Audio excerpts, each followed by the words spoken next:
We're in Tulum, and we got an OXO back here. We're gonna go get a coffee and a Snickers bar too, and then we're gonna walk around and explore the city a bit.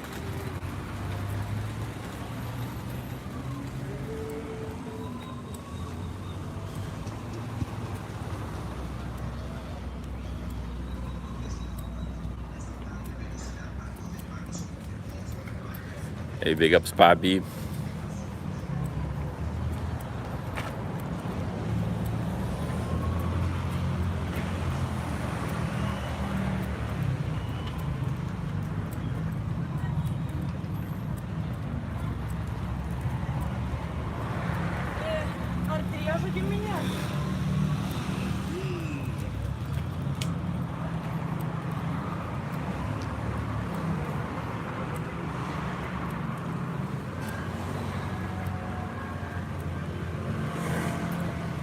Went to sleep at about midnight last night. Got up to 8. Been hitting it since I did that live stream on Cheap Charlie, the original channel. I got 100 new subs yesterday just because I gave this channel a shout out. They got 100 subs, boom. People come over because I went live accidentally on that channel.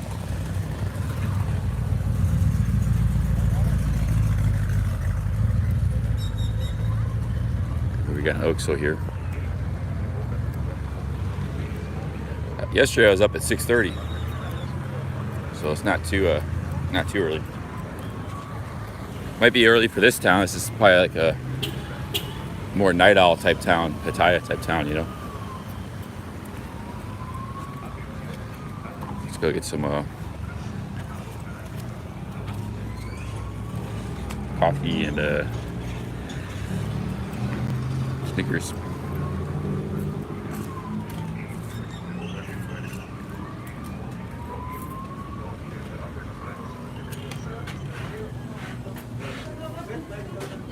Hay tantas personas. This is very strict in this OXO. I've been in a lot of OXOs. Like yesterday they closed and you have to wait outside for a certain amount of people. We got 3 guys waiting here now.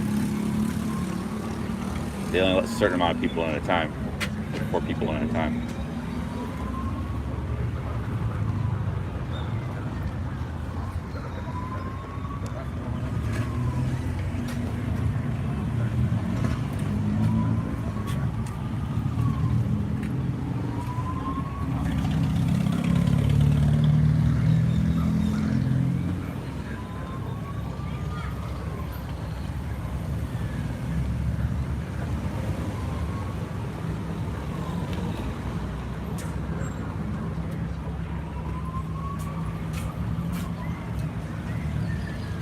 It's really weird. There's only like 2 people in here. They're only letting 2 people in at a time.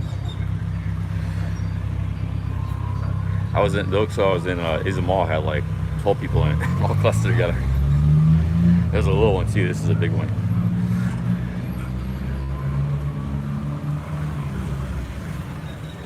Hey, big ups, Jonathan Chiachio.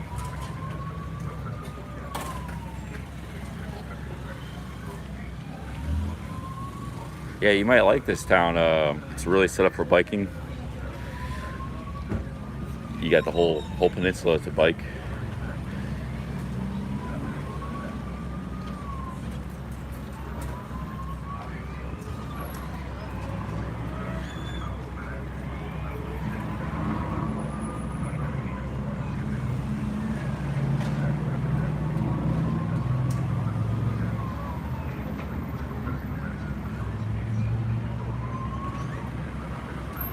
Played basketball for 2 hours yesterday.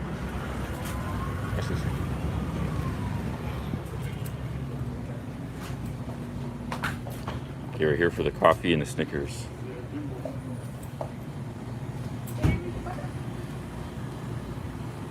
Classico.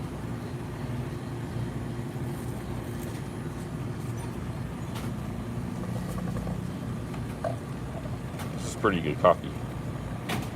I can't lie. Actually, sometimes I like the store coffee better than what you get in the shops. You know, you pay more for in a coffee shop.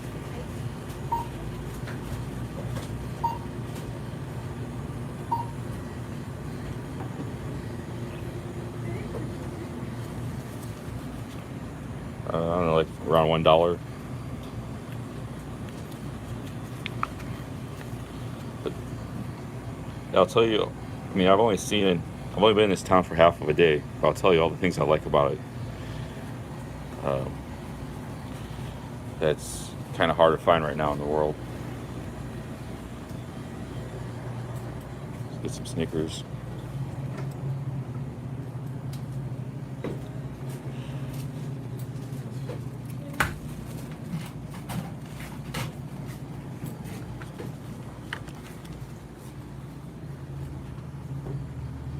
Milky Way or Snickers? Today I might go with Milky Way. I don't know why these milk candy bars they're like double the price of Thailand, which they're 50 cents. They're expensive in Mexico, $1.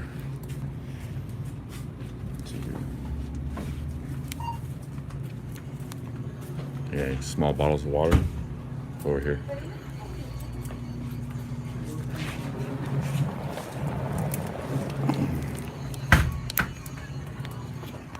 Okay, we got my coffee, we got Milky Ways.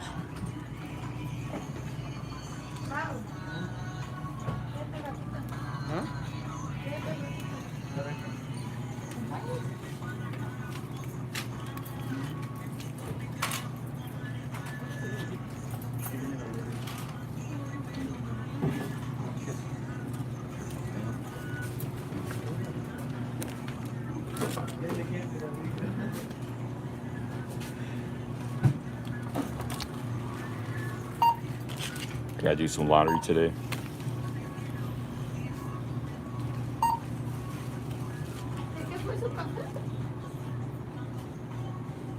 Uh-oh. Sí.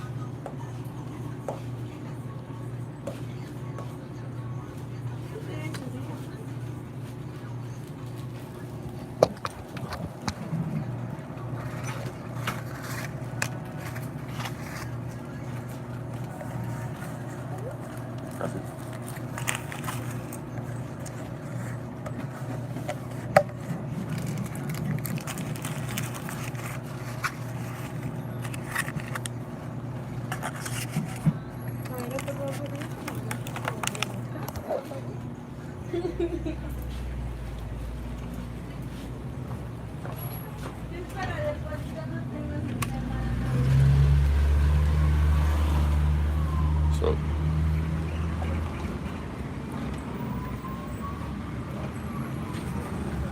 yeah, I'll tell you a few things I like about, aside from the basketball, because that's something probably most people don't care about.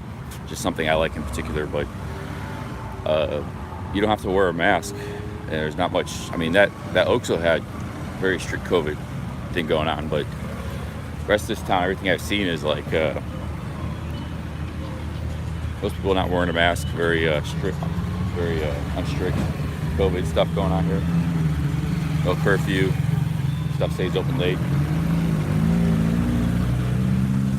That's a big thing in today's world. Other thing is I've seen a lot of eye candy, beautiful ladies, both Latino looking and foreign looking, all over the place. So that's a great thing. And the third thing is, yeah, you got easy to get around if you get a bike. If you get a bike or a motorbike, we might be doing some spitting some game a little bit. If you get a bike or motorbike, it's pretty easy to get around. Good transportation system.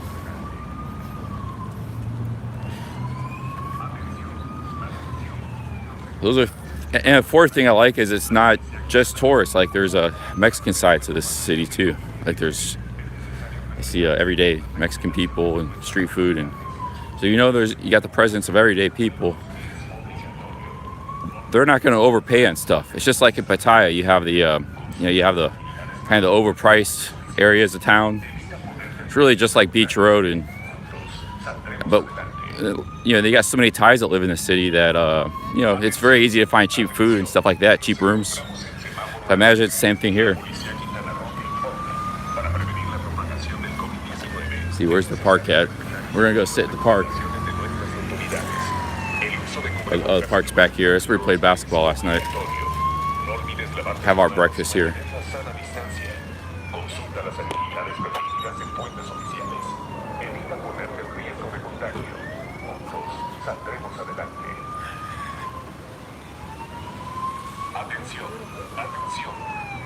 Atención.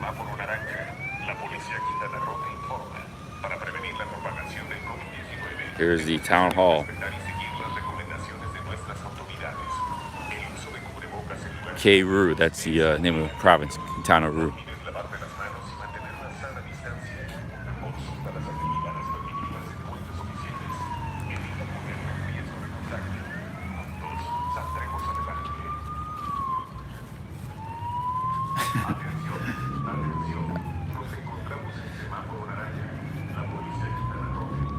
There's the basketball court. I don't think I'll be playing today because my feet are pretty sore. Feet and ankles are sore. I'm gonna try to get out of earshot of that siren. Sit over here somewhere.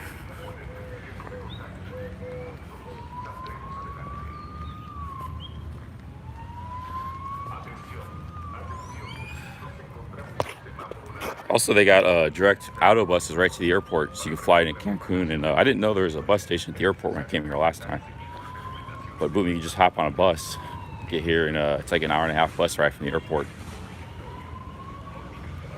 Cause I just walked by the bus station here. I saw a bus going to the airport.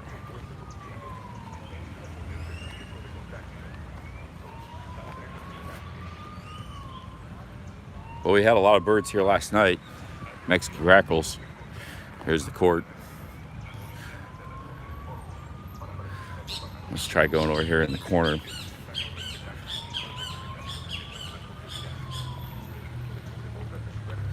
There's Benito Juarez.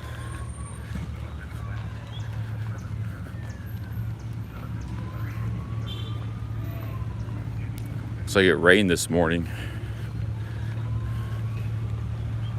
Early morning shower.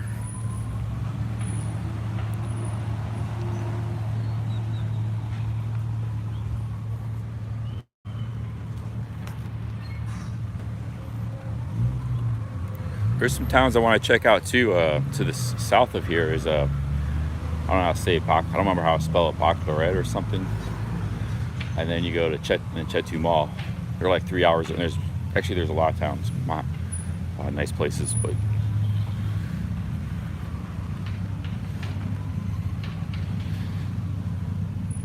Oh man, I'm pretty dang sore from yesterday, man. Basketball puts a beating on your body.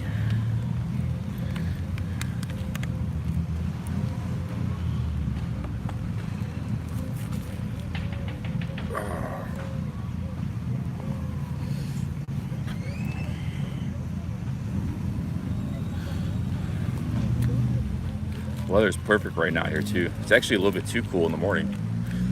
It's like 56 yesterday. It's a little better today. Maybe low 60s right now, mid 60s. Oh man, lower back hurts. That's what people are commenting on my. I kind of look stiff. I have like a bad lower back.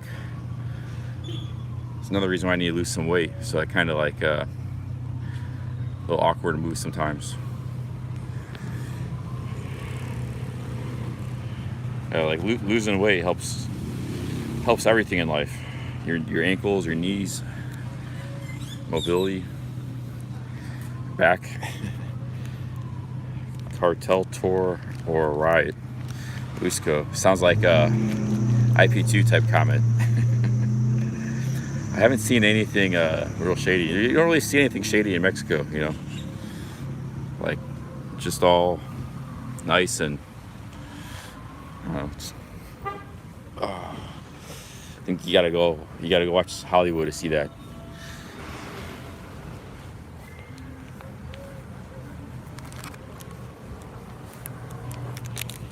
I just leaked my location.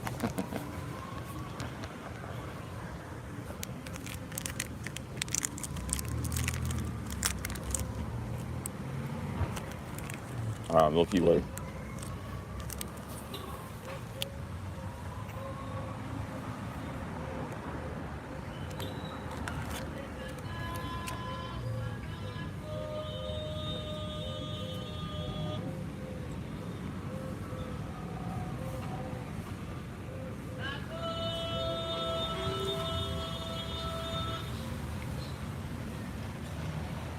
The guy's selling mangoes.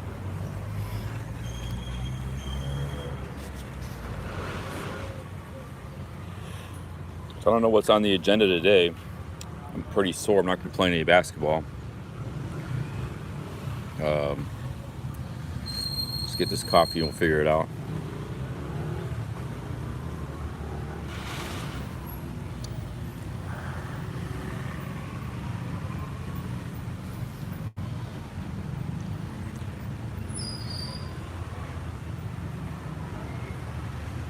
Yeah, this is good. Good coffee from Oxo, and they have these Oxos pretty much everywhere in Mexico.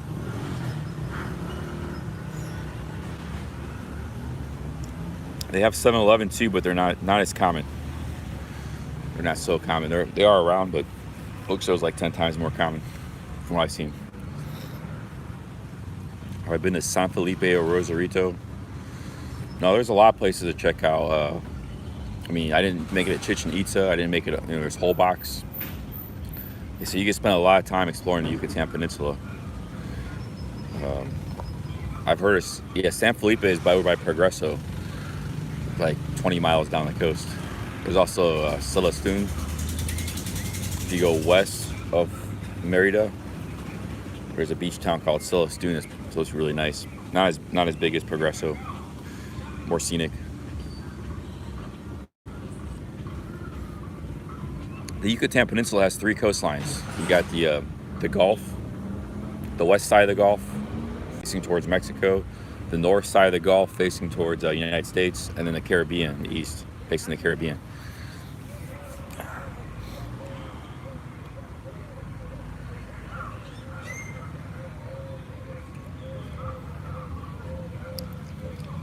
Hey, morning, Tommy J. Yeah, pretty sore today. Ow. I'm just trying to twist my ankle, man. Ankles are very sore. Ankles and feet.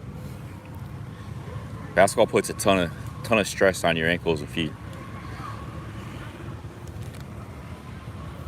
A lot of times the skin will rip off, like the calluses. The skin will just peel off from the rubbing, and then new skin grows.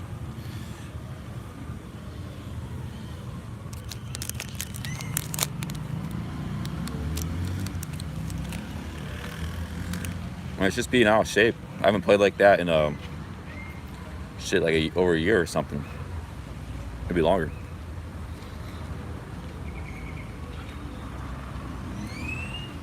And I'm carrying like 205 pounds. Usually I was 180, 170 before. Carrying lard weight, extra lard.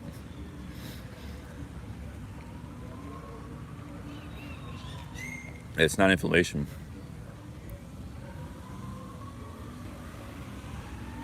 I hit it hard yesterday, man. I walked 8 miles. I woke up at 6:30. I live streamed for 5 hours straight. I walked 8 miles. I traveled 2 miles to here. I rode a bus. I was standing on the bus the whole way with a backpack. Well, not my backpack because it was in, but I was standing. I went from 6:30 to midnight, nonstop, man.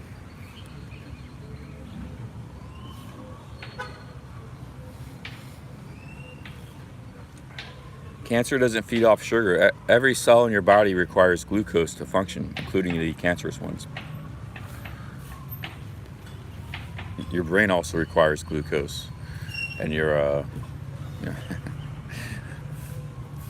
so much bad information out there, guys.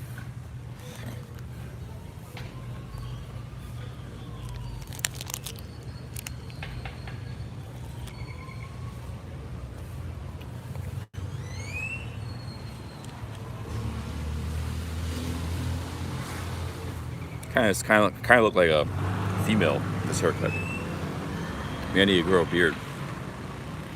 Look like a.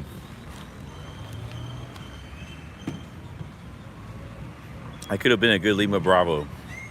That was my inclination, but I'm a straight male.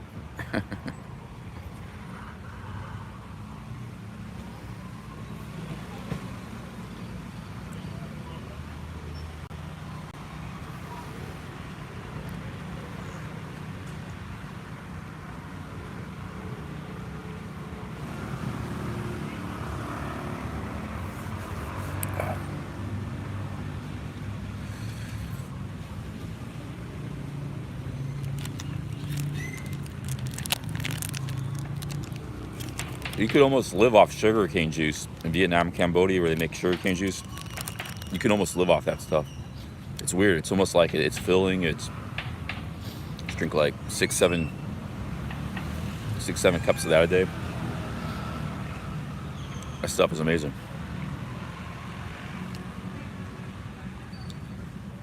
It's got like every kind of nutrient in it.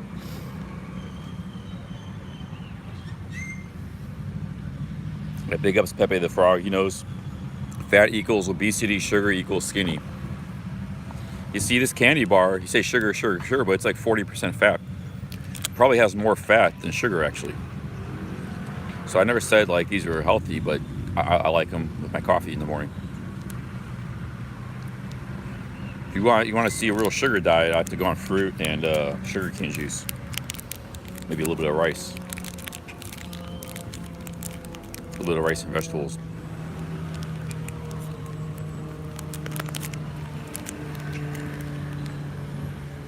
I'll eat as much of that as I want. We'll place a wager, a bet for all these sugar freaks. I'll say how much money. I'll bet any amount of money. I will guarantee I lose weight. I'll bet Charity 1,000 or anybody. Put 1,000 on the table.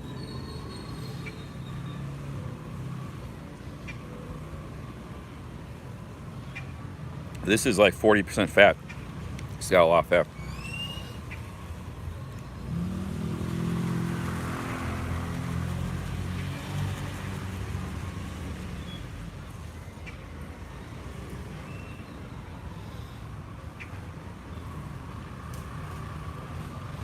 Let's talk about something else. Diet talk is kind of a buzzkill. Everybody's got their own opinions. JRD, whatever he's doing, he looks healthy. There's more than one way to eat. There's not only one way to eat, but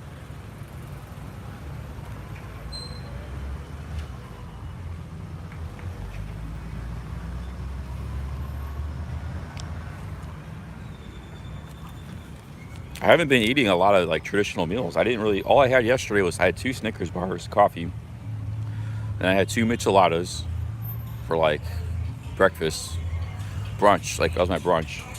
I did have a pretty big lunch. I had 2 tacos and a sandwich, but honestly, the tacos were okay. The sandwich was like the worst sandwich. I mean, it was okay. It was just mediocre, but it was the worst. Most of the tortas I've been getting were very good. But I had a sandwich and 2 tacos and a Coke for lunch. And then pretty much didn't eat anything after that.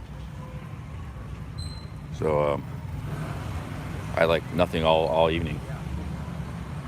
I had that coffee and then I had like a juice after basketball, and that was it. Just a little. But I bought some juice at the store. Like the juices and stuff at Oxo are bad. They all got like aspartame in them, and just you have to find a natural juice from the streets. It's horrible products they are selling at Oxo for drinks. It's all from big conglomerations like Nestle, and they got like a bunch of additives. They got artificial coloring. So I don't know. All I buy from there is water or coffee from Oxo, or Coca-Cola or something. But their drinks are bad. Very bad selection of drinks, bottled drinks. That's all I had yesterday. That's pretty much a lot of the days have been pretty much like that.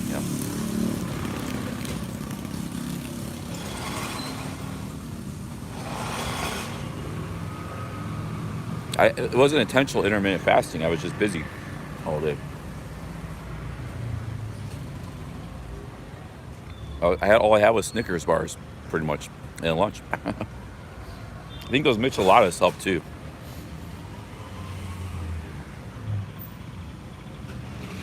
You get a good michelada, it's got a lot of A lot of nutrients.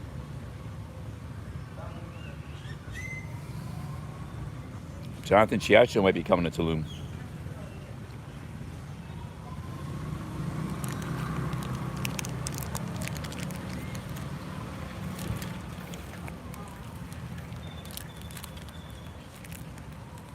I think you might like it down here, man. I know you're not a beach guy, but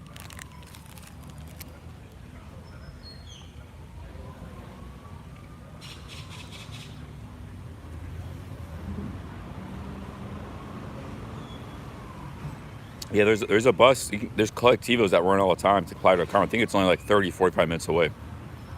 It's not far from Playa del Carmen. And it's an hour and a half from Cancun Airport.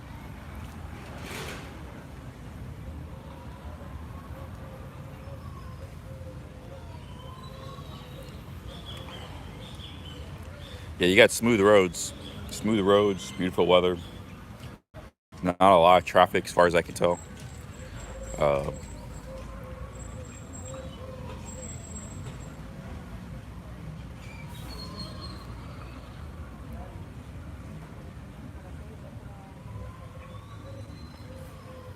if you want to do some IRL and streaming here, I think you can. You can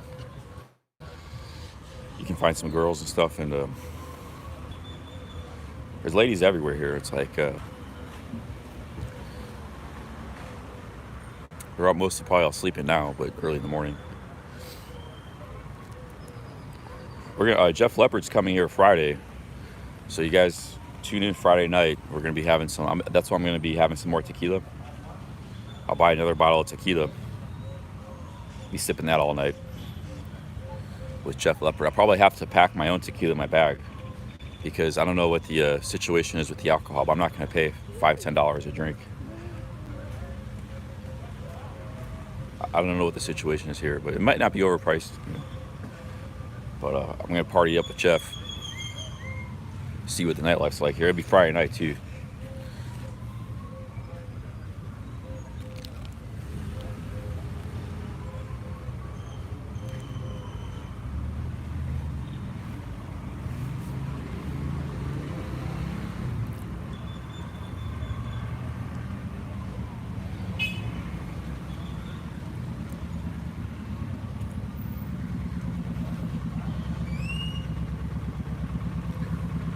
Have I had any fake toll roads yet? Have the locals tried to milk you? No, actually Mexico is very good, with the exception of a couple little places. They don't overprice. They don't dual charge. No scams. No ripoffs. I'm sure you can find those things if you want to find them, but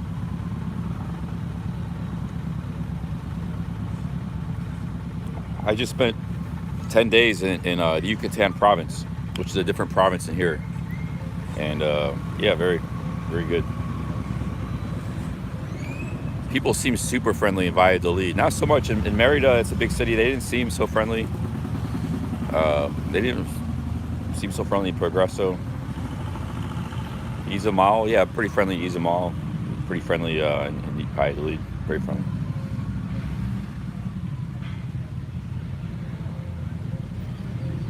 There's a lot of different towns and cities, but the problem with the Yucatan is it's a nice province, but it's too much COVID restrictions.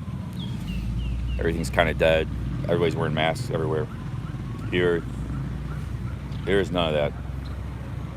And some people are wearing masks, but maybe 30-40%.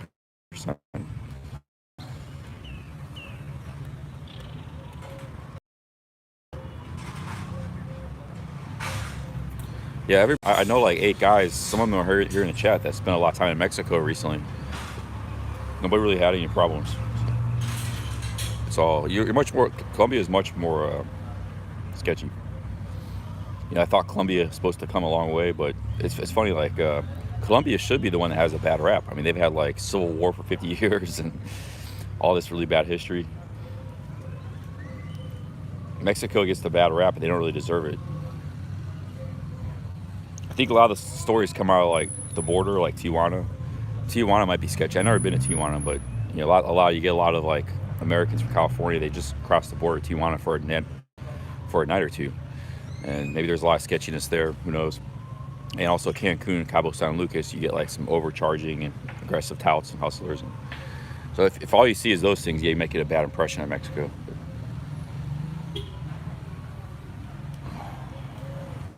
But even like you go to Playa del Carmen and Tulum, which are tourist cities, they're pretty relaxed, man. And Merida too, and all that. Those places. I was in Guanajuato, San Miguel de Allende. Those get some tourists. Oaxaca does. No problems at all. Oaxaca, you get a little problem with like you're sitting around and you get some beggars in the Zocalo, but they're not really that annoying at all. I don't mind. I give them a little bit of change. But that's about it. I haven't had any. Like, Wander Nirvana had his phone jacked in Colombia. I saw a lot of shady stuff in Colombia. It's like Colombia's a pretty rough country. It's come a long way the last 15 years, but. And Jonathan Chiachio and JRD were just both in Colombia and Mexico. They could tell you too. It's a lot more tranquilo and safer here in Mexico. Nothing really stopping you from coming here. Don't speak Spanish, that's not a problem. A lot of people speak English. Maybe only money, not the only thing. But if you really want to travel cheap, you get a little bike. You just want to go somewhere for months. You gotta get a little bike. Maybe you buy one here or something, and you backpack. You get bike pack, it's called. You get a hammock. You bring all your stuff with you on the, and you just there's places, cabanas. You can set your hammock up for $5-10 a night.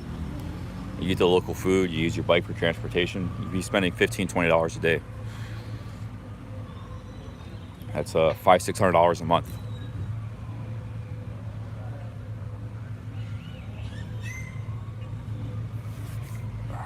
As it was, there's days I was spending $30-35. I had a hotel room of $16. I was eating street food.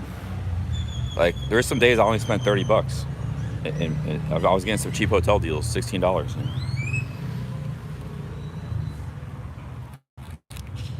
Actually, other than my first night, I paid $16 for like the first 9 days for my hotel. In Merida was $16, in Progreso, and in Izamal, we're all $16 a night.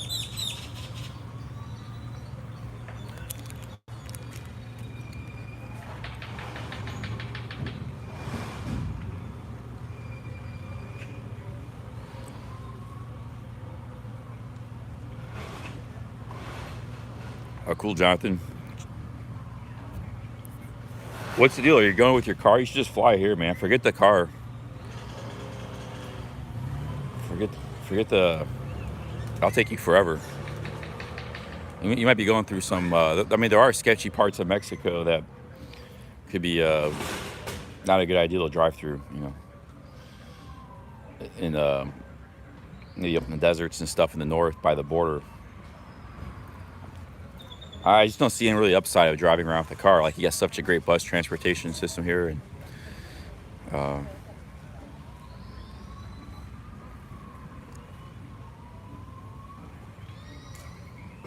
it's just something you have to like deal with.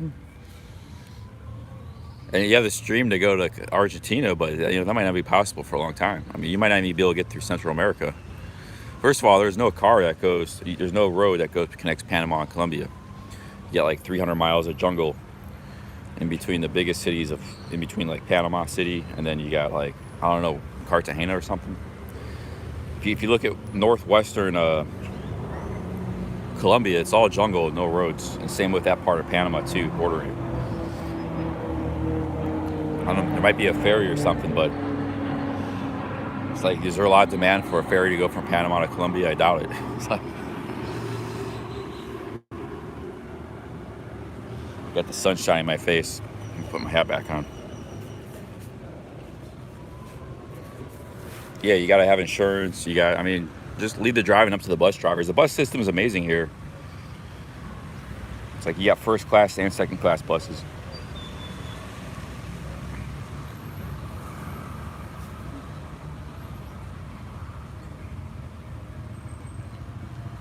Charlie doesn't need steroids. He's a soft beta male. I'd love to see you tell me that to my face, dude. I'd probably beat you in an arm wrestling contest. Friday with Mateo. 2 a.m. carne asada runs. Yeah, Acapulco is supposed to be dangerous. I mean, there are a few a few cities that are supposed to be a little dangerous, but there's been a lot of vloggers that have gone through Acapulco, you know. But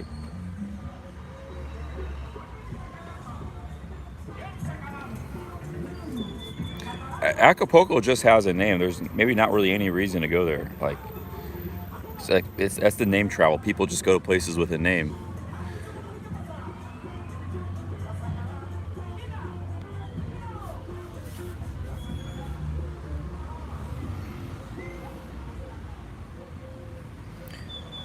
Rosarito, Ensenada, TJ. Yeah, I've never been in that part of Mexico. Someday I'll have to go. You can fly to Tijuana from like any city in Mexico pretty easily.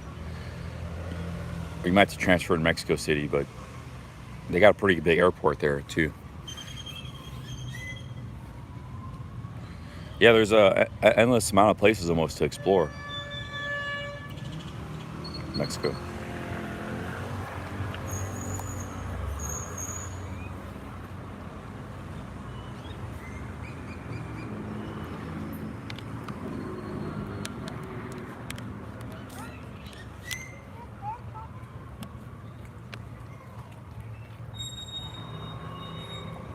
I wouldn't mind going back to Leon potentially, Guanajuato.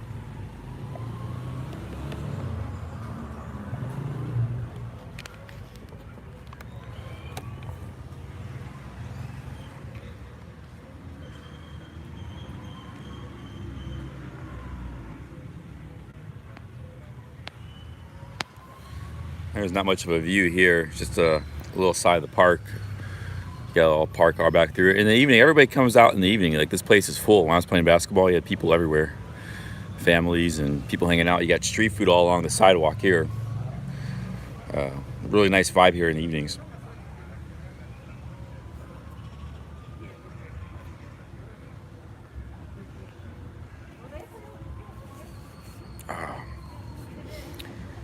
Yeah, I saw Kirk Kaz. He's okay. My favorite guy is I liked some of Kirk Kaz's Egyptian videos. Some of those were going viral. He was in Egypt before he was in Mexico, and that was interesting videos. I watched a few of those. Yeah, his channel is doing very well. He went from like 3,000 subs to 30,000 subs in like 6 weeks. And he got a lot of Egyptian viewers. You can see in the chat. Everybody's come back to Egypt.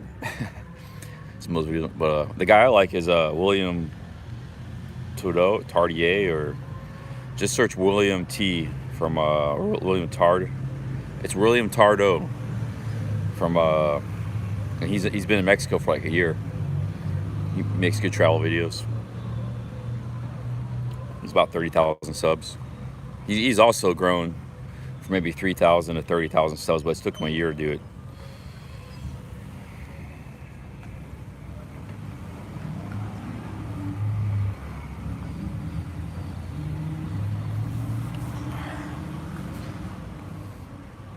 Oh, man. Very sore.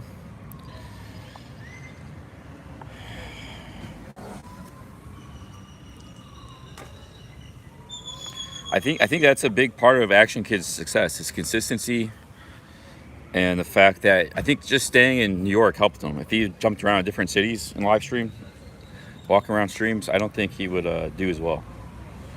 But you build that consistency. There's a huge audience. They just want to see like one place, you know, just like if people want to see Pattaya. There's a huge audience for any big city. You could do the same thing in London, and Paris, and New York, Tokyo. You never have to leave that city. You can just do a walk around stream every day, some different part of the city for 2 hours. I mean, it's took him, he's been doing it for 3 years. I mean, I'm sure like a year ago, he wasn't getting half as many viewers as he's getting now, or 40%. So he's been steadily growing. And I'm sure, I didn't follow him 2 or 3 years ago. I'm sure he wasn't getting much back then. You know, when he started, probably very little. It took him a long time. But awesome Friday with Mateo. 5,000 views, just got monetized. Big ups. He's got a cooking show. Yeah, Action Kid's currently in Boston. I think the reason he left because I was seeing people in the chat and stuff saying, "Hey, you got to go to other cities and stuff." But you can't take anything in the chat to the bank because he has. When you have 100,000 subs and you get thousands of viewers that come on your streams, and all it takes is 10 people, a very small minority, if they keep saying the same message, "Oh, I want to see other cities, go to Boston, Philadelphia," you can create the impression that, well, that's what the whole audience wants. But no, it's only a few people. I've had that experience. My big channel, I have videos of 100,000 views, but you get people, "Oh, we hate Chuck. Wow, don't put him in your videos." But it was just a few. It was a very vocal minority that was saying that. Like it was like 6, 7 people. So it's like you'll get a very small minority. You got a big channel, they'll try to control your channel and try to influence your channel, do this or do that. And I really recommend blocking that out. Do your own thing. Do the thing you want to do. Don't do it in a way that. But it's hard because you'll have the impression, yeah, maybe these people are right. Like maybe that's what everybody wants. Maybe everyone wants me to go to Boston, but he's got a great thing going in New York. He has no reason. I don't think it'll hurt him, but if he kept going like to different cities and stopped spending time in New York, I think that could hurt him. Actually could. So. Yeah, like he has a successful product, a successful thing that's working for him, and it has worked and keeps getting better and keeps getting a bigger audience. So if we got a little vocal minority saying do something different than you're already doing, that's already working. It's not broke, don't fix it. That's basically what's happening.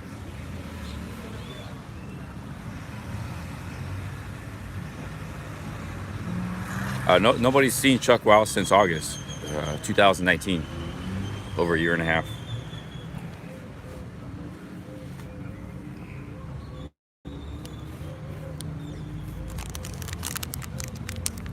Nobody's seen or heard from him. A lot of people have him online. Louis Cabo does, FBI guy. The Karate Kid, myself, Bjorn TV. Nobody's heard from him.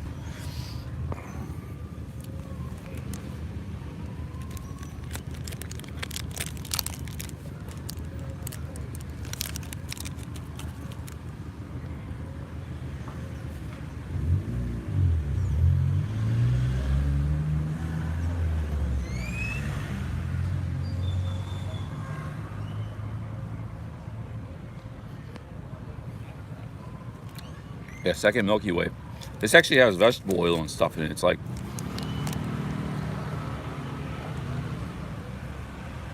it's got 4 grams of protein, 10 grams of saturated fat. That's a lot.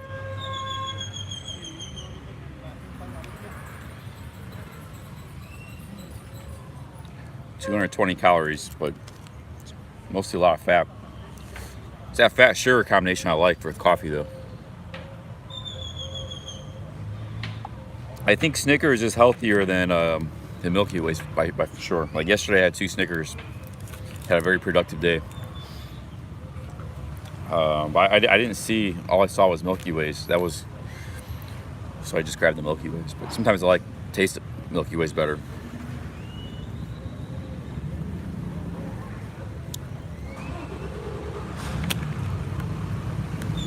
Maybe we'll try to find some ladies to talk to today. I mean, it's afternoon. I gotta try to give you guys some better content than just rambling and walking around. I don't know how much streaming I'm gonna do today, though. Like I said, I'm pretty sore.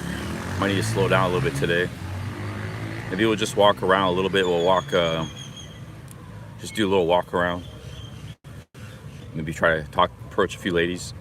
I should approach a few, in a town like this, I should approach, say hello, at least say hello to a few ladies in every chat. I mean, every stream, at least a few. But Friday night, we got Jeff Leppard coming. So I gotta do some laundry, I gotta do some chores, things like that. I gotta figure out my hotel situation. So we'll probably stream till like around noon.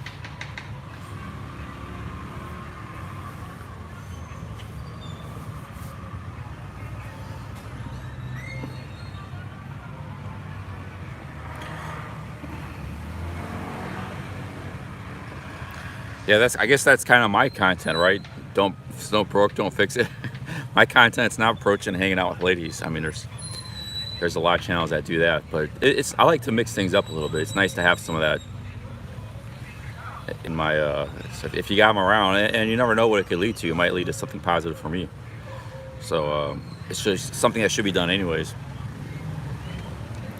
I really have slacked off the, the the approaching pickup side of the game.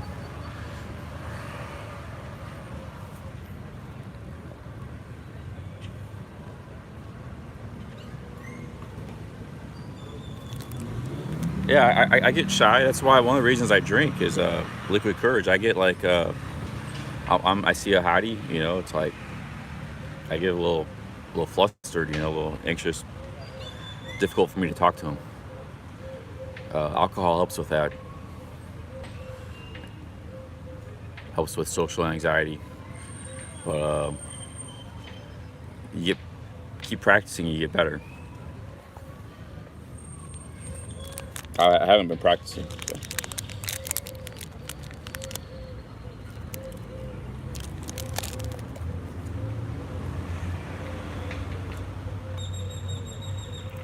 Yeah, I'm sure Sean's doing fine. I haven't talked with him in a while, but yeah, we're always friends. I mean, we've been friends for 10 years.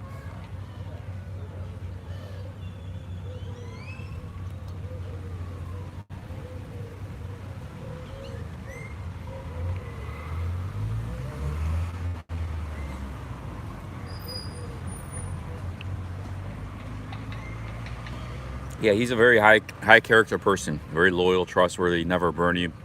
Like he's got his personality quirks and stuff. Some things kind of get that turns people off of him, like as far as being a friend and stuff and hanging out with him. But he's a great guy, great character. Everybody's got eccentric quirks and stuff. Those are just quirks. And then you have your character, what you're made, you know, what you're. And he's as loyal and honest as they come, you know.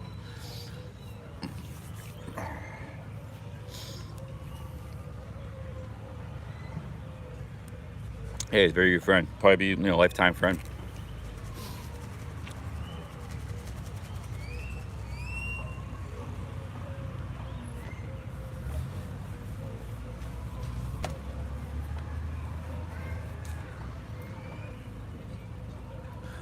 Sean's not really big into YouTube. Like he had made a channel, but he doesn't. He never watched Thailand channels or videos or other. You know, he doesn't mess with any of that stuff. If anything, he watches like football, soccer. I mean, soccer stuff or documentaries, that kind of stuff.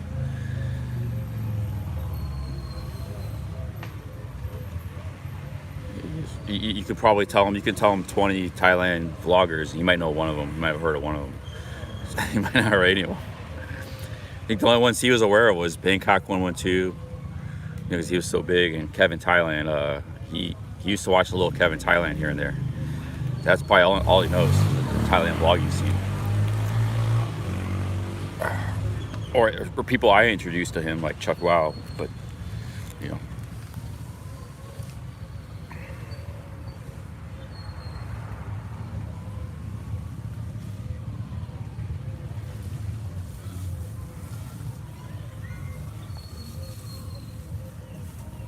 If you have a question, you just ask it. Don't say I have a question.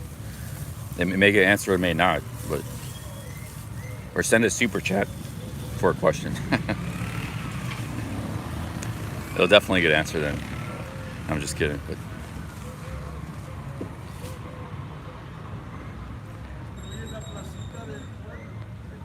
I think people don't understand the concept of the super chat. It was, you know, when you got 1,000 people in your chat and you can't see a lot of the messages, it was to get the attention of the creator to make sure your question was answered. And there's guys like they get super chats and questions, they still don't even acknowledge or answer the super chats. Some big channels are like that, like Ice Poseidon, and you know, they got 4,000 people, so they get so many super chats, they don't even acknowledge the super chat or like answer the guy's question. But that's what it was created for. Also a way for people to make some money off streams, because there's no money to be made off streams. There's no ad revenue or anything. So YouTube wanted to get the streaming thing going on their platform. They had to provide some kind of incentive for people to do live streams. You know? So it's a combination of the two things. That's what the super chat system is, you know.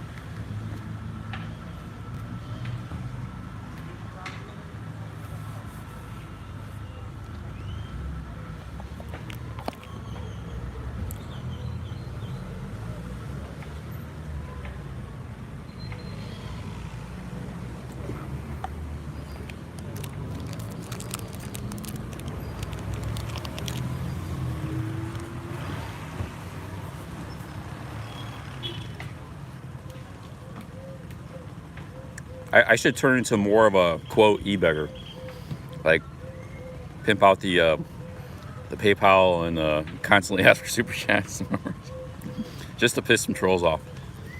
Because I get accused for it anyways. I never done that, you know. So might as well do it.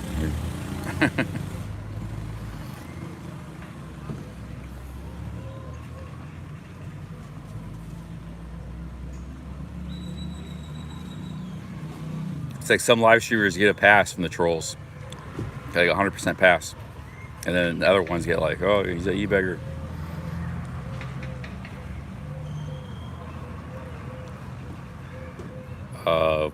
Roach, I don't know, man. I don't think YouTube hasn't forced me to do anything, so I don't know.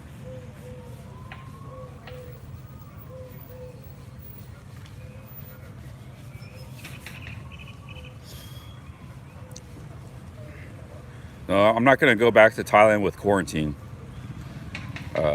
They require a vaccine. If they require quarantine, hey, I could spend 6 months here, no problem. There's Brazil, there's Colombia.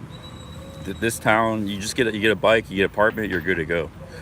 You got amazing place here. I got basketball, I got fruit and street food. I got there's supermarkets. I got a world-class beach 2 miles away.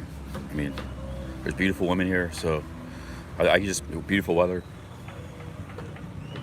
I'll just wait it out. You know, when Thailand decides to open things up normal, I'm not going to pay through the nose to go to Thailand and go in jail for 2 weeks just to go to Thailand.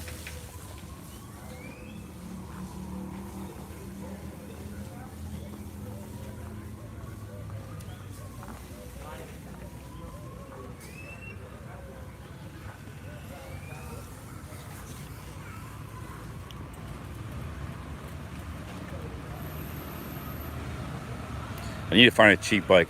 I don't know if I'm gonna stay here, live here. I will know better by the weekend. So we're gonna see what the nightlife is with Jeff Leopard. We're gonna get to know the town a little bit next few days. But I think there's a strong possibility I could end up I have to find an apartment if I am gonna stay here, but I could end up staying here for a long time.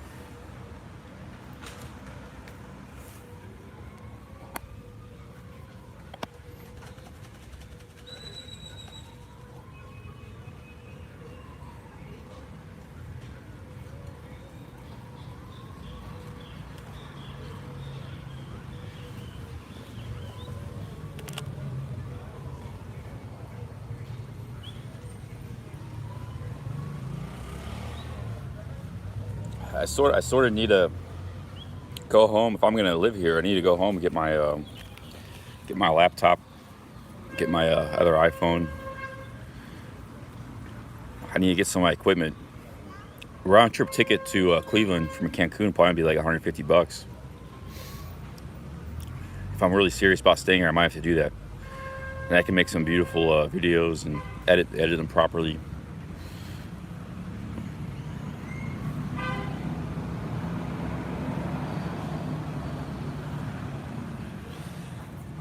If we get some homies coming down here, some Go Hard brothers staying here too, we can meet friends here too. I'm sure we'll meet people here, but we get some of the Go Hard brothers come here. We'll have some homies here. We got the basketball homies too, basketball court. It'll be a good life. As long as we find some ladies too. That's another part of the equation. I can stay here for a long time. Might not leave.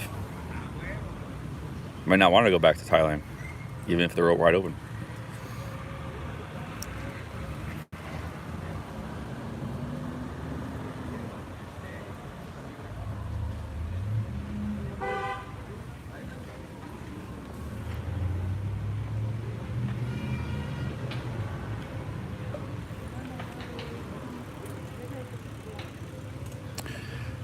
Timmy travel, I'm definitely not a simp because I learned all about simping real early on my travels. First of all, I read a few books. Here's how I'll explain it. I got introduced to women and kind of the whole expat travel, meeting a foreign woman in Argentina, which at the time was not like, I mean, which now is not very famous for that. Like Philippines is famous for it, Thailand, but I kind of learned the ropes. I was kind of wise about it. So like my first girlfriend I had in Thailand, I didn't give her any money. I was with her for 2 months, and then she left me because she started asking for money. She wanted 20,000 baht a month to stay with me, which is like $700. Or at the time it was only like 500. So it was 40 to the dollar. But because she said she needed money, but here's the thing: she had a boyfriend, which she didn't hide from me. He lived in Sweden, so she needed the money to get to Sweden. She said, "Well, I can't stay with you. I gotta go find money. Then I have to get to Sweden." It's like I understood, but I'm not your answer. So if I was a simp, I would have just gave her $500 a month to go stay with her boyfriend. But I said, so we had a nice little relationship for a couple months, but I did get some feelings for her, but it's like I couldn't get attached to her. She already had a boyfriend in Sweden at the time, so that was and so I never partaked in simping. And simping's letting a woman run all over you. Don't let them do that. But I've kind of had let women run over me a little bit. I mean it happens, but I say I'm not 100% perfect on that regards. But no,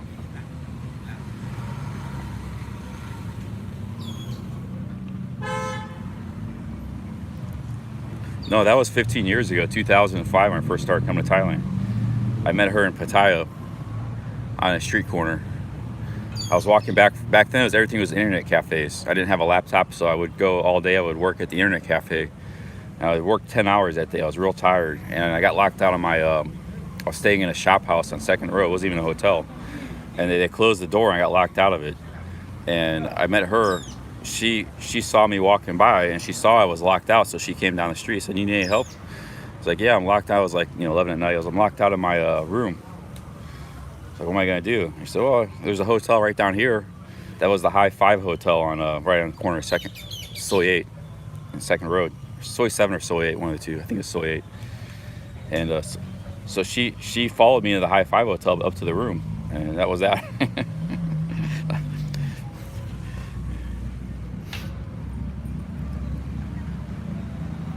That was 2005. That was a long time ago in Pattaya. Then I stayed with her for 2 months. I didn't even know what walking street was or anything. I was a Thailand newbie. I had just spent like a couple weeks in Bangkok. I had just been in Pattaya for like a week, so I only had like 3 weeks experience in Thailand. I was a Thailand newbie. I didn't know anything about, but I did read some books. I bought some books. One of the first things I did, I bought some books about Thailand, about the bar scene. There were some good books back then, so I read all that stuff. Private Dancer. So I was a quick learner. But like I said, I already learned from Argentina not to let these let these girlfriends take advantage of you. So I was already in that mindset too.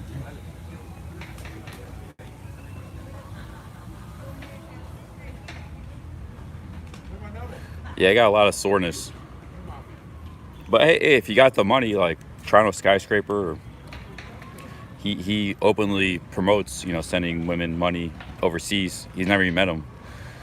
If he has fun with it, and he likes to do it, no problem. It's just not something first of all, I don't even do any online interaction with. I never did online dating sites or any of that kind of stuff. So that rules out any of that possibility. I never keep in touch with women online or anything. For me, it's all in person. Unless the only person I would keep in touch with online is if it was a really serious girlfriend that happened to be separated apart. But if it's something you have fun with and you got the money for it, go for it. But that's not being taken advantage of because you have the money and you don't mind spending it and dishing it out. I mean, it's like guys that can't afford it and they're being taken advantage of, but they're letting they're too weak to stop it. You know?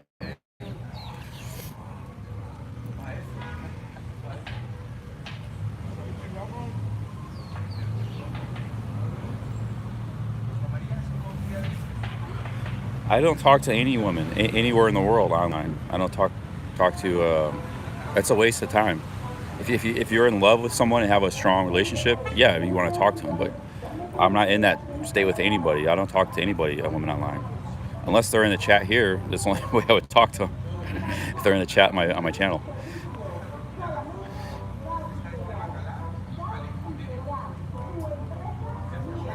I mean, I say hi to sexy bars sometimes. They're my friends, you know, or associates, acquaintances, but they've been very nice to me. But I have no interest in talking online with any ladies. That stuff didn't even really exist 10 years ago because everything was internet cafes. Even the women used to go to internet cafes to talk to their boyfriends because I'd hang out in them working in there. So there used to be a lot of internet cafes at Pattaya. And you would see these, that's another thing, you would learn stuff real quick because you hear these conversations with these guys overseas and these women in the internet cafes. And see a lot of weird, hear a lot of weird stuff. So I'd be sitting there for hours, you know, you got people coming and going.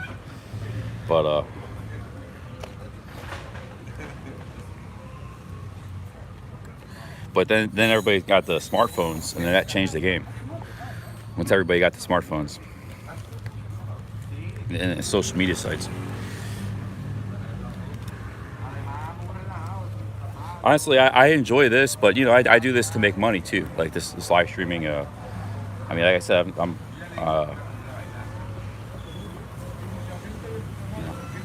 I can understand how social media can be enjoyed, but I'm financially motivated to do this. You know?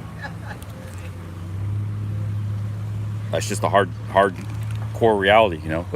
But I do enjoy a lot of it. And you guys, you know, I enjoy talking to you guys, and you're like my friends and company. And a lot of you I met in real life, so it is pretty cool. I mean, I'm not saying social media has its upsides, but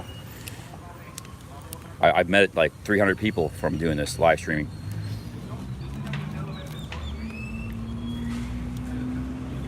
A lot of them are my aligned right now, you know.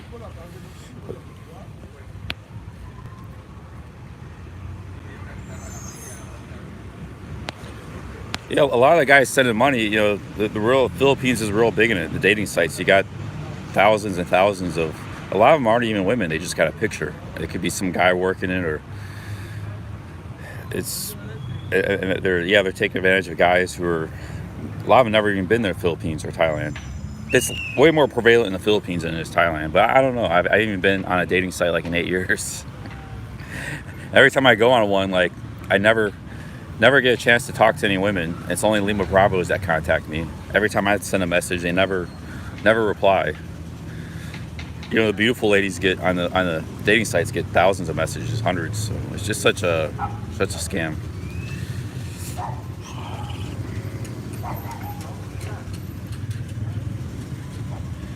It's a waste of time.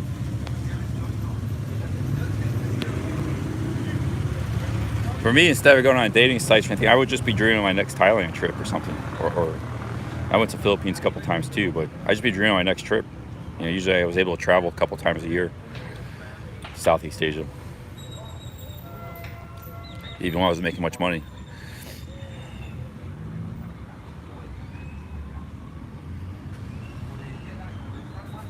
Yeah, this is to protect my face from the sun. Yeah, there's some other YouTubers that kind of like really rip on, but you know, sending money to women overseas has been around a long time. Like I said, way before smartphones, and it's been around a long time. You know, you get a lot of guys. They have a fling with a woman for a month. You know, they have a really nice time, and you know, they had a time of their life. They have great sex, all that stuff, and you know, and they got some money to burn. You know, it's like not a lot of money. I mean, yeah, they'll send like $1,000 a month. You know, to this lady, or even 500, which a lot of people is nothing. You know, but to them is a lot of money. There's been tales of like, you know, some women having 5 or 6 of these guys on the hook, and they rotate them. You know, and they call them sponsors, and then they got one sponsor comes They have to rotate them. They can't have two sponsors in Thailand at the same time. But then they lose sponsors, the drama happens and they find a new one. So they got constant rotation. That's been way before smartphones. That's been stories in Thailand for years. But I was wise to that game. I said, like, right when I got to Thailand. First, I read all the books about it. They used to have a lot of bookstores. There was a bookstore chain. It had all these books about Thailand and expat life and romance and dating and you read 3 of those books. I mean, Private Dancer was one of the most famous, but there were a couple more I forgot. I was wise to the whole situation, right off the bat. And I said I learned a little bit about it being in Argentina too, because kind of the same thing was going down there at the time.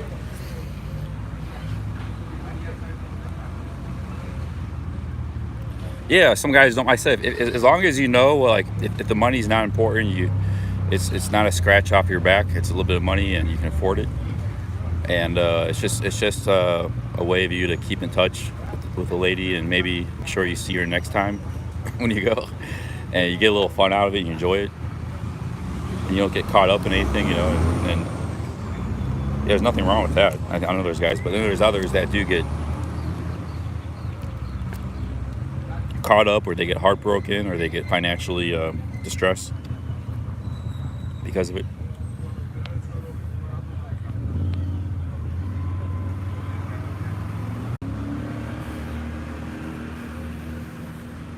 Well, if you know you're getting played and you know what you're doing, then 100%, and you're not like, then you're not getting played. If anything, you say maybe the guy's playing her. It goes both ways, In Thailand, some of the girls would think like in terms of winning mentality, like they won or you won. It's like they're trying, like it's a game, it's a competition, and they're competing against other ladies, and they're competing head to head with their romantic partners. But like there's all kinds of relationships. There's all kinds of a lot of the ladies like. There's a guy that talks a lot about this kind of stuff on his channel. There's a lot of women who are not don't really care about money much. A lot of Thai women, they're not all like that. There's all kinds of women, in Thailand, all kinds of relationships. I really like Thai women, but you just have to know. You have to set your boundaries. If you don't have a lot of money, which in that case I don't. Well, hey. I don't have a lot of money. I'm staying in a cheap room. I drink beers from 7-Eleven. This is who I am. I don't hide that. Yeah, it makes harder for me to find girlfriends and stuff. When I was younger, I could, like, that girl would stay with me for 2 months. I didn't give her anything. But she had a boyfriend in Sweden. I think he sent her some money every month or something. But I was young then. I was like, maybe they thought I was handsome. Now that's not the case anymore. I saw that. You saw the last 4 years. It was very difficult for me to find those kind of situations.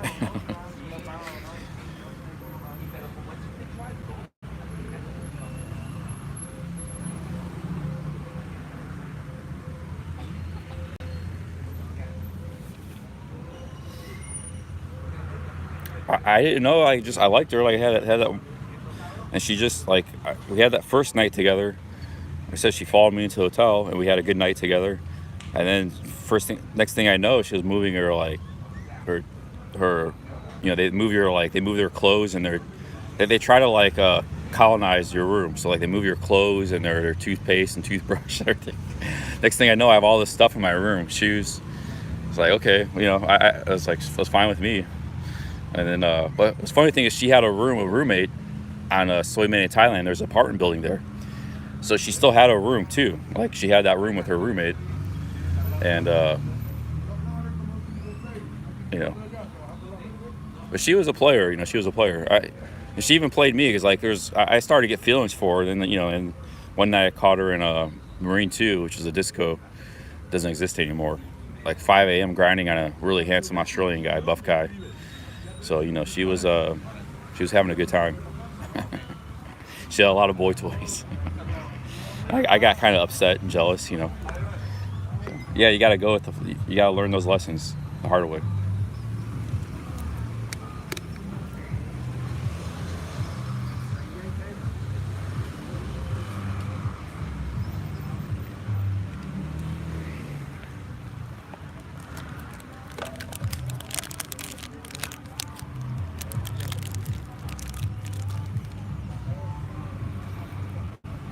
There's a lot more locals in this town than I would have thought. This is actually, if you look at Google Maps, there's a lot of little streets. This is a much more developed town.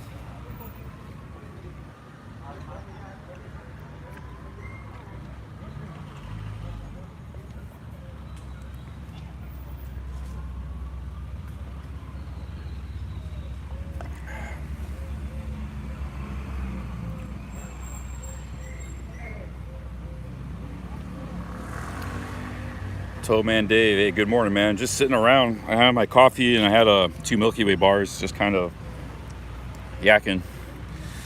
Not much happening, pretty sore. Not even sure what I'm gonna be doing today.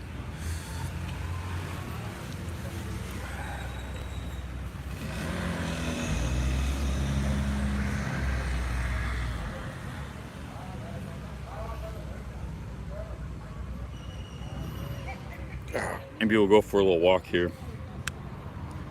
Weather's pretty nice for walking because it's not too hot. Okay.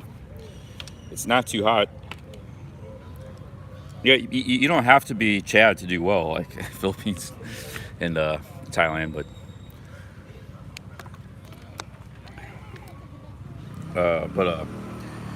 yeah, it's perfect weather. We got some partly cloudy, so we got some cloud cover. We're not gonna be hit by the sun. We can go for a good walk. If I wasn't so sore, I'd be walking all over right now.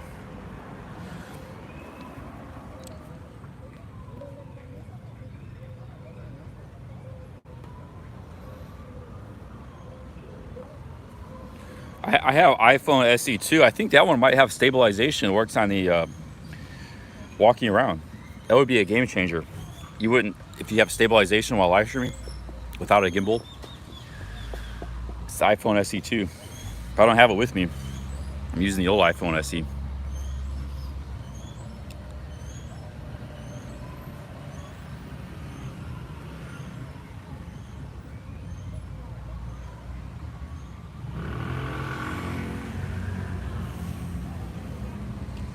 Yeah, the last 5 years, I mean, I'm not that old, but right when I hit my mid-30s, it got harder for me to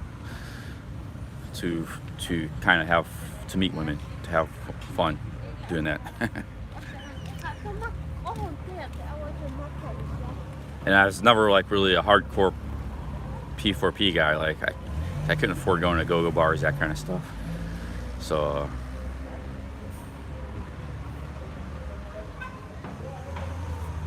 so the game's changing.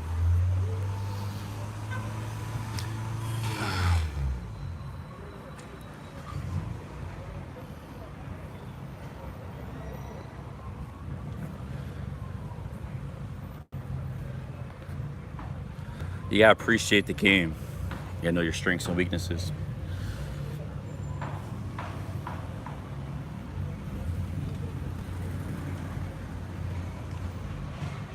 I mean, money can definitely be a strength, a great strength. You have a surplus of money, whether you got good monthly income or good savings.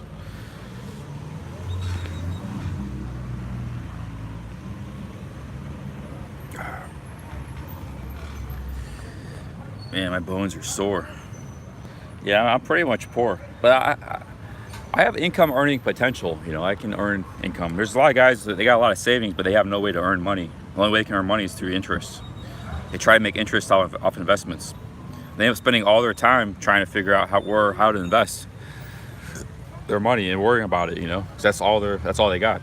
So really, I'm not in a bad.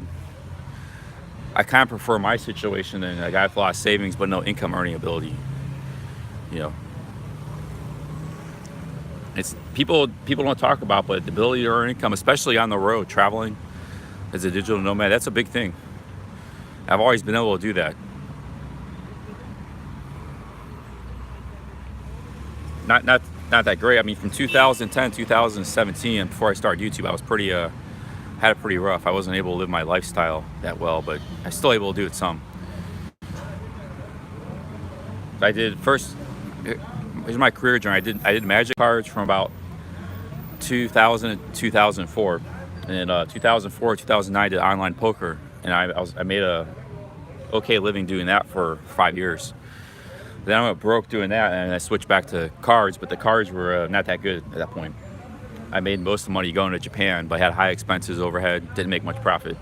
But it did allow me to travel a little bit. That was from 2010, 2017. In 2017, even the cards were going, I couldn't make any money anymore on the cards, and I was pretty much had nothing. That's when I started doing YouTube. It was my last shot, try something else, and here we are today. But 20 years, I've always been able to make money online. I've had other jobs too, like I've had some, dishwashing job. I've had like minimum wage jobs. I worked in intern in DC for a year before I started the Magic Cards for 1819. So I have had some other odd jobs, but that was an office job. But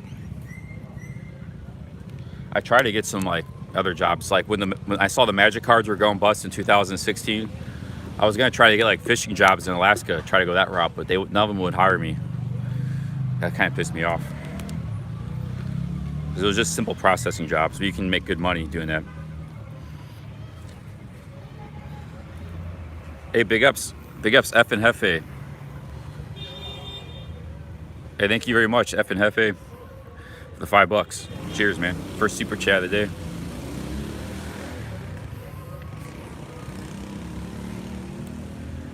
Well, I had to, from 2010 to 2017, I had to go to Japan. That's where I made my money on the Magic Cards, because you could go there and buy cards or buy or sell. The market was very different than Europe or United States. So like, sometimes you buy a card that was worth, for $1, that was worth $10, $15, You just go through these boxes of cards they have in a store and bargain bin boxes and stuff like that. You just look through deals That's what I do. I go all over Tokyo looking for deals. But yeah, you had a lot of expenses. I had to fly there. I had my hotels. I had, I was grinding that out for like 7 years. I was going to Japan 2 to 4 times a year.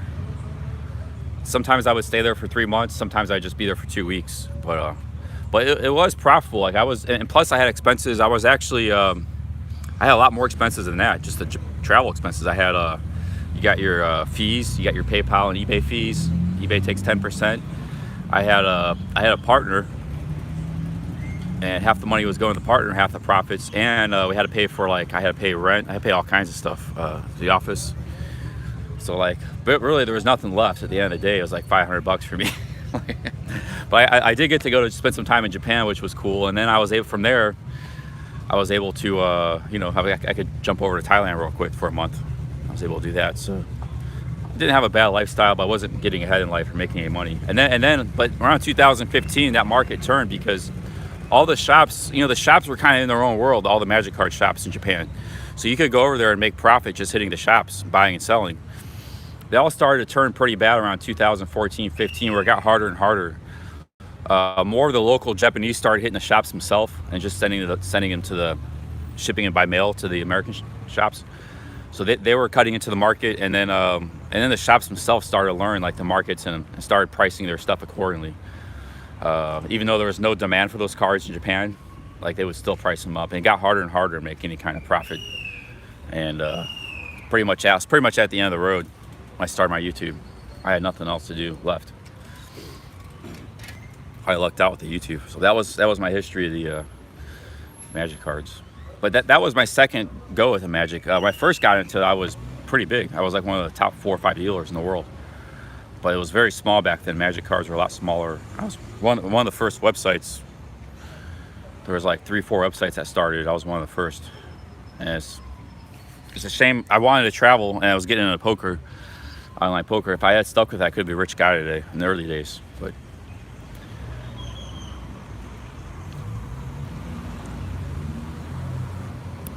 no, you can't really print your own Magic Cards. There's Chinese companies and stuff they try to duplicate. You just can't print them. Anybody, I've had millions of cards go through my hands throughout my life, and you just can't, they can't duplicate, they can't print it. It's kind of it's just too hard to try to print. There's a lot of Chinese companies that try it, and they scam companies. They try to sell them on eBay and stuff.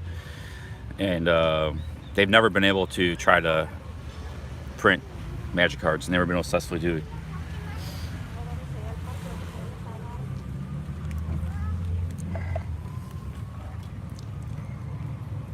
I mean, I've never done Pokemon, but there's there's millions of dollars in Pokemon now. Like Logan Paul is making videos. He just spent like $2 million in Pokemon last week.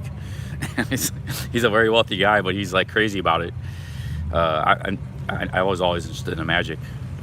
Magic was more for like people, like college age people and people in their 20s and 30s, more of a grown. Whereas Pokemon and Yu-Gi-Oh cards are more like a kid thing, you know. So I was always into Magic cards. But the reason Magic cards were, for one, they're scarce and they can't be reprinted. Like only the company that makes Magic cards can reprint them, and they do that way too much. They've kind of destroyed their own market. I think they've really missed Magic because they got bought by Hasbro, which is a major toy conglomerate, like 15 years ago. But they've really hurt. But that's another rant. But it's an enforced scarcity, so like it can't, just like Bitcoin, it can't be manufactured. And then two, it's the best game ever made. Magic's actually a really good game. It's a game that you can play in many different ways. Before, when it started, it was just like, you know, you play with your friends Friday night, just like playing a game of poker or board games. You'd be sitting around 2, 3, 4 friends, you know, with beers, just sitting around playing Magic all night. And to this day, it's still the best game ever made. So that's why it's been around for 27 years, and the price of this stuff just keeps going up, the older cards and stuff. But the problem is the company that makes the cards keeps reprinting. Like a card would be worth $30 that they made 10 years ago, then they'll like decide to reprint it. Now it's worth $3. So there is risk involved because they can reprint stuff. But the older cards they can't reprint because it's called a reserve list, and they have they guarantee to collectors that they won't reprint those cards. It's like 1,000 cards on the reserve list, and that's the stuff that's skyrocketed in price. And it's the stuff that I should own a lot of. But I never had the money to invest. I was always a shoestring, you know. I had to turn over everything I bought and sold. Like there's a card called Gaia's Cradle, and just 7 years ago, I could buy those in Japan all day for $30. 8 years ago, now that card's worth $500. It's on the reserve list, so you know, I should have at least 50 of those cards. I don't have any of them. I never, you know, I didn't have the $30 to spare to just sit in cards, put in a shoebox, and let it sit in the closet. I never afford this. So the people that made a lot of money were the people, just like Bitcoin, people that were just able to buy the stuff and just let it sit there for years. I mean, I know guys that made millions doing that, going back 20 years ago, like many millions, like filthy rich.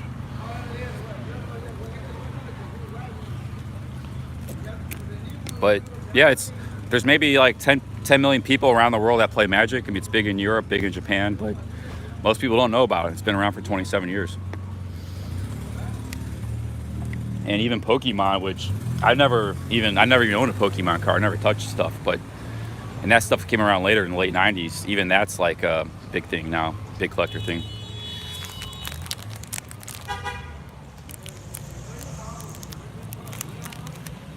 No, I'm just talking about history. I'm not like complaining or anything. Like to invest in anything, you have money. Even those $30 cards are worth $500 now, and I knew would go up in price. I just didn't have. I couldn't buy 20 of those $30 cards and tie up $600 just sit around. You know, I have operating expenses. Had to keep. You know, basically, I spin my wheels for 7 years. And it's really easy to do that in a lot of those kind of online businesses. Like you work hard and you don't really make any income. You just pay your bills.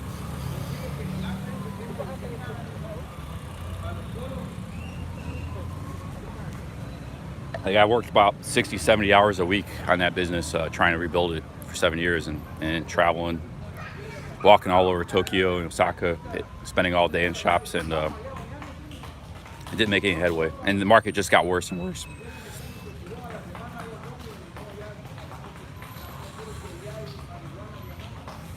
Benoit says his father threw away a ton of my first edition cards. Yeah, that's the case with a lot of people. Like when I was a kid, before Magic cards, I was kind of into like baseball cards, and baseball cards were real big, sports cards in the 90s. And everybody said, oh, I used to have cards from the 50s and 60s. I threw them away, you know, or comic books too. So yeah, that's why this stuff gets scarce too. A lot of it just gets thrown away or damaged, water damaged. Actually, I had we had a few million cards that got damaged by flood.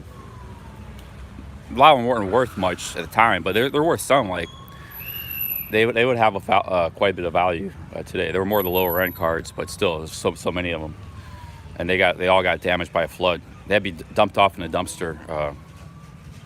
And it soaks up all the water and just turns into a giant mess.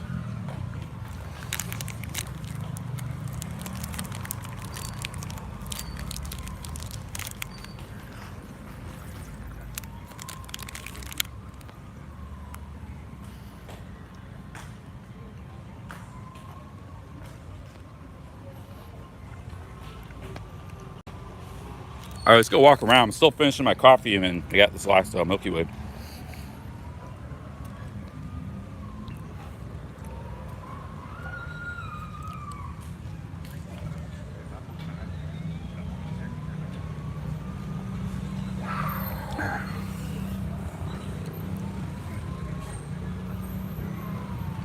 But see, when I was buying those $30 cards I mean, the guy's cradle is just one example. There's many cards like that, but I was buying them for 30 and maybe selling them for like 60 or 70.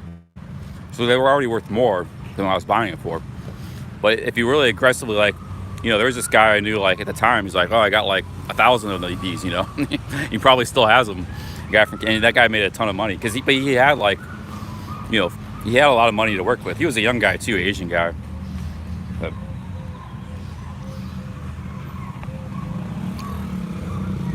I mean, they weren't like, it wasn't easy. He had to really, like, he would spend all day in the tournaments, like 4 days in a row, non-stop trading, and he would get maybe like 300. So it probably took him a couple years to get that many, but he had the money to invest in that stuff.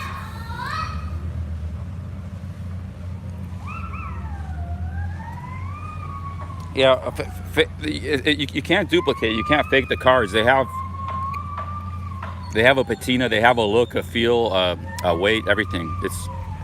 It's very, like, I can spot a fake card in a second.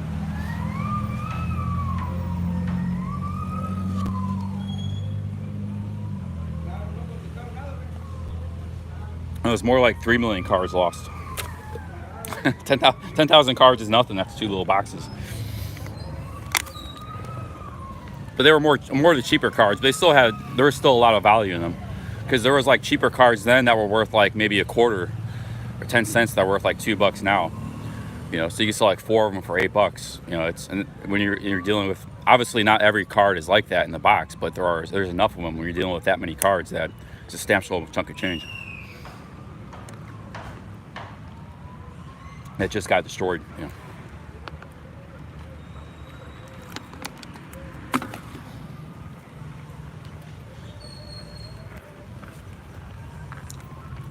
Hey, we had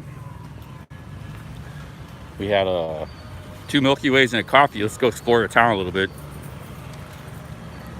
Yeah, I've had a good 20 years. I mean, I had a good run being a digital nomad, and I got no complaints and no regrets. I've had a very interesting life. Where it's gonna head in the future, who knows? But that's the fun of life.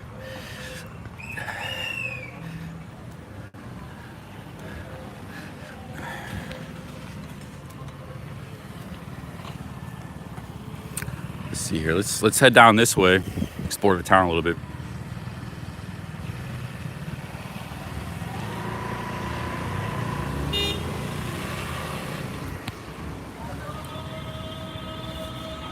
But I have learned too, like, a lot of the people who got rich or made a lot of money made money off investment, even if it took 5, 10, 20 years.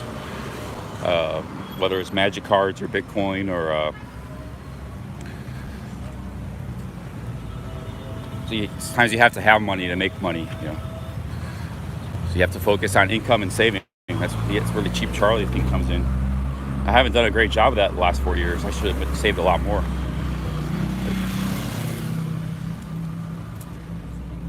The only way, if you need money to make money, and the only way you have to save. It's the only way. Nobody saves. They actually go in debt. They could do the opposite. They buy stuff, big cars and houses, and go in mortgages and loans. I mean, a house is one thing. A house could be a good investment, but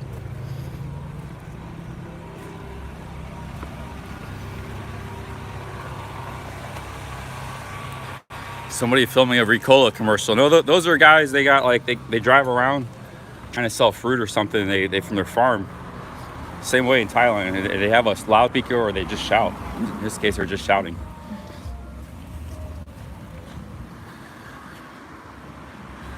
We're looking for an apartment building. We might stay here, post up here for a while. This town meets a lot of criteria for me. It's like we're starting to get more of a local neighborhood. Let's keep heading up this way.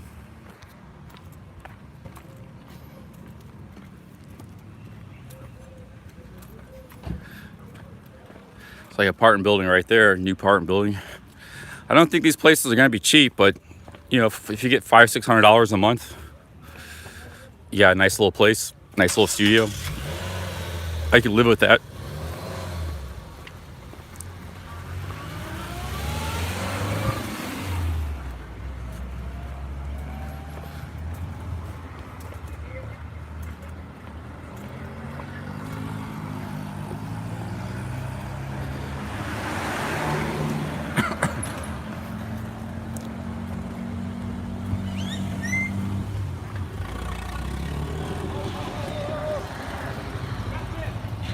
I think that's kind of like the BOPLA system, these little things. There's 3 guys in there. I don't know, I don't know anything about this town. I just got here yesterday. It looks, right off the bat, it meted a lot of criteria. Had a great basketball court, great group of guys playing there. So we're just gonna try to walk around and check stuff out together.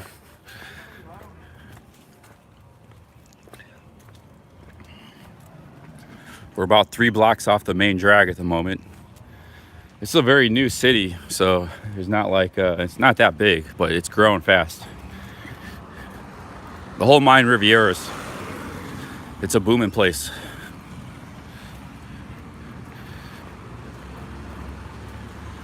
It looks basically the next street up, it goes straight in the jungle. So it's only about 3-4 streets in one direction and 3-4 maybe in the other street side. Let's go check out the jungle area here. Somebody in the chat said you can get apartments for $300 a month. Hey, big ups, Tony Montana. All right, 5 push-ups.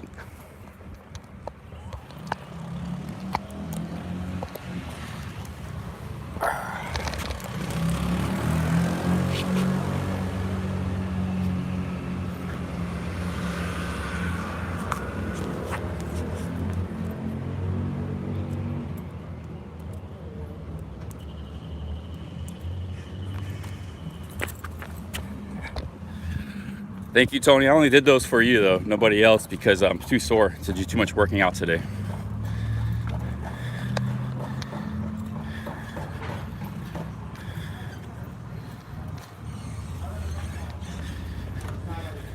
So the super chat for the donos for exercises is not on today. I gotta take it easy. Yesterday was a long day.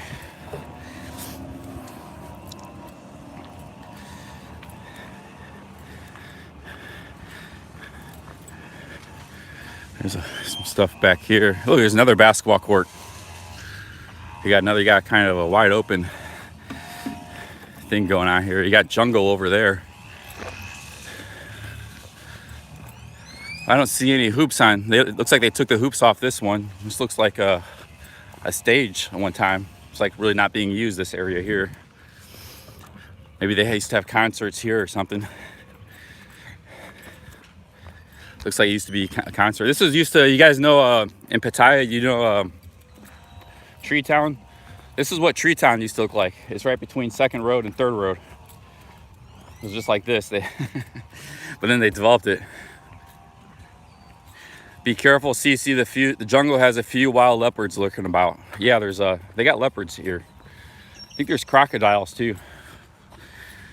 And of course, there's always snakes.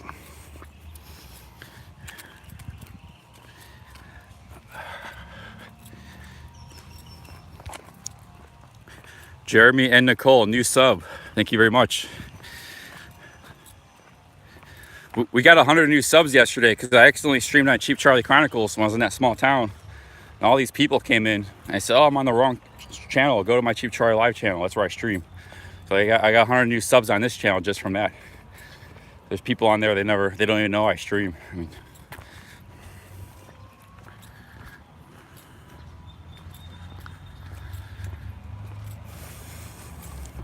yeah, there's a Jeff Leopard gonna be roaming the streets here coming this Friday.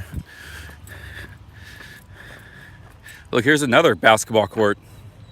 Man, they really got a thing for basketball courts, I'm telling you what.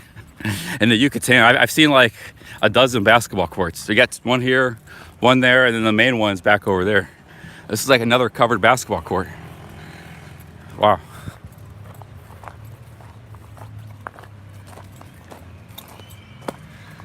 This one's a little more scuffed. That one's got no net.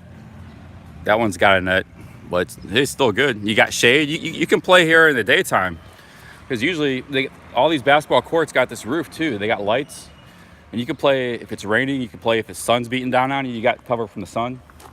So this is amazing.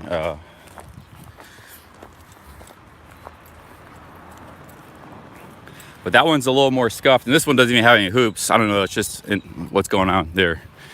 But the main one's up there where we had coffee. That's where we played last night. Sometimes they play soccer on the, like, you can play soccer, but I haven't seen hardly any people playing soccer in Mexico. I think just one time in Mexico City I've seen it. This is supposed to be a big soccer place, but they don't really play much soccer as far as I could tell. Actually, it seems like baseball and basketball are more popular. Baseball is very popular in Mexico too, by the way.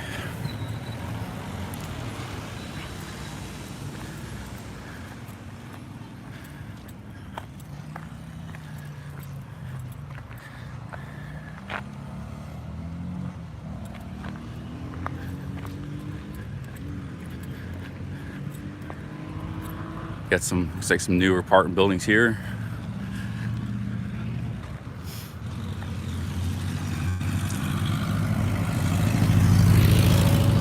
So you get more, they got like dirt roads up that way, kind of jungle area. Might be some locals living there. Some cheap housing. Like a restaurant here.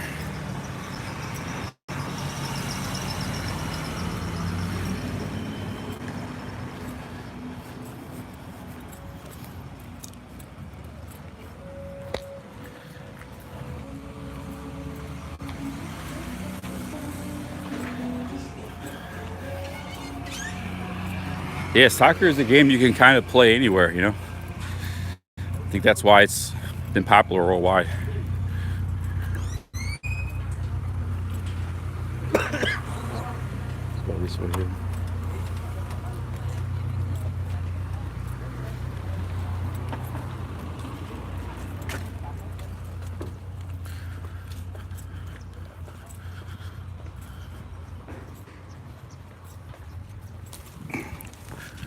Get back to the main drag. We're a few blocks from there.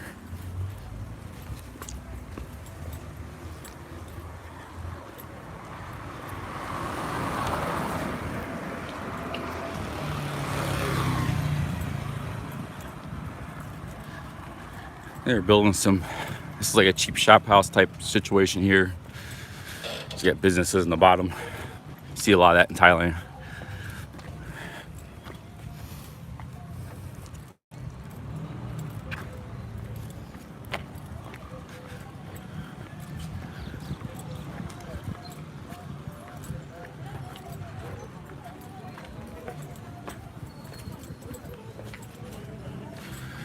All right, we got a juice seller. Might get some juice. See what here's a little cafe, coffee shop.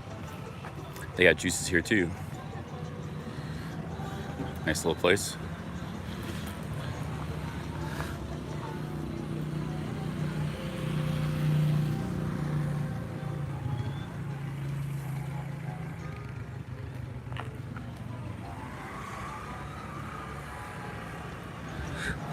The Canadian Jeff Leopard said he's coming Friday.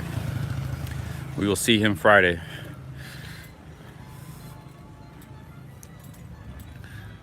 Maybe get some juice here. Buenos dias. Hola. Jugo de naranja.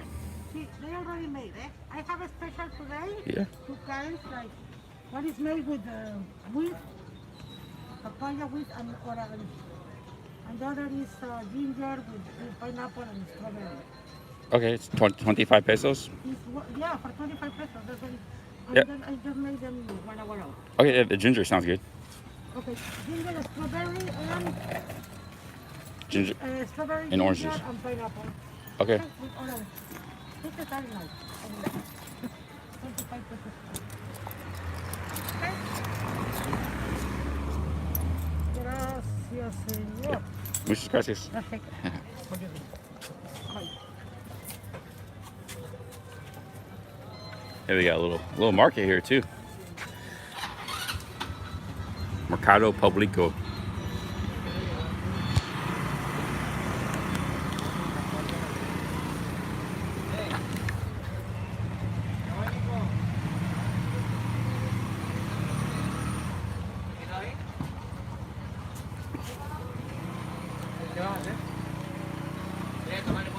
Pretty good juice. You can taste the ginger. Orange, pineapple, strawberry, ginger.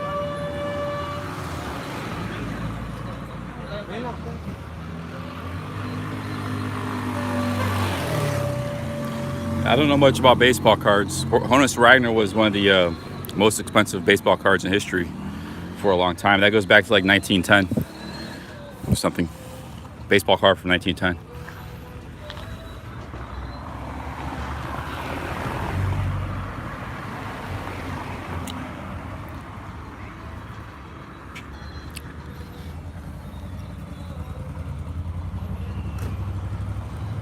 The baseball cards used to be sold.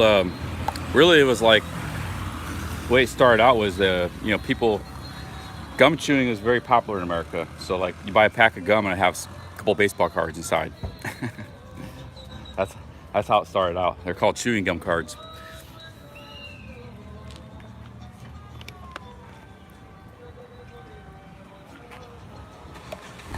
But I don't.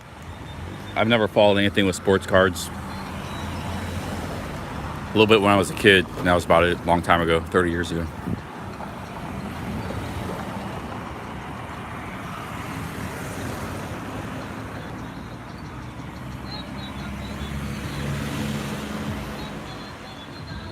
Also, comic books used to be a big thing. People, before the internet stuff, they used to have comic book stands. Magazines and comic books. Every store would have comic books for sale, and the ones, going back to the 50s and 60s, Spider-Mans and Batmans and all that stuff, worth a lot of money. X-Men, Incredible Hulk. Even some of the newer ones. There's ones like from the 80s and stuff. But people stopped reading them around about the early 90s. Everything kind of started changing in the 90s when the internet hit. And comic books it just became like kind of a niche collector thing. Whereas it was like very broad base in the comic books everywhere.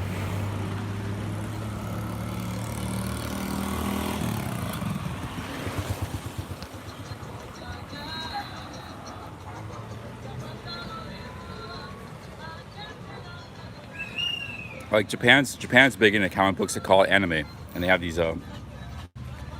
But they're still pretty big there. Like because people actually go to shops just to and they got these libraries of like anime. People just go there to sit and read. Or it's called manga, not anime. I'm sorry. Anime is like the television movie series. Manga is the book. The book version of it, comic book version of it. Yeah, it's manga. I don't know. But they got like manga libraries and cafes. Sometimes they mix the manga cafes with the internet cafes.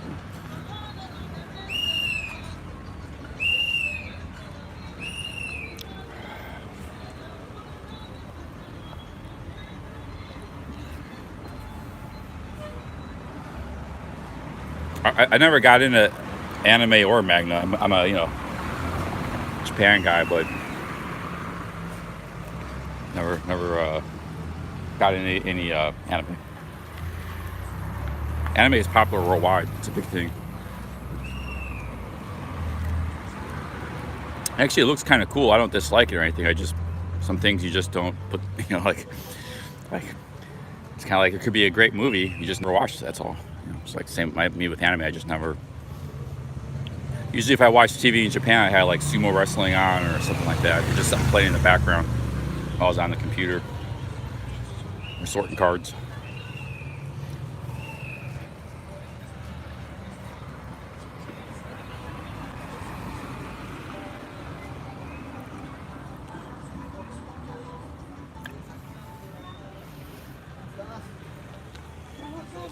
Yeah, I heard you could rent bikes. If I end up staying here, I'll just have to find a cheap bike to buy.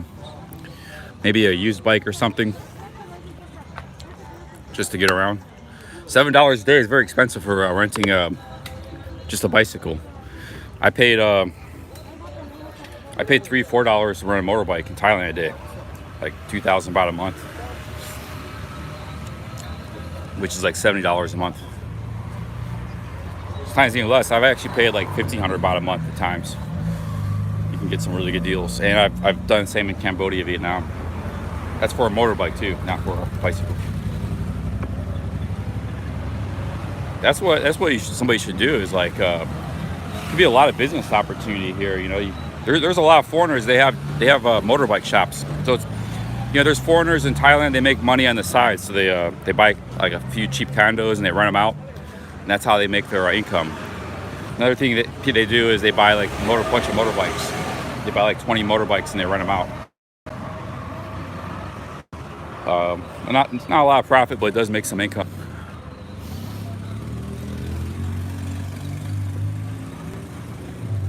But with the going rates here, it's like so ridiculous expensive for a motorbike rental. I imagine there'd be a lot of upside, but doing stuff like that. But they might not be lax here. Like they might not just let anybody rent a motorbike and drive them around like in Southeast Asia. Here they might have more strict laws. So maybe that's why.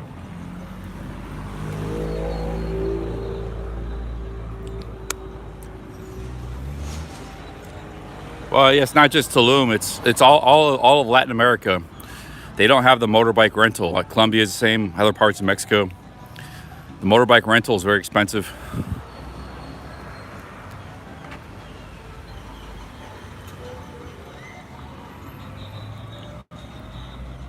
It's good juice.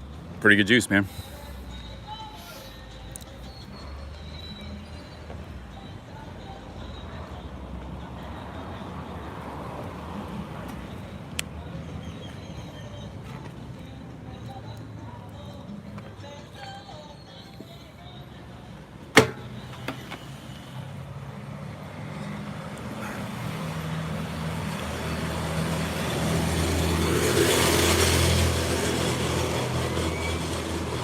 Gabriel Traveler is back in the USA, yeah.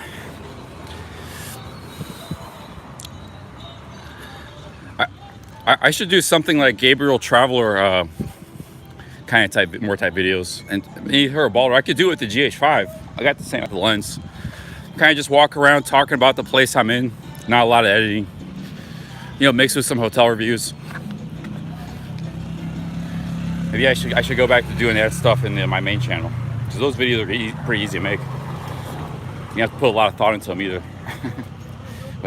But like that I actually went live yesterday for 6 minutes.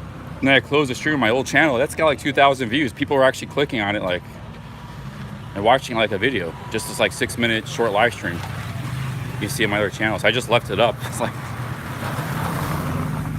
just make some simple videos with it. That's probably what I should do. I was trying to get like real fancy in editing, and it just takes too much time. And you have to put a lot of thought into it too. It's like,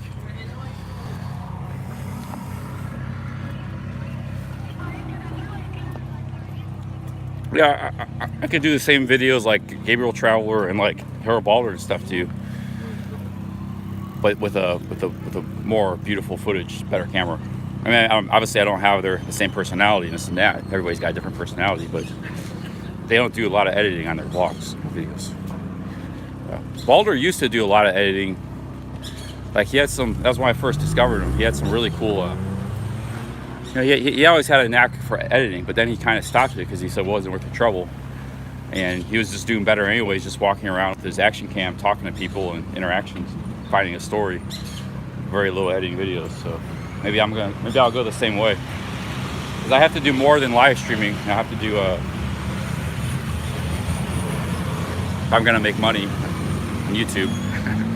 Let's go back to the main road. There's the main court we played last night in the park. Let's take the back street. First there.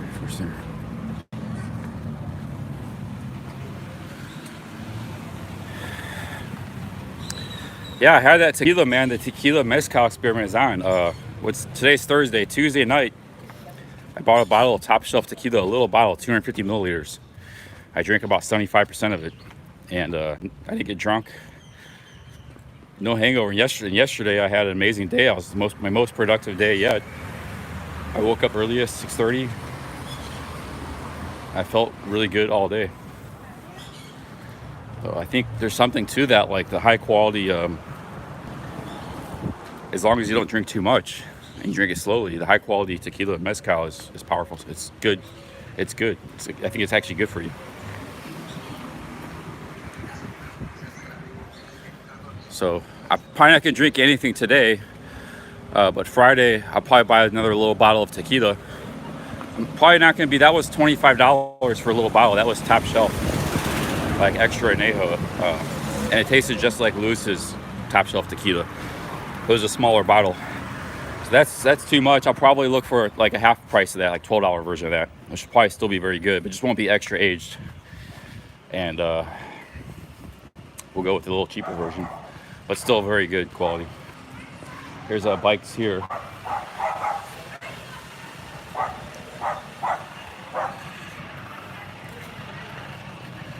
If I was binging in my room, Donnie, I'd be hungover. I'd be a mess. Yesterday, I woke up at 6:30. I live streamed for 5 hours. I traveled to another city. I played basketball all night. Does that sound like somebody hungover would do? Freaking idiot. I'm just gonna ban this guy. Go. Boom. Donnie T ban. Idiot.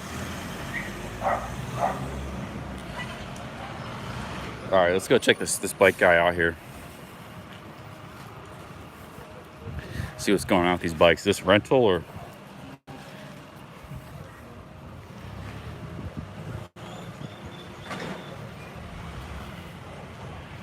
I didn't drink for 3 months.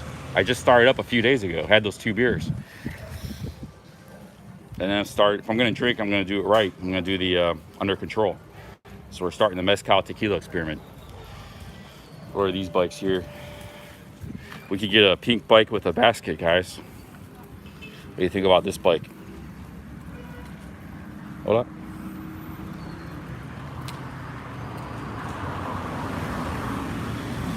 We could put our stuff in there. We could live stream.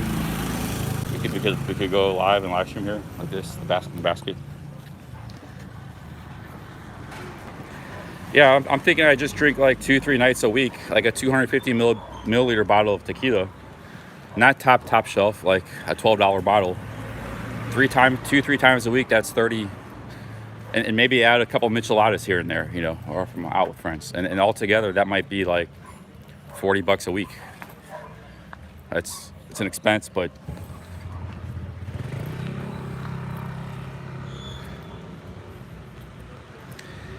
How much bike essay? I don't know, man. They got ATV too. Probably. I want to buy a bike. This would be a good one. It's a good bike. It's got a basket too. It's a man bike. It's got a fat seat. I like the fat seat.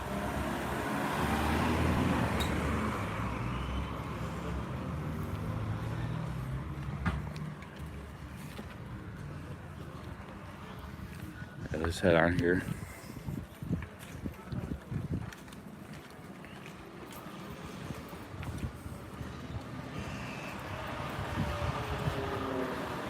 Somewhere up here, there's like a nightlife strip.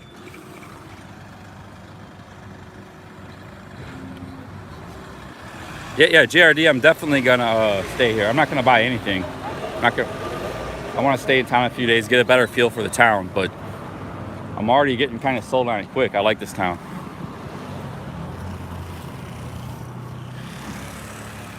Yeah, I could keep traveling around Mexico, but I don't know, I might just set up shop here. Or you got other places in the area you can go to too. You can go south, there's stuff down there. You can go north, yeah, Isla Mujeres, Playa del Carmen. But I'm not decided. Yeah, I'm not decided 100%. Like I said, Friday Jeff's coming out. We're gonna do the nightlife thing Friday night. We'll see what that's like. You know, Friday, Saturday's the best day. Coconut tree, orange coconuts.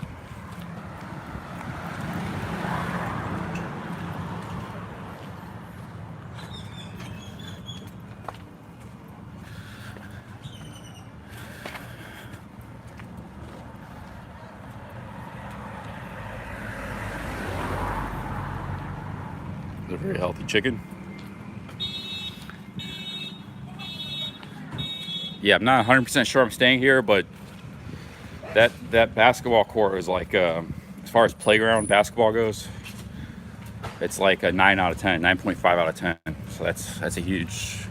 And I like everything else about this town too so far. I mean, it's a lot better than I thought it would be. I don't mind the artsy fartsy vibe, you know.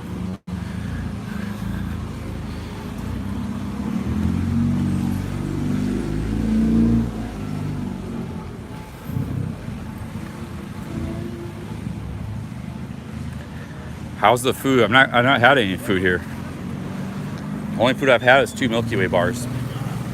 But I've seen a lot of street food here, so that's not a problem. This place is called Mama's Home. Let's see what's down here. No, I can't dunk. I don't have much of a leap at all, vertical leap. You have to train for that. You have to do like stair climbs, and you have to do like squats, that kind of stuff. It works your those muscles that lead to snatches. I'm actually very weak in that area.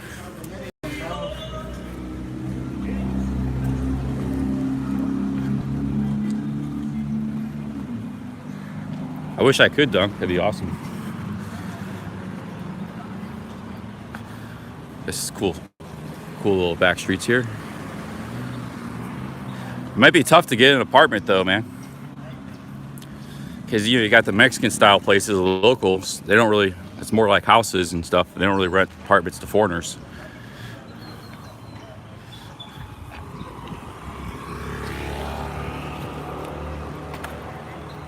Looks like we got another little park square here. Some street food.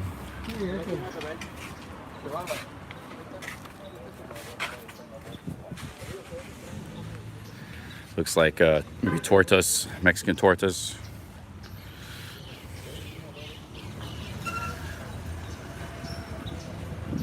There's a little park.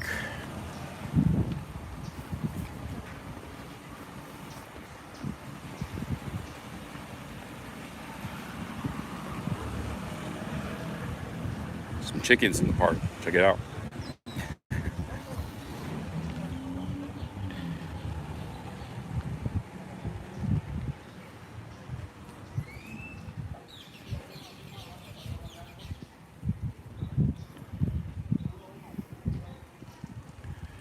Yeah, those are good exercises to do anyways. They're good for mobility, good for testosterone. Man, there's like a whole chicken family here. Just sitting here chilling.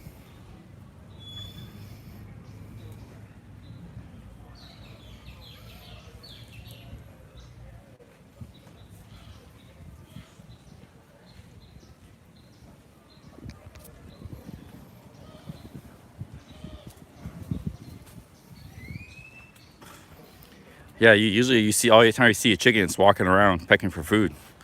Those guys are just sitting around, taking in the sights.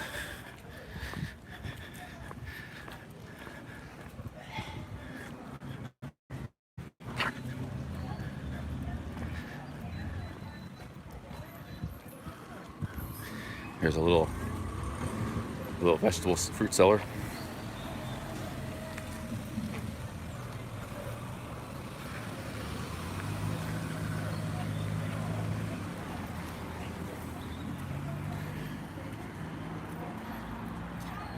Yeah, we get a place with a little kitchen.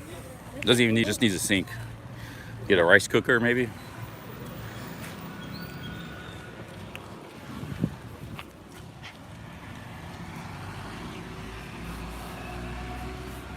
Abogados, that means lawyers. Lawyer office there.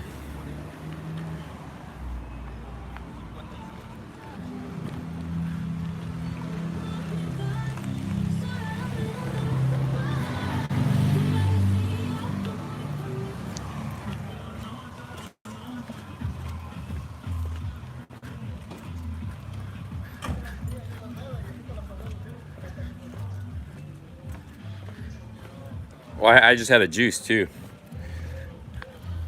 2 Milky Ways, coffee, and orange juice. I'll probably get some lunch in a little bit.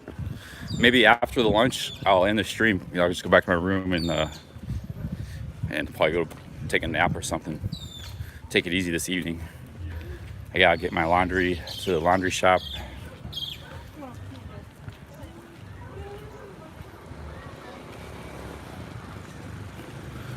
Let's go up to the main drag. We've had enough of these back streets for now. Yeah, there's a lot more local flavor here though than I imagined. It's like a combination hippie vibe, local flavor. Pretty neat. Hey, Anders Holberg, thank you very much. 50 Swedish kroners, thank you. There's a butcher shop. Cheers, Anders. This lady's got some probably local stuff in those pots there for sale.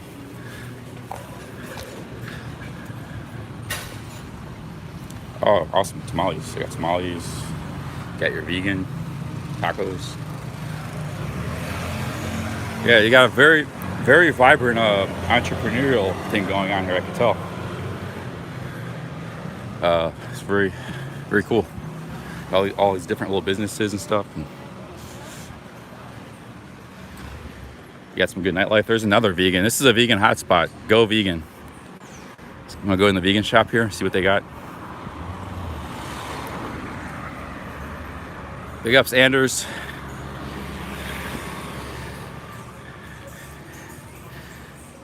Let's see here. It's like a restaurant.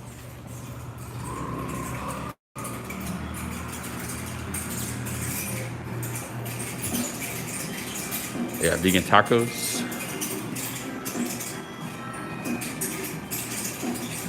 Hola, buenos días. Estoy buscando. ¿Eres vegan? ¿Are you vegan? Sí.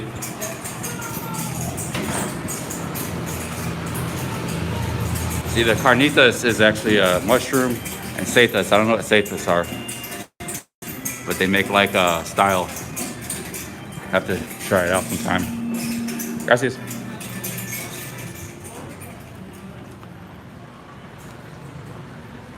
Seitas is jackfruit, so you got jackfruit mushroom tacos. Could be good.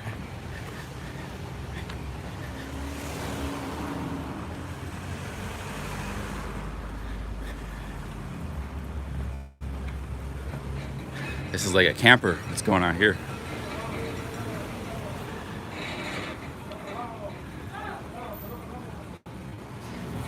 It's a weird truck here. It got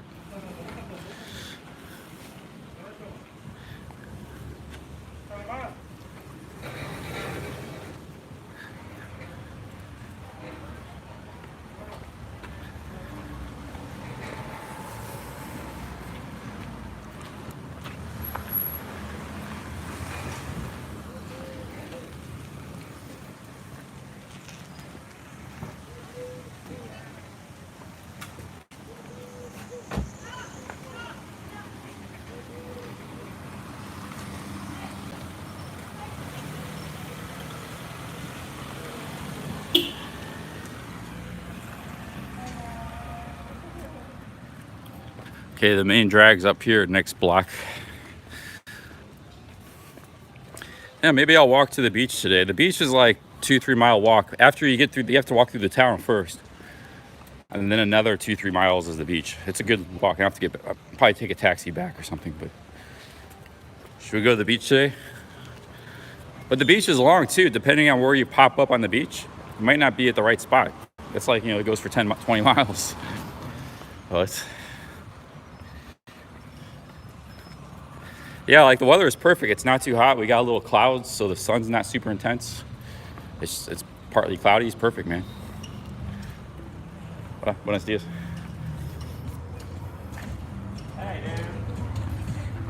What's this little coffee shop? Smells good. I could go for like a bagel, man, right now. Something light. That's what we need, something light. Oh, this is Aldo's. I think this place is kind of expensive. They had this in Playa del Carmen. Let me investigate.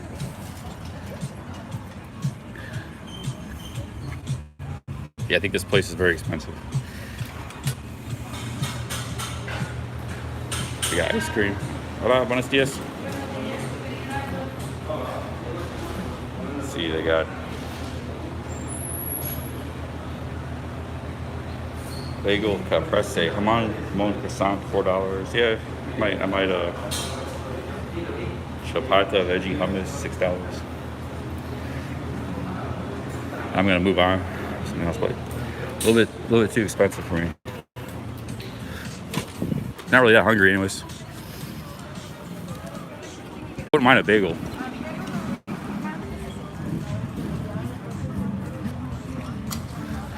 Let's check out here's that liquor store. Soda market. You might buy one of these for tomorrow. Small bottle. See what kind of tequila they got.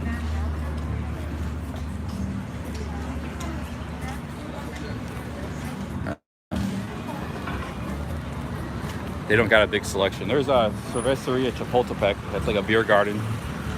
That was packed last night. All up and down here, there's nightlife.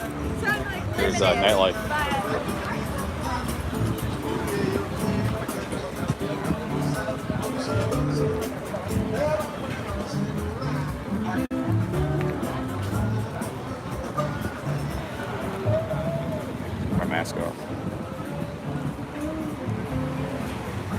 The souvenir shops all sell tequila too. Here's a souvenir shop. Let's check the souvenir shop out here.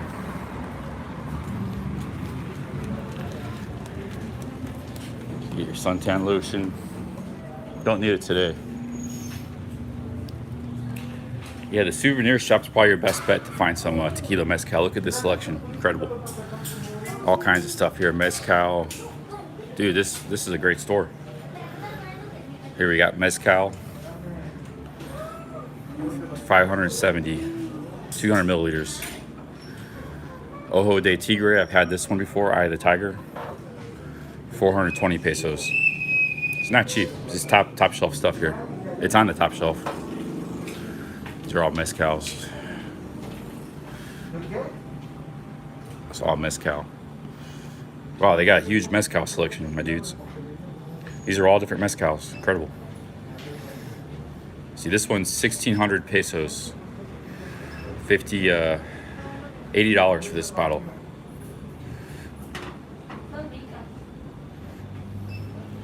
It's all mezcals here too. $50 for this one. What is this? This is tequila probably, no? It's all mezcal, man. These are the cheaper ones. These are $30. These are ones you see more often in the stores. Mezcal Joven.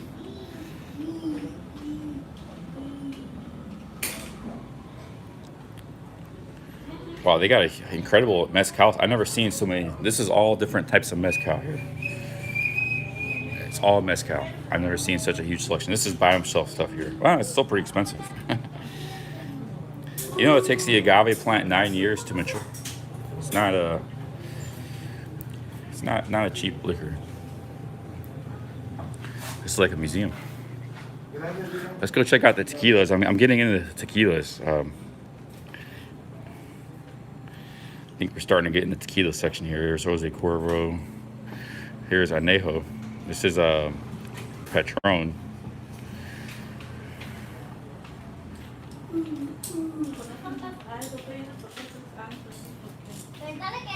Yeah, this is the tequila section. So you had mezcals over there. Now we're in tequilas here.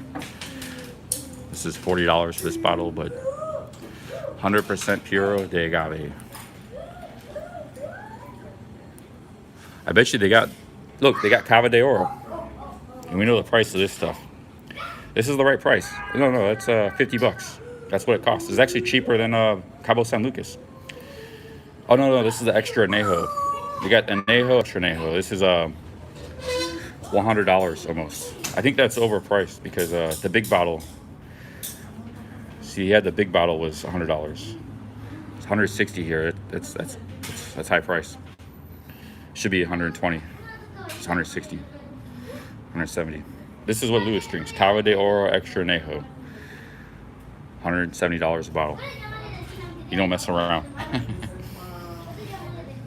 think this store might be a little bit expensive. Let me see here. What did I have the other day? I spent $25 on it.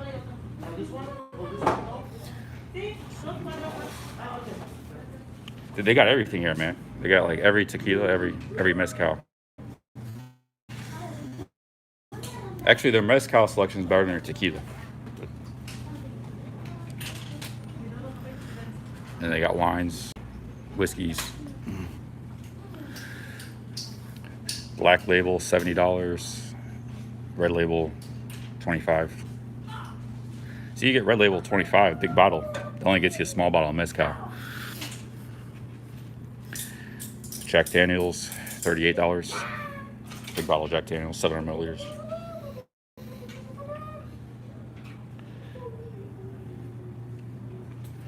You might be able to negotiate here. This is $30 for this 375 milliliters.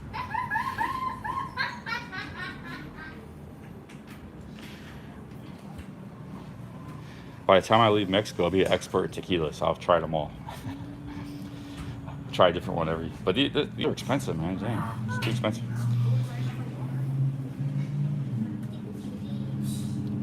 You got cheap tequilas, like you got stuff down here that's like bulk, low quality. $15 for all this, you know. It's got the little Mexican hat. This is what kind of stuff most people drink. You know, giant bottle, 700 milliliters, $10, $15. But prices here are too high, I think. Jose, see, this was like, I believe like $15 in Cabo San Lucas.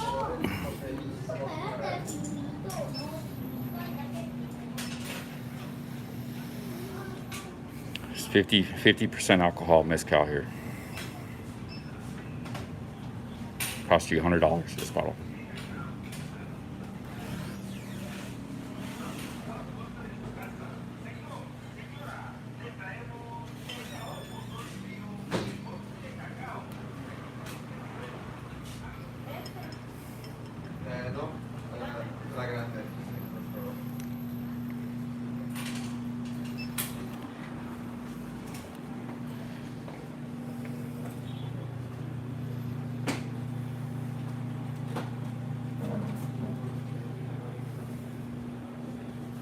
See, this one's only $6, but this is like a bottle of Saint Sam. It's cheap tequila, $6. Probably not that great. This one's $7.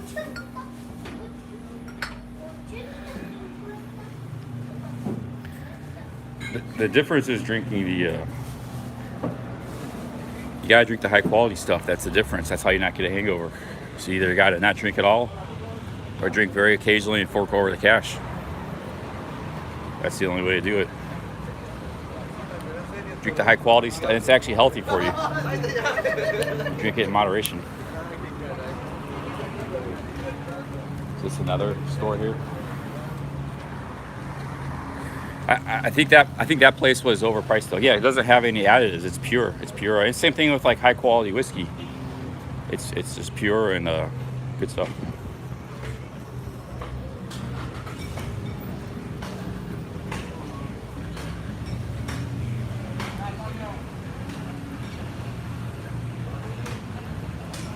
That's a beautiful day here.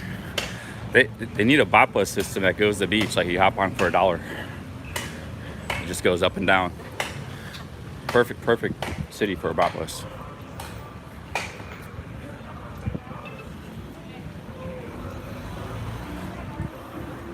Maybe I should start brewing my own liquor. One day I'll brew my own liquor.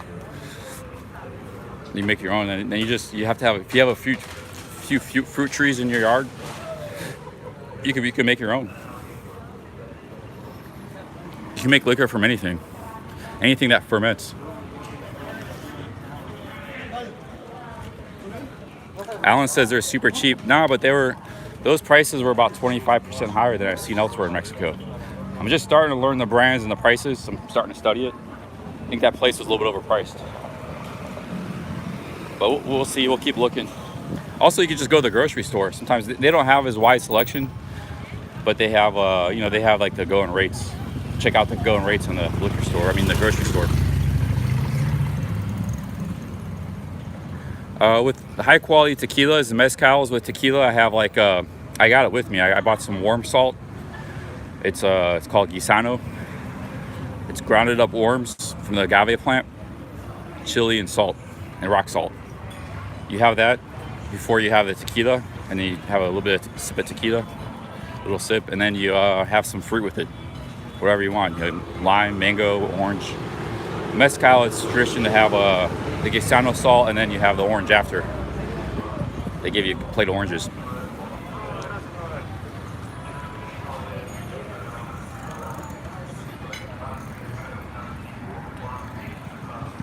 Yeah, we're gonna study it.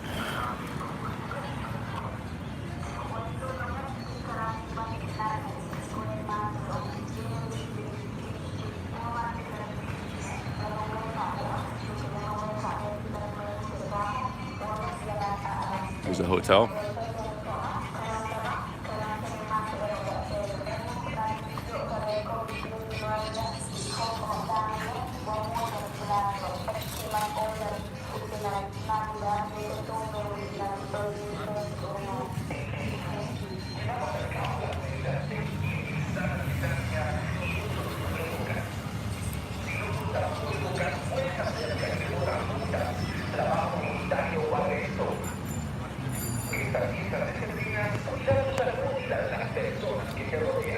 Mixer, I have no idea. I'm no expert. I discovered mezcal when I was in Oaxaca. I enjoyed it. I like micheladas, and Luis Cabo taught me about tequila. So all three of those things are very good in moderation. But I don't know anything about. I don't know much about it at all. I'm kind of trying to learn. You gotta learn about the prices, learn about the different brands, the quality. I like the taste straight up, I don't have to mix it, make margaritas out of it. What is that loud noise? Okay, I think if you keep going here, which direction is the beach? I think I went the wrong way.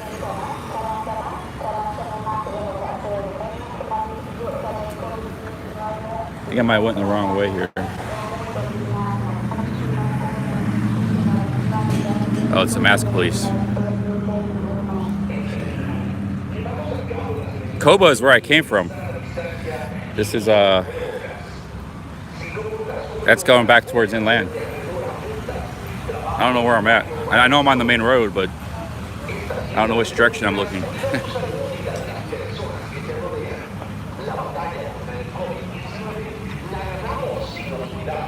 Let's just get across the street.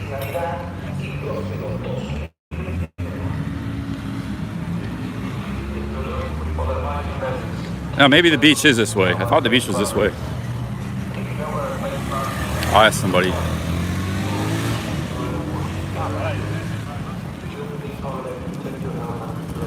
Oh, we got a bank here. I need to stop by the ATM. Here's a bank. I'm about out of cash.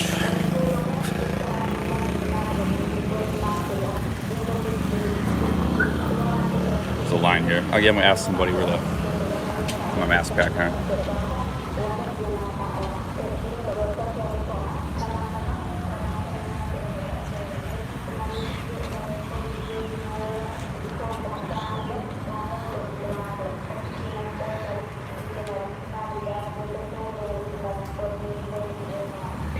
I put my phone in my pocket, it could be weird going into a bank with a phone live stream going. So I'll just put my phone in my pocket, guys.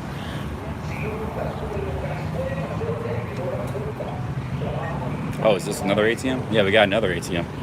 I'm gonna put my phone in my pocket.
I got ripped off there. They charged me, that bank charges 100 pesos. It's like $5 for a withdrawal. Still expensive, still cheaper than Thailand. They charge 7, but most of the banks here are around 30 pesos.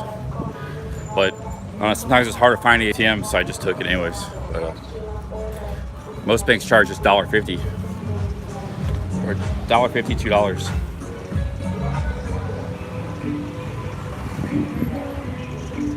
No, it's not. The bank I use doesn't charge a fee. It's no fee.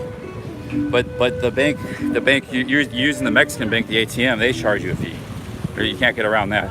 And there's no conversion either, so you just always decline conversion.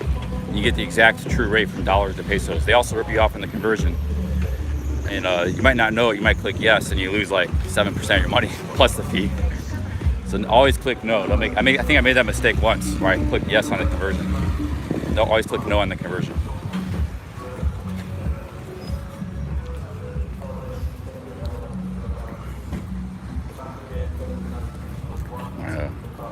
Thing back off here. La playa está ahí. Is the beach this way? Yeah, that way, and the next stoplight you need to turn to the right. Oh, turn right? It's a long walk? Away. Like 3 miles or something? I think so, like 3. Oh, okay. Thank you. Nice guy. So you got to turn right. So I was walking in the right direction. And you got to turn right here, then a 3-mile walk. Maybe take one of these tuk-tuks. Maybe take a tuk-tuk.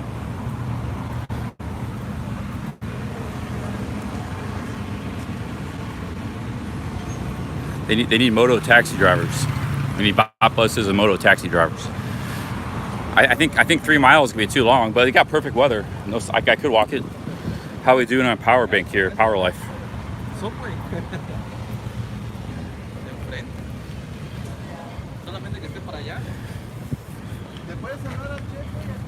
But like I said, there is an advantage of building the town a bit away from the beach, is that the beach is very, it's incredible, pristine, pictures I've seen. And the only thing that's on the beach is expensive resorts, but the beach is still very accessible to the public. Yeah, we got a full power bank. We could walk it. and try to take like a taxi back or something.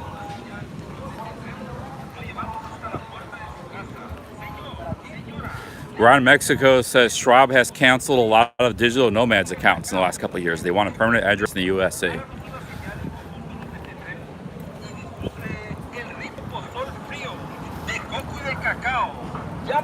There's a bike scooter rental.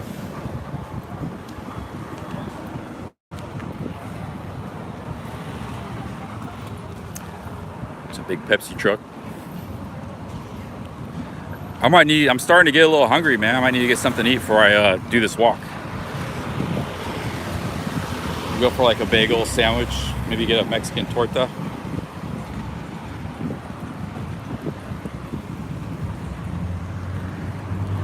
Out here. There's an Oxxo. They got a couple hostels down here somewhere. Here you get 5 tacos for $2. Tacos al pastor. 5 tacos for $2. Not bad. That's 40 cents a taco.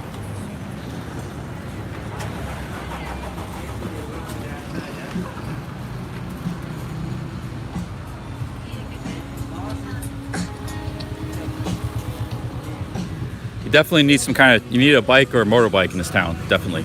Perfect town for a bike riding. So you get 5 tacos for $4 for 40 pesos, which is $2.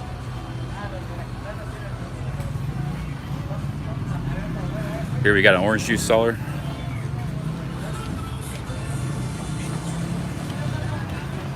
Should probably just go back to one of those restaurants and get like what I wanted for $6.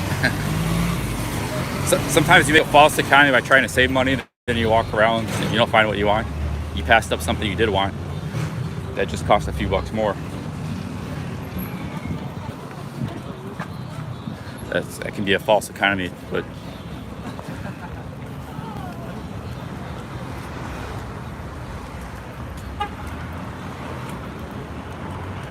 let's see if there's anything up here.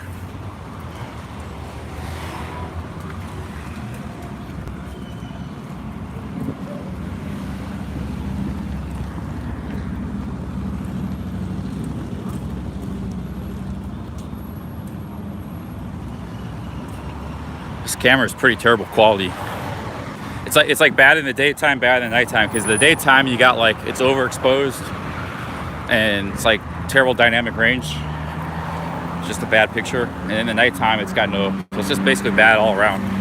It's like only 20% of the time these random spam calls on this number, like 3 times a day. It disrupts the stream. Nightclub Giancarlos.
Here.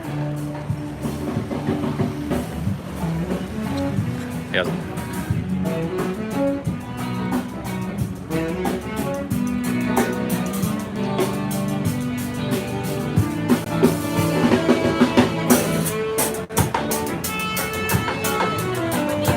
I think the picture quality is not good, but it's kind of good when you put it on your face. That's about the only time.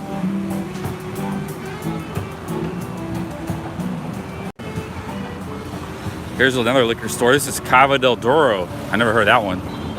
Let's see if we get better prices here. My mask on. I'll go low key. They might not like me filming. The last place didn't care, but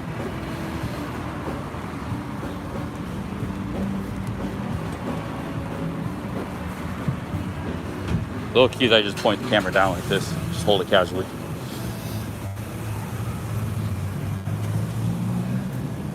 Hola, ¿cómo estás? Oh, you have a big selection here too. Very, a lot of liquors. Let's see if we get some good prices here. These are all tequilas.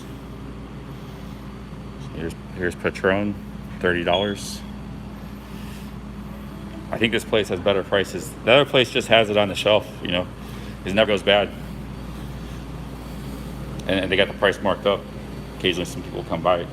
Here at Mezcal's, yeah, this is much better prices. It's like much cheaper. $40 for this bottle, $30 for this one, Hoven. Much better prices. This one's $100 top shelf mezcal right here. This one's $20. Cheaper mezcal.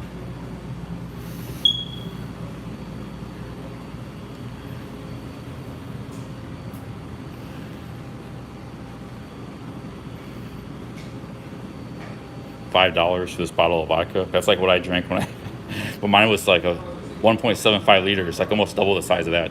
I almost drank the whole bottle. There's tequila, $25, $10.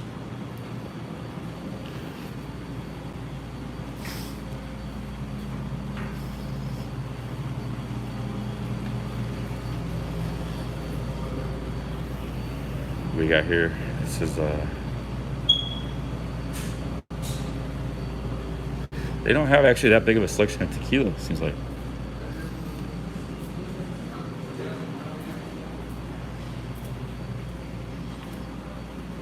No, that's yeah, definitely stay away from that stuff. I agree. That kind of stuff.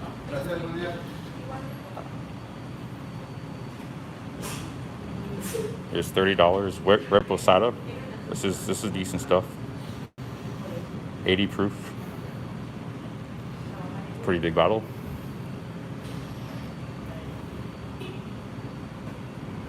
Here's a Neho 1800, 27. That's a bigger brand. I see that everywhere.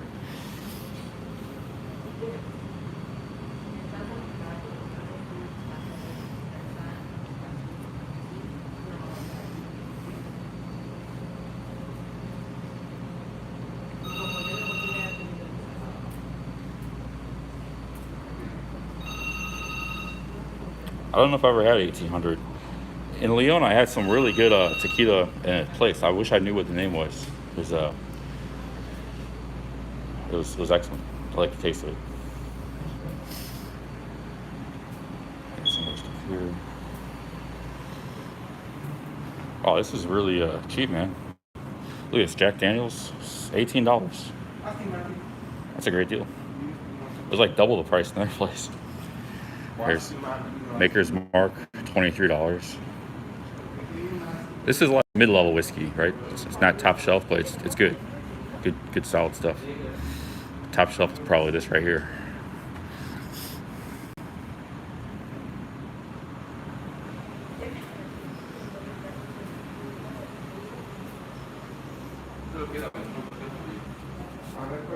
They even got some stuff in glass cases.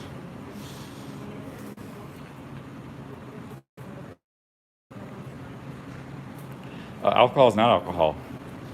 It's a million different varieties, my friend. A million different ways to make it.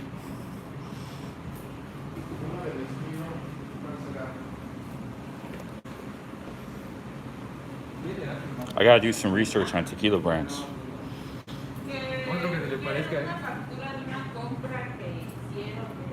See, he says cheap alcohol gives you nasty hangovers. 100% true. Yeah, the ideal thing, if you want to enjoy alcohol, you buy it might have to be maximum top shelf, but you buy good quality and you just drink slowly. You drink a little bit. Doesn't matter whether it's very good quality wine or a very good quality whiskey or tequila. This is why bottles of wine go for $1,000 and go for $1. It's night and day, you know. Now there's diminishing returns. You don't always get the more you pay, because then it comes like in the we're all in extreme luxury. So sometimes the mid-level can be good enough. The benefit you get from paying a higher price for alcohol diminishes rapidly. But the top of the line stuff is still better, but you might be paying like 5 times the price, something that's mid-level. So we're gonna research this. This is one of my research projects. But yeah, good prices here. They don't have more of the offbeat brands though. Like the other place has it's like a museum, but they got really high prices too. Overpriced.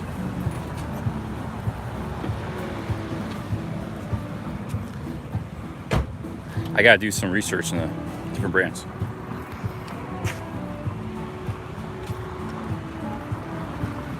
Hey, Jeremy Nicole, thank you.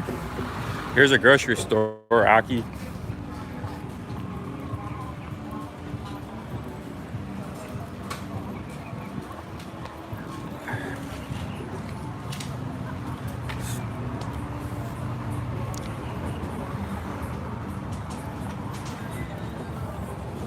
See, when you go to like a bar, you just get a drink. Here in Mexico, they got all the bottles and they pour the bottle in front of you. If you want them to, you don't always have to, but they'll pour the bottle in front of you. You know exactly what you're getting, the bottle, the brand. But like in Thailand, you order they're just giving you they're mixing it. They don't do any of that here as far as I can tell. They might do it in some places, but for the most part, remember I was drinking in that cantina in Mexico City? I was just sitting there, they would just pour it in front of me.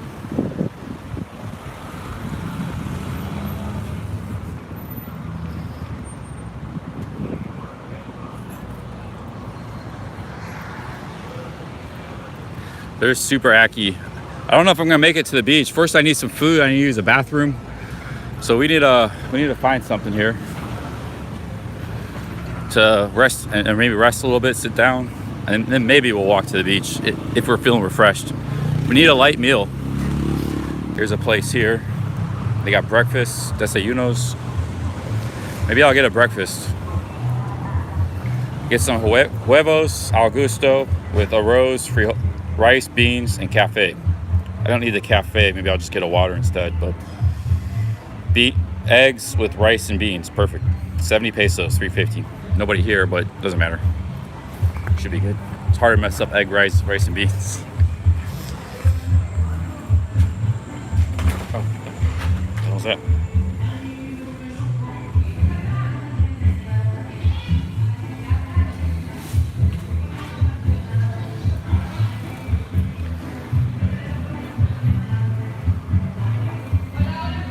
Hola, buenos días.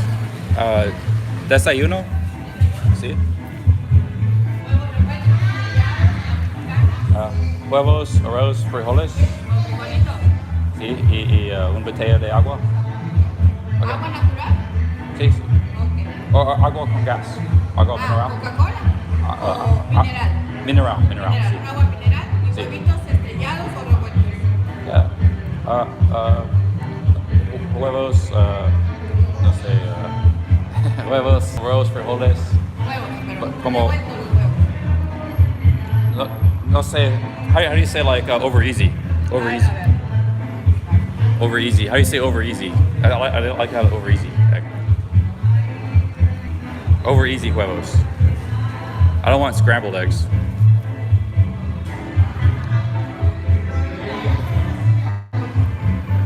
Medio. Sure.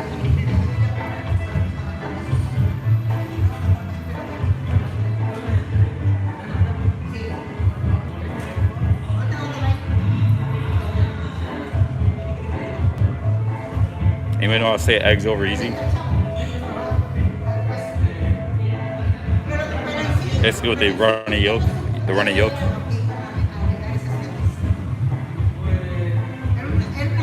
Huevos estrellados. Estrellados. Sí, gracias. Un amigo me dice, como dice.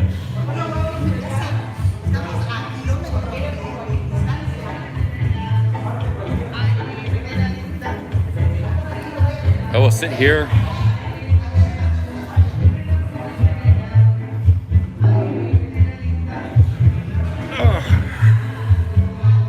There's another bank, Santander, but I think that bank, Santander and the other bank I used Those are like foreign banks, right? That's what they charge you more. This table's pretty dirty.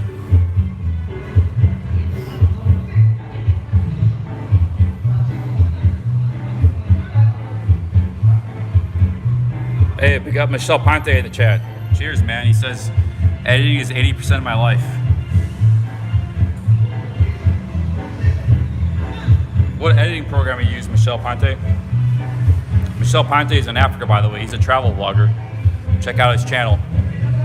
He does live streams too occasionally. He was in Thailand for a while. Did a lot of vlogging there. Premiere Pro. Yeah, I've never used Premiere Pro. I've always just used DaVinci Resolve.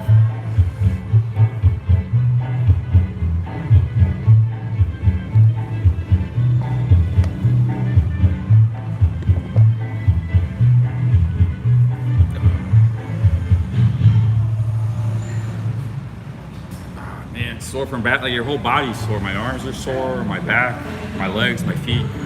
It's not super sore, but it's sore enough from basketball.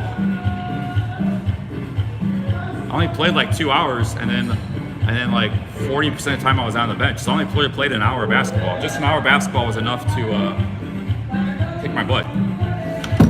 But here's the thing, like I said, I'm carrying 30 pounds of lard that my body and bones and stuff ain't used to carrying. Like before when I played basketball, I was 170 pounds. Now I'm 205 of just lard. So I gotta get rid of that lard. It does nothing for you. Muscle, sure, that's great, but you have a beer belly. I mean, you know, this is our lard here. We got this. You know, you got in your hips. You even get in your like your muscles. Like there's fat. You know, like marble fat in your. I don't look that fat here and stuff, but there's still a lot of fat there in my neck, everywhere. We gotta cut that, get rid of that stuff. You gotta get lean and mean. I'm skinny fat right now. Oh God. I don't know if I can walk to the beach. It's a perfect day for it though.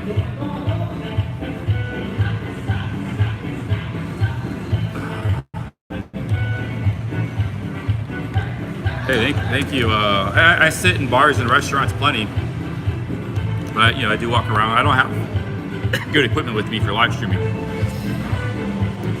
Michelle Ponte says it would be cool to play basketball together. Yeah, man. Michelle Ponte is a big basketball fan.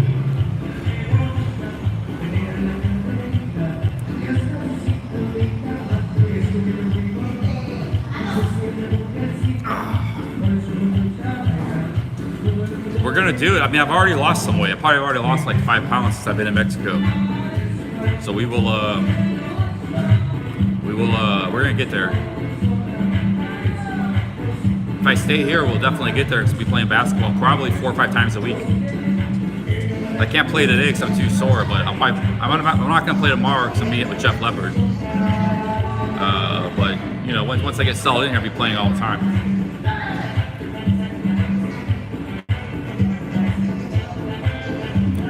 What was I eating in the bunker? I eat a lot of peanut butter jelly sandwiches. I eat a lot of spaghetti, boiled spaghetti noodles. I eat a lot of like that kind of stuff. But it's not the food so much; it's the sedentary lifestyle. I'm in America. I don't go anywhere, do anything. I don't exercise. I do a little weightlifting. I have a barbell, you know. But that's about it. And I do that very half-ass, you know.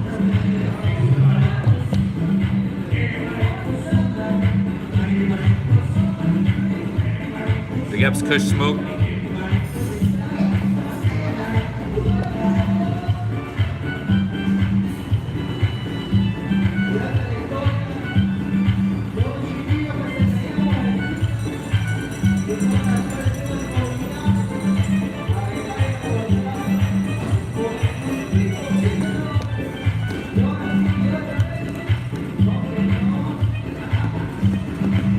Some days in America, I eat like 3,000 or 4,000 calories in one day. I don't know why, because I don't exercise or do anything. I just keep eating.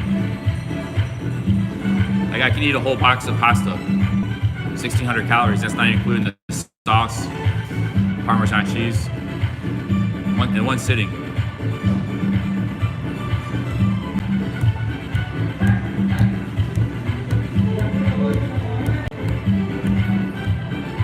think I expend a lot of brain energy when I'm in the U.S.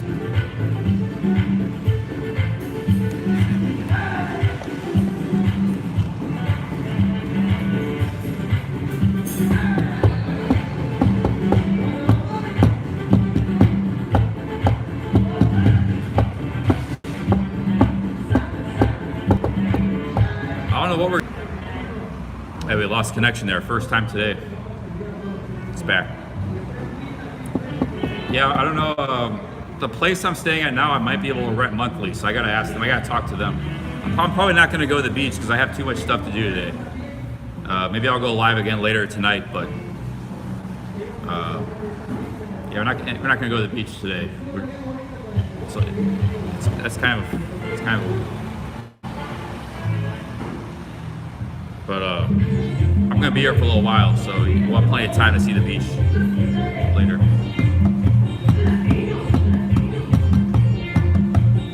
After this, I'm gonna walk back to the town, and well, that'll be it for today. I mean, for this afternoon. Might go live again later, maybe not. Maybe 50-50. Just have some breakfast here.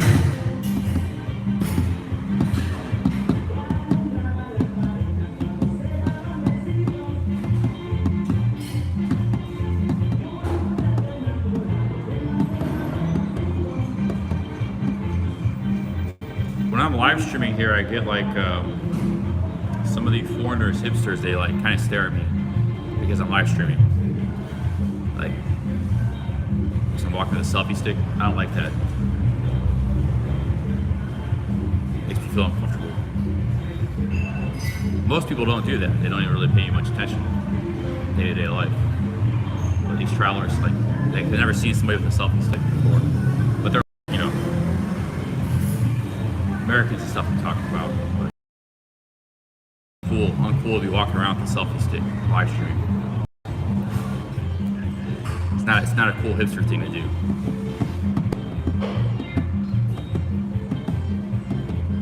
It makes me feel self-conscious.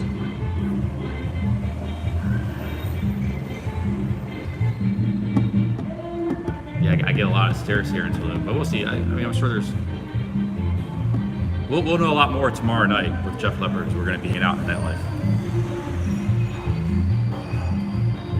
I'm not saying they're being aggressive or mean. It's just like, you know, if you're staring, like, it's like, I don't really like stairs, long stairs.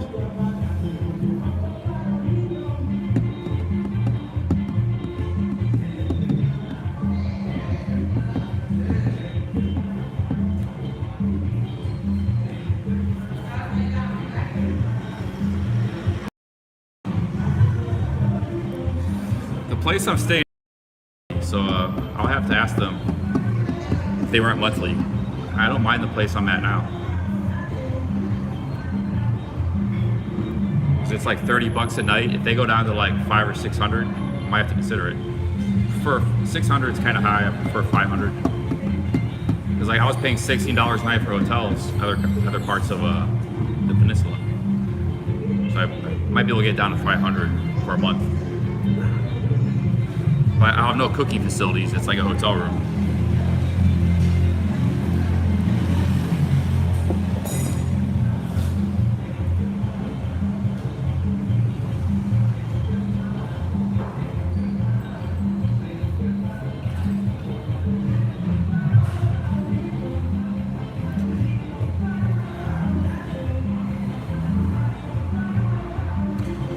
See what's going on in the chat. Get some conversation going here.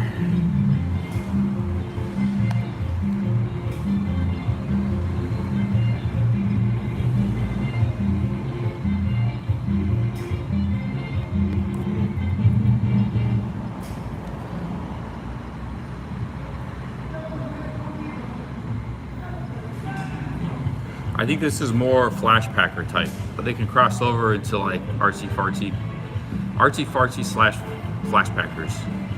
Flash packers really aren't much. They're like backpackers, but not really much on a budget. They got plenty of spendable income. They're not rich necessarily, but they don't. You know, the whole backpacker thing was being able to travel around the world. Sometimes they would do a leap year in college. They had a year off. You know, and they didn't have much money, and they just wanted to travel for 6 months or a year. And they had to stretch a finite amount of money, a little bit of savings, a little bit of money they had no income. They had to stretch it as far as they could. And there's millions of people that have done that throughout history in the last 50 years, 60 years. But the Flash Packer, they don't have the budget constraint.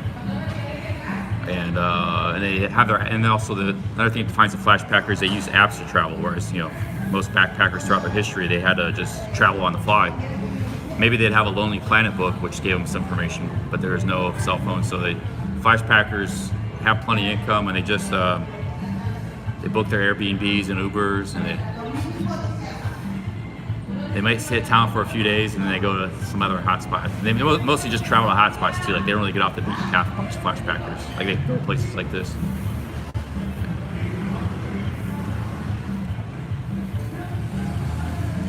I'm kind of a mix of all of them, really. I mean, at times I've been a backpacker, at times I've been a Flash Packer, guilty of that. Times I've been a monger. I've been every kind of traveler. Gracias.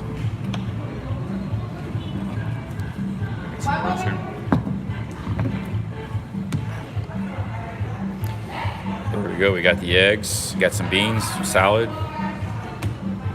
tortillas. We got some salsa here.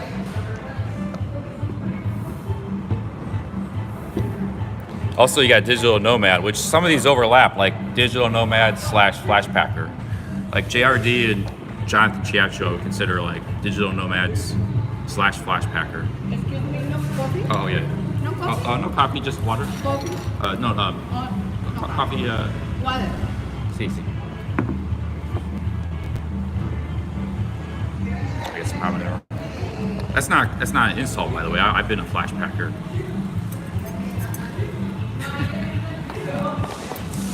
Who else we know? Savage Traveling. I might put him more in the backpacker category. I don't know him that well, but he's more of a backpacker. Sean is just not a traveler, period. He doesn't travel much unless he has to for a visa or something. When he was younger,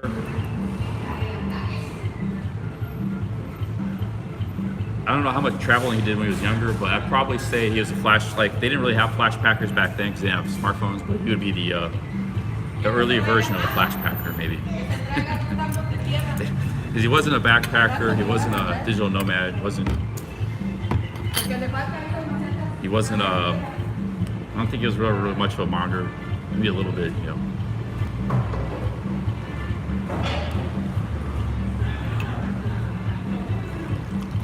He was never a package tour guy. I don't know, some people just don't really fit easy.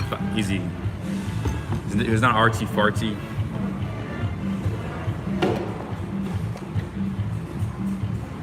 Yeah, mostly backpackers stayed in hostels, but not always. I mean, some countries have very cheap budget hotels too.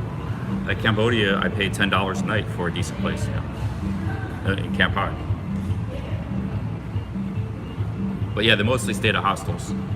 So the whole subculture developed around the hostels.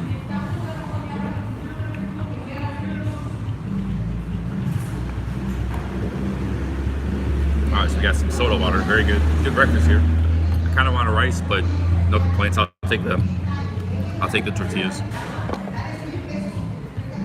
We got tortillas, we got egg, beans.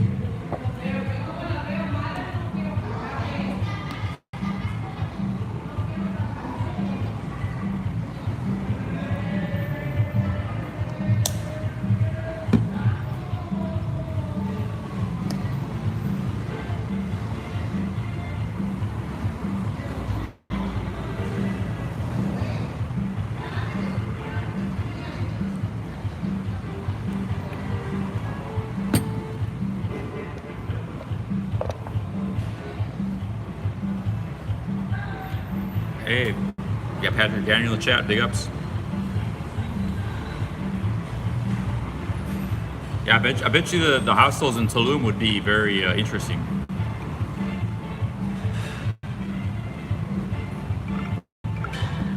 Might have to go stay there one night as a research project.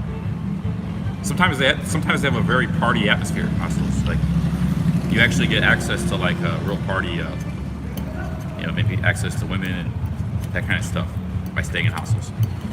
There are upsides aside from the budget orientation of hostels. I'm gonna put some egg on here. We already got the salsa, some tomato, salt, got some salad, some beans.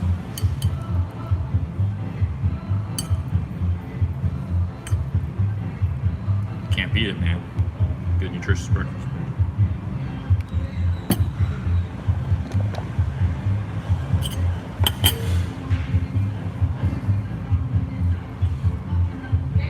Yeah, I mean, by access to women, I mean being in the right spot at the right time. That's what it's all about. And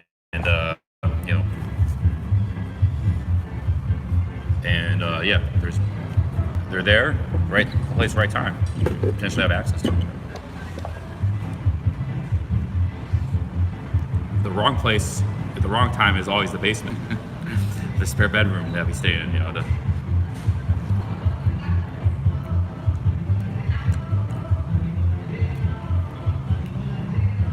Or the apartment living in alone. You have to be out and about to have access to women, my friends.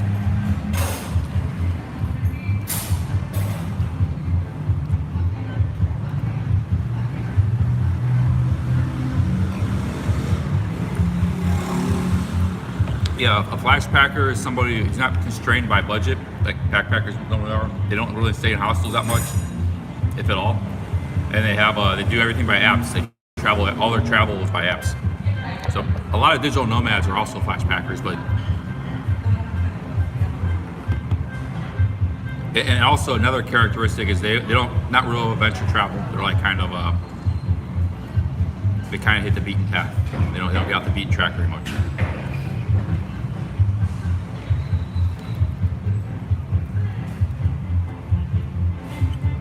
When I left Pattaya 2018, I was banned for a year from Thailand.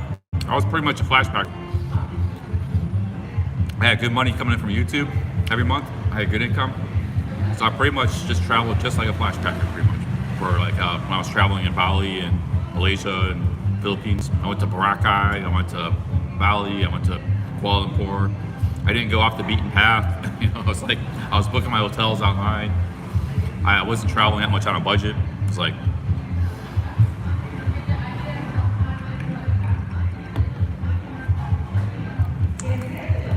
but backpackers are becoming ceiling where the people who travel are the people who have money.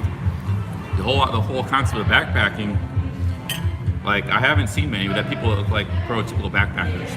Usually you look kind of scuffed backpacking because you're on a budget. You can't you're not carrying a lot of clothes, and a lot of times you get a little dirty and your clothes get dirty. You can't wash them all the time. It's you're on the road all the time. You're staying in hostels. You might be difficult because there's other people in line for the showers, so you can miss showers all the time. And you're getting like a sunburnt, windswept face, like you just come from the desert.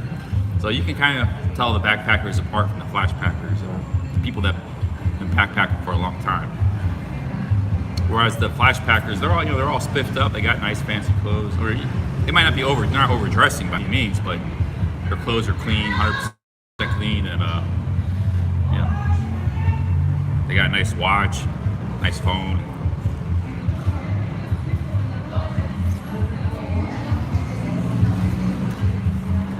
Yeah, it's just the realities of travel that if you're traveling very cheap and off the beaten path, you're not going to be 100% clean 100% of the time. Taking 1-2 showers a day,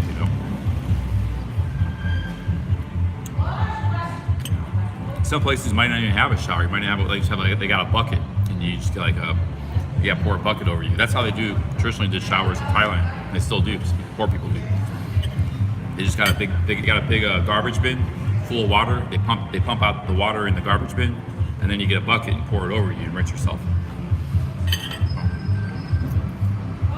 And if that's your only option, you might just, hey, I just don't feel like taking a shower today. That's the traditional budget style shower. And you still see that in Thailand a lot. And the poor people, that's how they.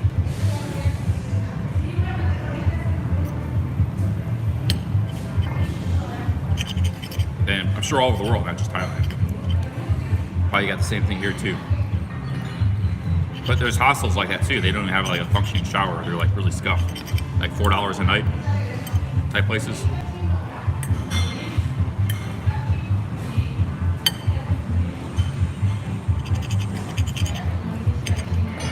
There's actually hostels in Bangkok and like Vietnam and stuff, in Thailand, and they're $3-4 a night. So just imagine how cheap you can travel if you're staying in those places all the time.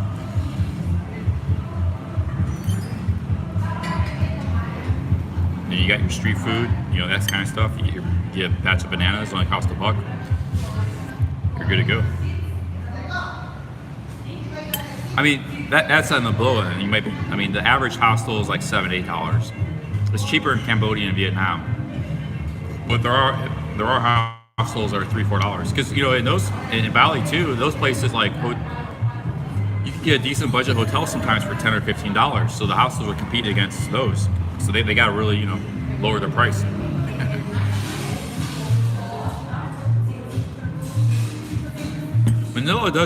Philippines doesn't have much of a backpack. Never had much of the backpacking thing going on. Hostels, because a lot of it goes through the big city like Bangkok. You have Khao San Road. Manila, nobody really likes Manila, and then but it's getting popular. You know, you got Boracay, but you know Boracay, the hostels are expensive there, like $20 a night. So Philippines has never really been a big backpacking destination. It's been more of a digital nomad or monger destination, or somebody looking for a girlfriend, you know.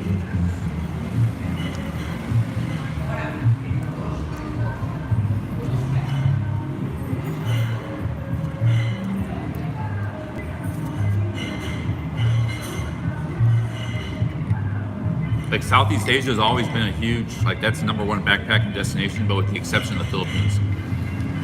It's not that sometimes they would go to the Philippines, but it wasn't on the main. The main things were always Thailand, Cambodia, Vietnam, and Bali, and throw in some other places secondary: Malaysia, Philippines, Burma. Also, India used to be a big backpacking. This is very cheap. Not so much anymore because the flashpackers Flashpackers don't go to those places. They do go to the Philippines though, the flashpackers. They do like Boracay, you know, it's kind of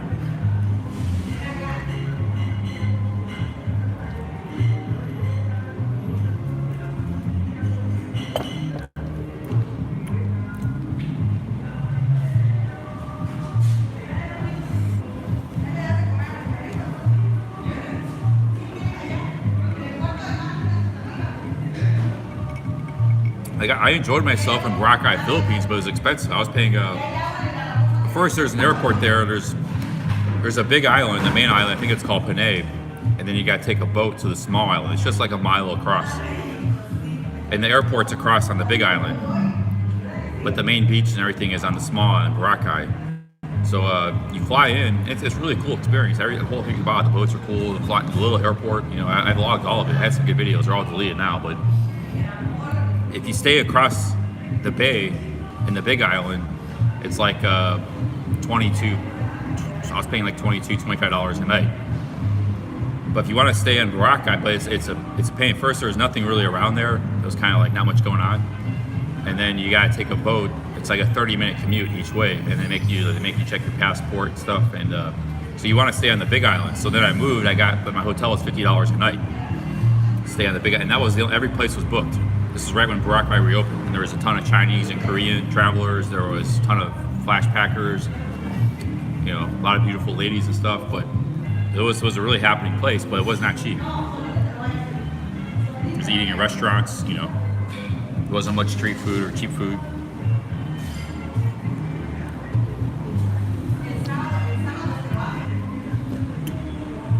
There were a couple hostels, but they were booked, and the hostels were not cheap either.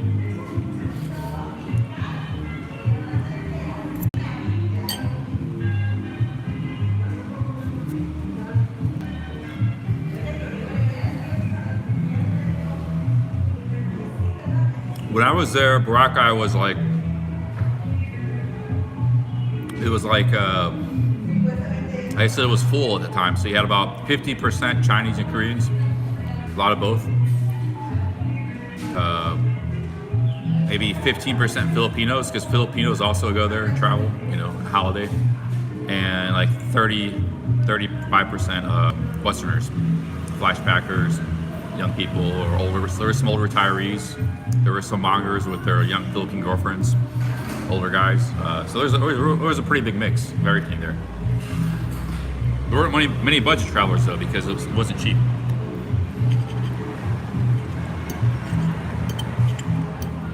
It was actually a guy following me around with the camera, because I had done a few live streams, like basement live streams, but most people, 99% of people didn't know what I looked like. And there were a couple of guys that exposed me. Oh, we caught Cheap Charlie, we know what he looks like.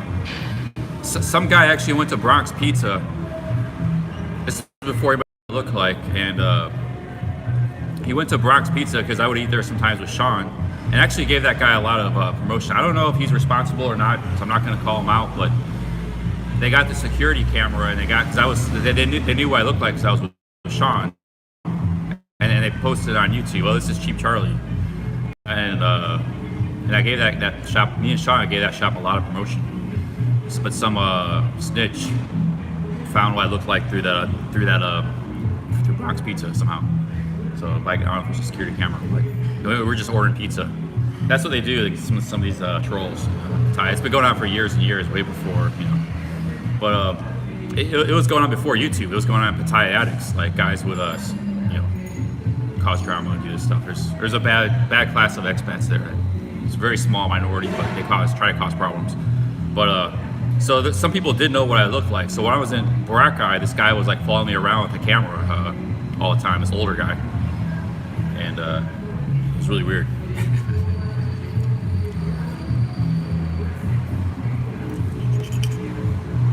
Yeah, I met him too. He was a nice guy. So I don't know how this guy got the footage of me, like security camera footage of me ordering pizza with Sean in Bronx Pizza.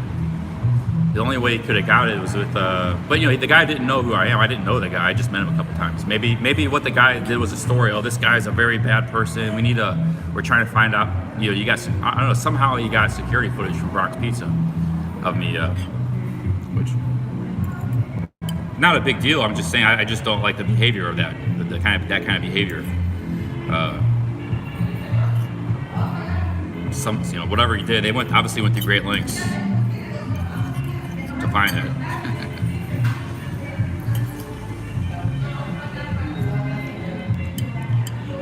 Hey, what's up, Robert Mack? Yeah, like they'll go to hotels. They'll try to get the guy's passport. You know, they did that with a couple other YouTubers. They'll try to get the copy of their passport and stuff. Maybe they'll pay them, they'll bribe them. Yeah, there's a lot of bad people out there in this travel genre. They'll do all kinds of things, man. I don't talk about that stuff much, but I'm aware of it. It's happened, you know, it's happened to me a lot.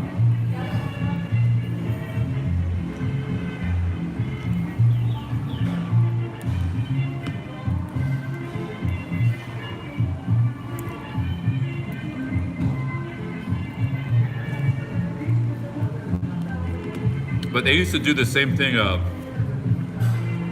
Pattaya Addicts forum. I used to be on that forum before I was YouTube or anything, like 7, 8 years ago.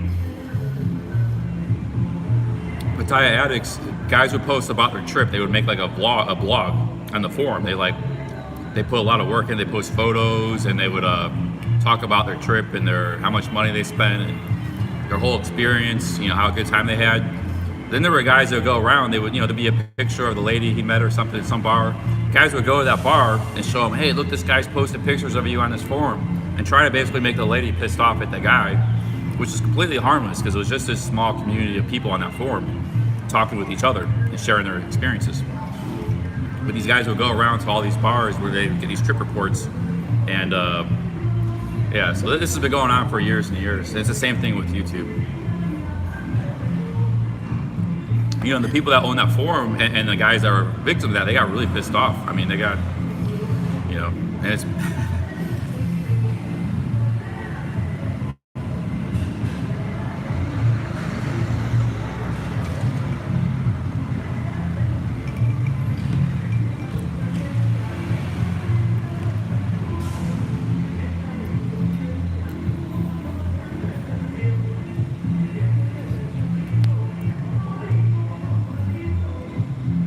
is a good little meal. Simple, but we got some tortillas, beans.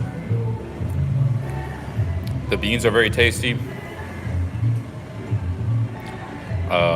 We got some tomatoes, eggs, very, very nice. I'm pretty sure the same type of people that were doing that stuff back then are the same guys that are causing the problems in the Thailand and Philippines genre on online, on Facebook and YouTube.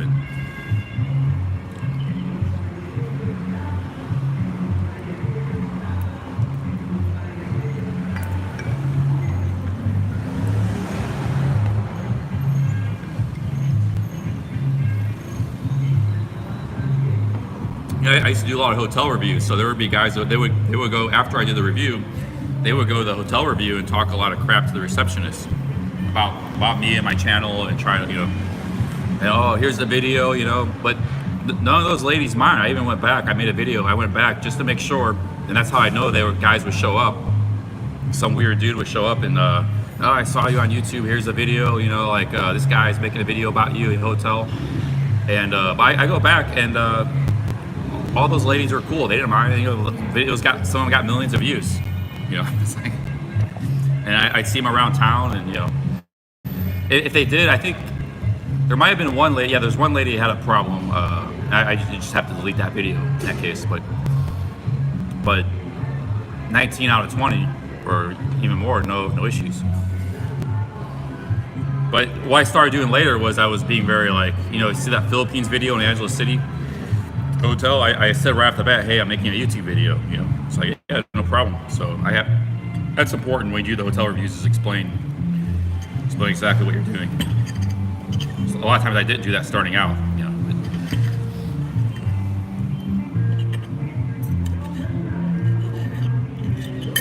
Stuck in Florida says Ybor City is raging. Yeah, where would you stay in Tampa, Ybor City? There's no hotels. You have to that's where the locals would drive. They drive there, They drive and park and they party. I don't know how they get home because they're all drunk. They all drive there. It's big. Maybe they take Ubers. I don't know. Maybe Uber. Not nowadays. You can take Uber.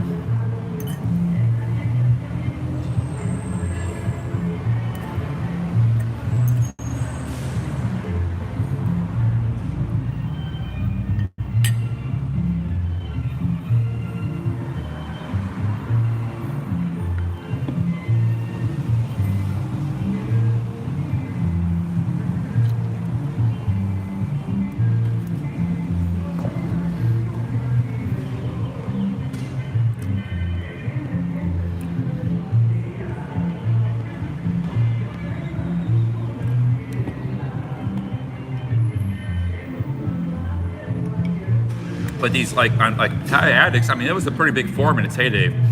So one really good trip report, that guy might get 10,000 views. It's kind of like a YouTube video. So you would get a lot of views in that forum. That forum has kind of died out a little bit. I think a lot of the social media is taken away from the forums. That's true with all things. There used to be a lot of good travel forums, like backpacker forums and stuff. I don't think those are around much anymore, or they've really died out. But yeah, I like the forums better than Facebook and stuff. And but all the social media is taken over from the forums.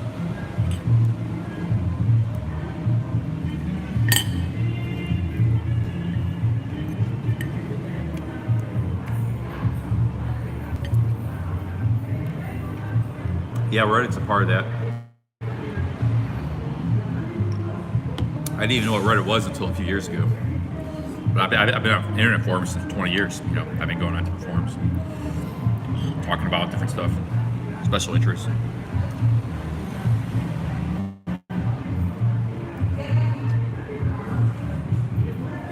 Quora sucks. It's just people ask these questions. It's just Quora is something that's it gets put in Google searches a lot because people ask these questions, and then somebody asks that question on Quora, so you got some answers. And I've never ever gotten much. The only reason I come across Quora is because of Google searches. I've never gotten much benefit out of that website.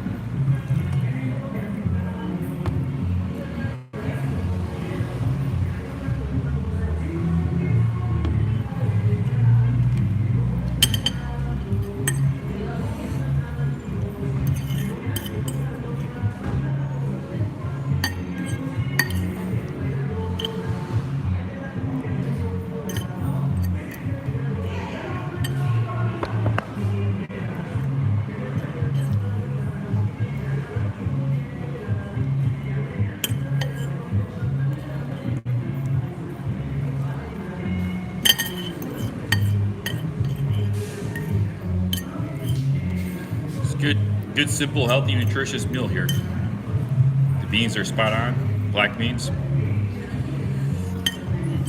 About 4 tortillas, some salad, salsa, 2 eggs. That's what I needed right here. 70 pesos, not bad.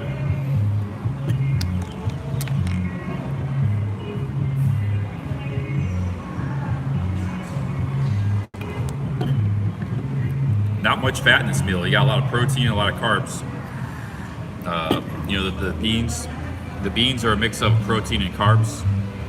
There's hardly any fat in beans. Eggs is mostly protein, some fat, and then the tortilla is all carbs, and then the salad. So very healthy, non-fattening meal. There's actually some fat in the egg too because they fry it, so you get a little bit of that vegetable oil fat, but not too much fat in this meal. Maybe 15-20%.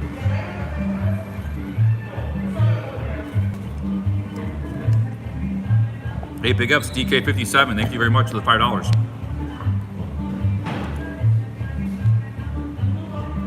Ryan Brandon says, thank you, DK, long time viewer. Hey, Charlie, I found you about 5 years ago. I was going to Pattaya, Thailand, and wanted to get to understand the place before I went. Ended up going 3 years in a row. Brilliant videos. Love the place. Hey, cheers, Brian. You must have found me when I first started. I've been doing YouTube for 4 years, so you must have found me right when I started. Cheers, Ryan. Yeah, nowadays I usually finish my plate. I eat everything. I need those, spend a lot of calories, man. Thanks, DK. Cheers. Beans are a big part of the Mexican diet. They eat a lot of beans, frijoles. Also Brazil too. Brazil, the poor man's meal in Brazil and Colombia is rice, beans, and plantain. If meat's more expensive, they have a little meat to put with it, yeah, but I think Dominican Republic's like that too. A lot of Latin America, the basic meal is rice, beans, and plantains.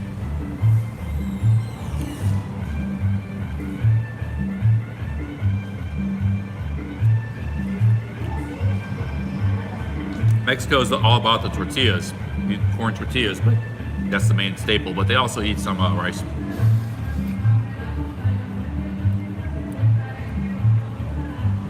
I've never been to Peru, but supposedly in Peru they eat a lot of potatoes.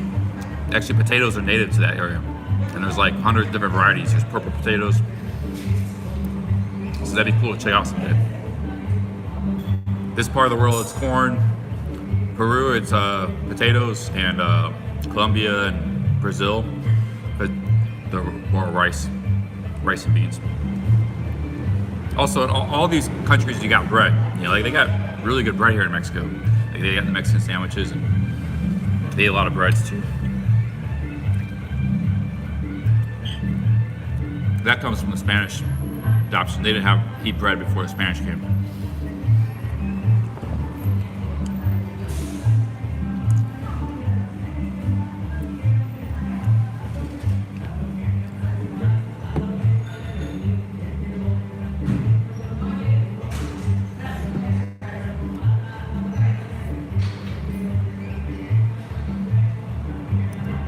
Wander Nirvana said he really liked Peru. He used to spend a lot of time in Peru. I think he spent like 2 years there. That's how his Spanish is so good.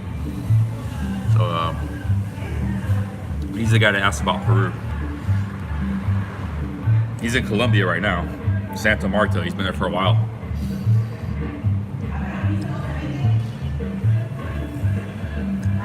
World Word Music, you're hearing rice is not good for you. That's all hogwash. There's all kinds of bad information on the internet about food. How can you say 2 billion people around the world live on rice as your daily staple? How can you say it's not bad? The Japanese eat rice every day and they live to like longest lifespan. So do Hong Kong and South Korea. Longest lifespans in the world are rice eating cultures. I guarantee you almost every Japanese eats rice at least once a day, not twice or 3 times a day. The Thais, that's their staple rice, so Chinese food.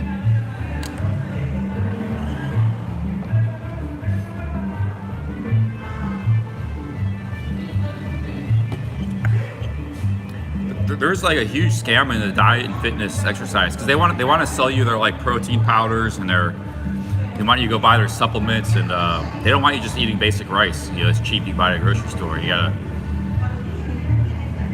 It's just like they want you to buy an ebook. There's huge scamming going on online, and then even websites. Or even if it's not even scamming, it's just trendy to say, oh, sugar is bad, rice is bad. You know, it's like keto's awesome, you know, because there's all these million people searching for keto stuff. So you gotta make all this keto websites and YouTube channels, and it's all just a money machine, fad marketing. I mean, there may be some benefits to keto, but it's turned into a monster where it's just a money-making monster and bad information and misinformation. And I mean, the same thing happened on the vegan side too. It's not just, I'm not targeting just keto. It happened to the vegans too, to some degree. You know, when there's a fad and there's people getting interested in something, and the general public. So, I mean, anything about fitness, I think it's a little better. It's kind of hard to fuck up fitness. It's basically, hey, if you're moving around, you're doing stuff, you can't mess up fitness, you know. You're still moving around, you're exercising, but diet is really, it's so complicated. It's really easy to manipulate people with diet, bad information.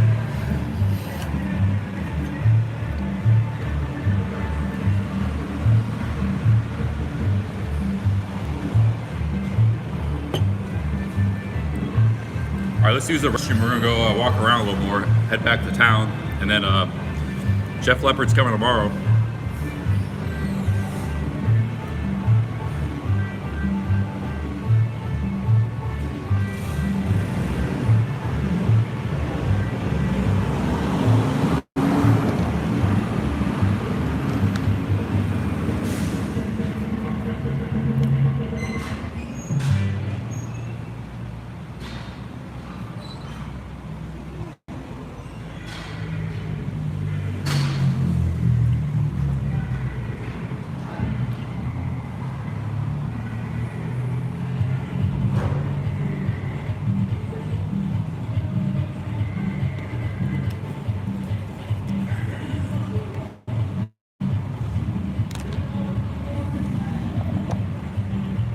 Hey, if keto's working for you, keep doing it. I'm not saying I'm no expert, but I have I have my own views and experiences. If I eat a high-fattening meal, I usually don't have much energy.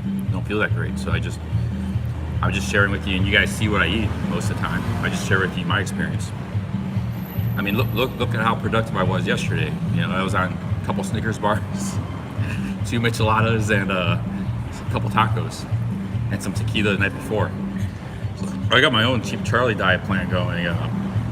Fruit, sugars, high carbs, micheladas, high quality tequila.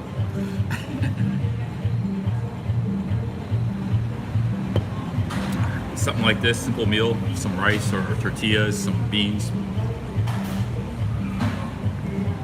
Not a lot of meat.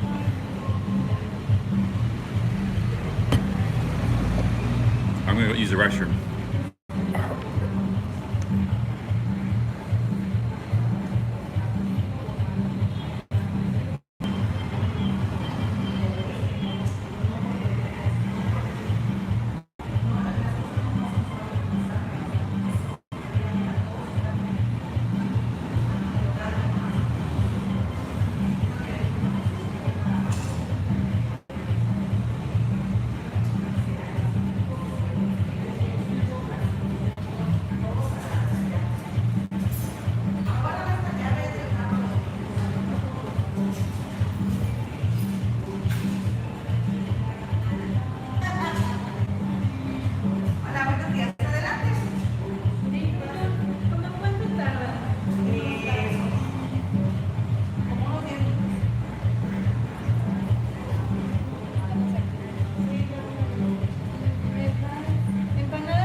I got the Uniqlo black shirt on because all my clothes are dirty. This is like the last shirt I had.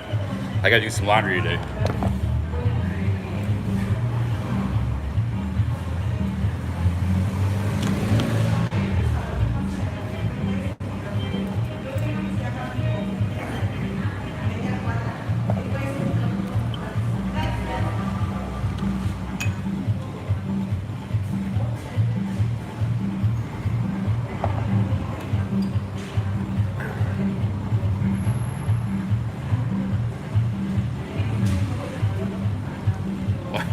Wife alert.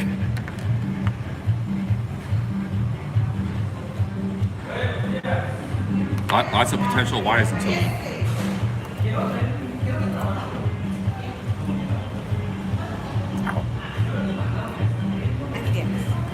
Yes.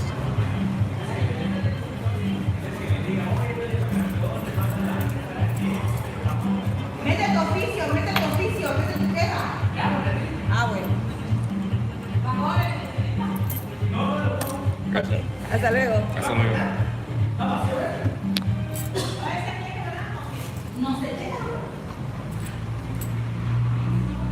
Mask. I'll just walk around for a while, do some exploring, more exploring. I got a good meal. It was a good meal too. It wasn't like it wasn't an overeating type meal, you know. Can walk around. I got some nutrition, some energy.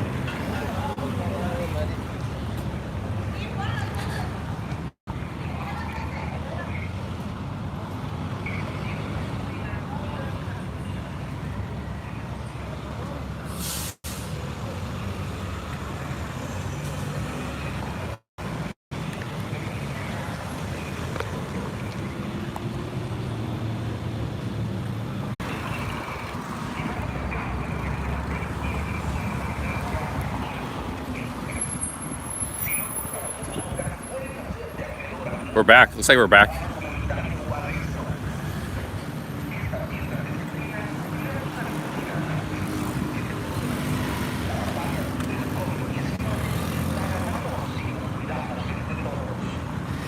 There's a coconut truck.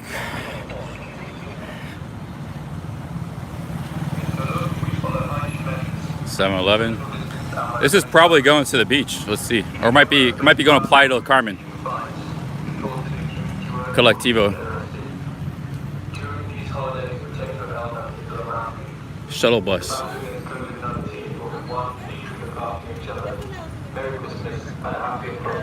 Yeah, see, this is the Playa del Carmen. They got shuttle buses here. You wait here, it's a bus stop. In the corner.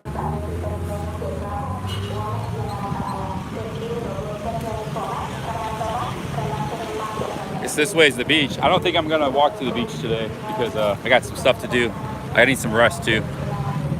3 miles that way. There's the big Super Aki grocery store. We got somebody barbecuing stuff across the street.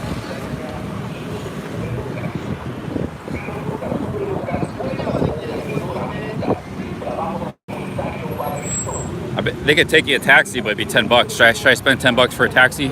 Just to see it? Then you gotta come back too though, that's another 10. That's too expensive, let's just do it another day. Hola, buenos días. ¿Cuánto por la playa? Sí.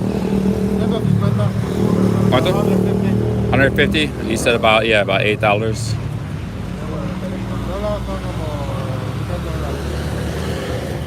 Yeah, I heard anywhere from like $7 to $10 the price. But, okay, gracias. 150 pesos. That's expensive because it's not that far of a ride, but it's Tulum. Some stuff's gonna be expensive.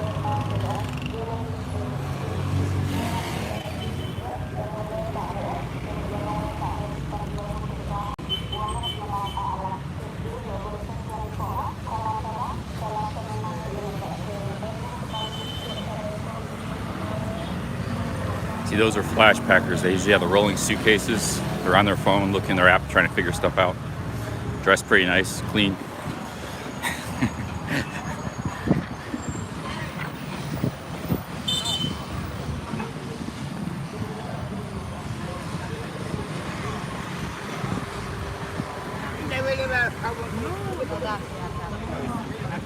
where those ladies going?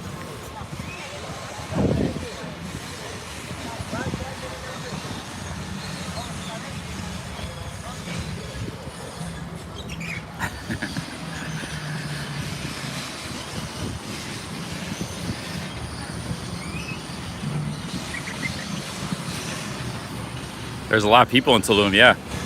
They're all young people too. I'm like the oldest guy here. They're all in their 20s, early 30s.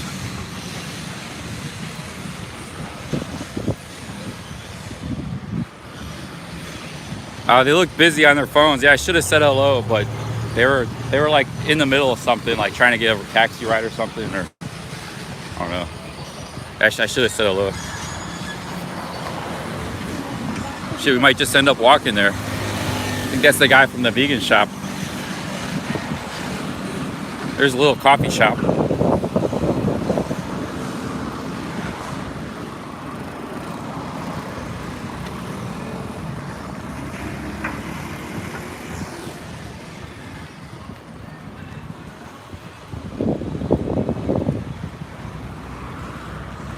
Here's a steakhouse. You got some real fancy stuff too. You know, like not everybody's on a budget. There's nothing wrong with, you know, if you want access to some nice stuff, you got that here too. You want to spend some money.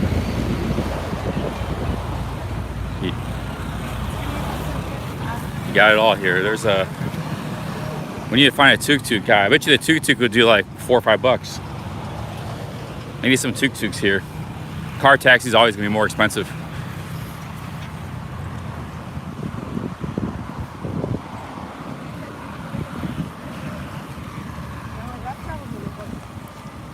Shit, I might just end up at the beach. Wait, I'm going. I've already walked 10 minutes. 60 minutes to the beach. 3 miles.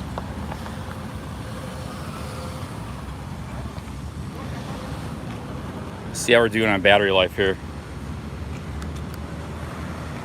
Hey guys, what time is it? I need a time check because I gotta get. I only paid for one night in my hotel. I can't stay out too long. I got 3 stars left. What time is it? I kind of want to walk to the beach now. I feel refreshed, but it's too late. I gotta go back because checkout time's 12. I just paid one night. I mean, I'm sure they won't. I got my stuff in the room too. I gotta go back. We're gonna be here a long time. I only paid one night. You can chance it. You can chance it just whenever you show up 3-4. I'm sure they won't kick me out, but I got my stuff in the room. Call them.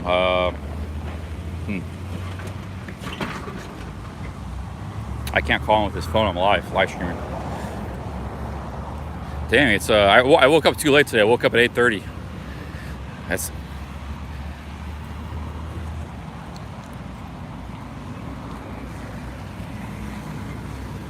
Well, I know they'll be cool if I call them. I'm saying if I don't call them at all, whenever I show up there, I might show up at 4 p.m. My stuff in the room, I only paid for one night.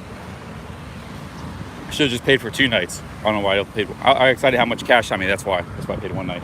Shit. Yeah, I was just thinking about getting a quick coffee here to go and go and walk into the beach.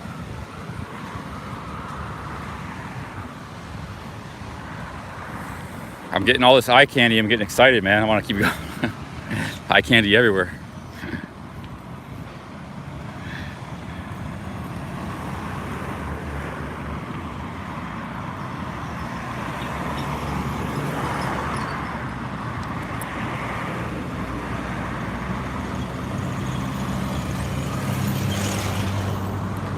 I'll just go back to my hotel. I need to take it easy anyways. We're gonna have a big night with Jeff Lepper tomorrow.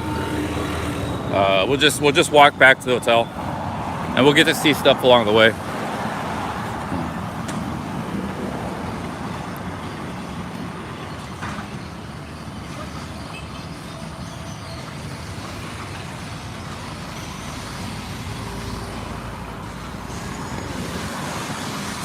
I gotta get my laundry done too, so can't be messing around.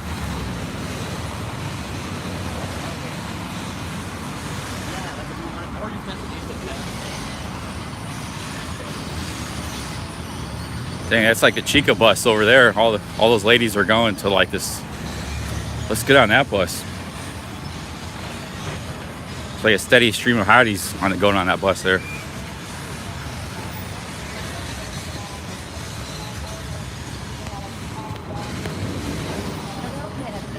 Where is this? This might be going to the like a shuttle bus for the beach.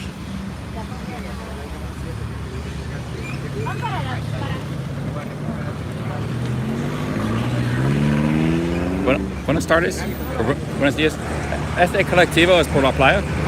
¿Cuánto se cuesta? Por la colectivo. Oh. ¿No sabes el precio? Oh. ¿Cuánto es por la colectivo? El colectivo por la playa? $2. There you go. 60 pesos. So that bus was going to the beach. Okay. Gracias, amigo. Mañana. Just quiero saber el precio. So there's your cheap option. You could take the colectivos come here. You can take that to the beach for $2. So you just gotta come to this corner here. Right here. There's another bus.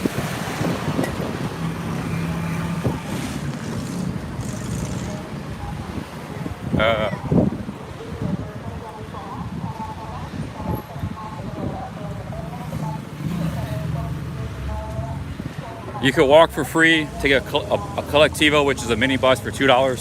That's why all those hotties were getting on the bus. They were going to the beach. There was a steady line of them. And probably like every few minutes a new one comes. They just comes back and forth. You could take $2 a collectivo. See, there's a collectivo right there. Taxi is $7, or if you got a bike, it's free too. But a bike you gotta rent or buy. So.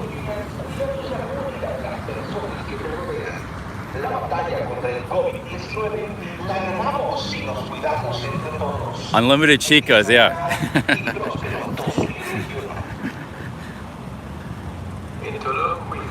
Hey, we got plenty of time, and it's a revolving door, chicas, constant. You could be here any time of year, just constant revolving door from all over, pretty much all over this hemisphere, from Canada to the north to South America. So they come from all over the place. And probably some Europeans too.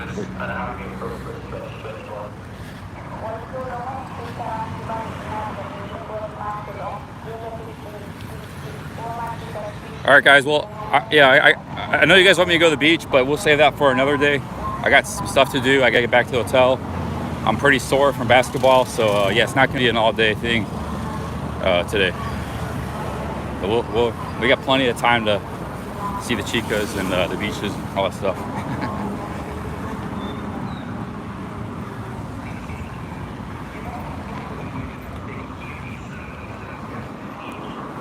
What's the ones? What's being voted on?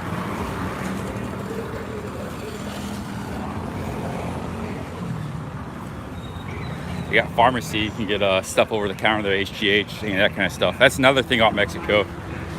Just like Thailand, is you can get cheap pharmaceuticals if that's what you're looking for.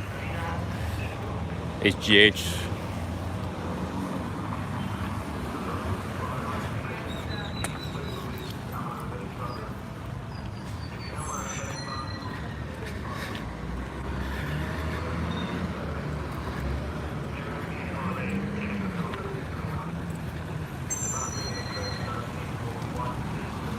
Oh, somebody in the chat says, DK57 says, Thailand, you need a prescription.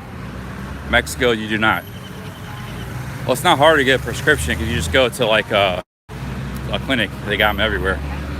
But yeah, I hear you. So,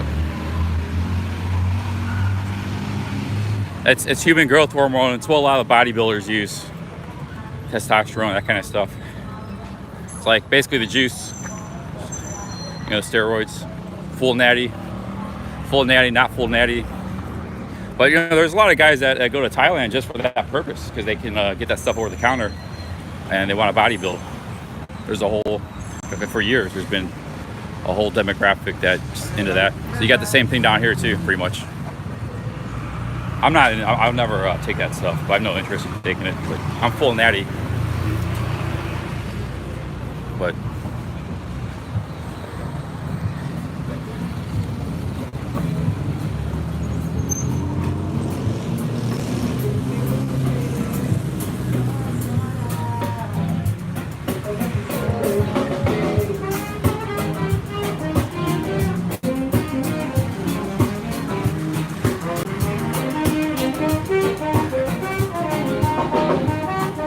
Hey, you know, and for that stuff too, I can bring my good camera and make some good videos, good footage. So I'll make a bunch of videos with a bunch of beautiful ladies. You know,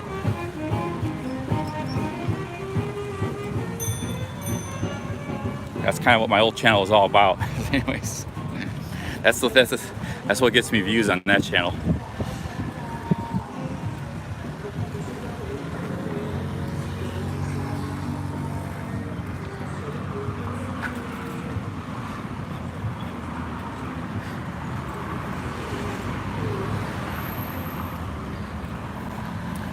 There's studios and loft. They went by the week.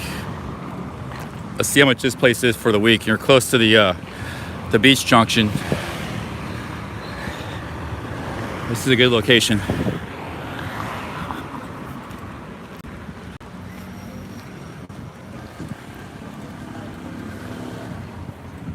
See how much studios cost here.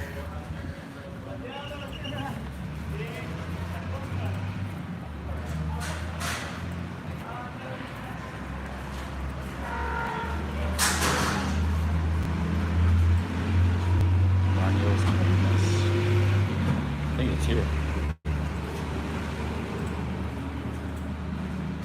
It's a. Let me see. It's a hotel and rent by the week, I think. I say this is a hotel. It's a hotel. Sorry? This is a hotel. Yeah. Okay, thanks. I didn't know if this was a hotel. Yeah. Perfect. Thank you. You're welcome.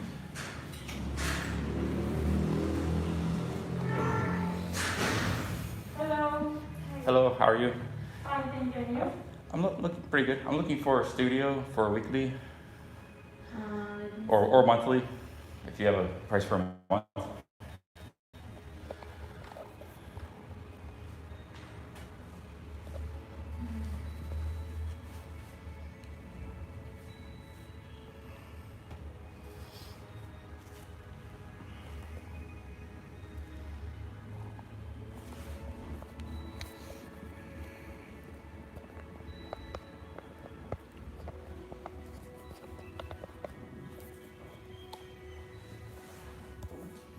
Since what date?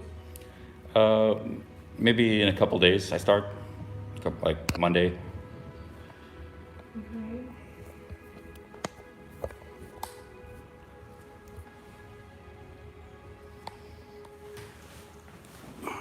Let me see what rate we can give. Okay.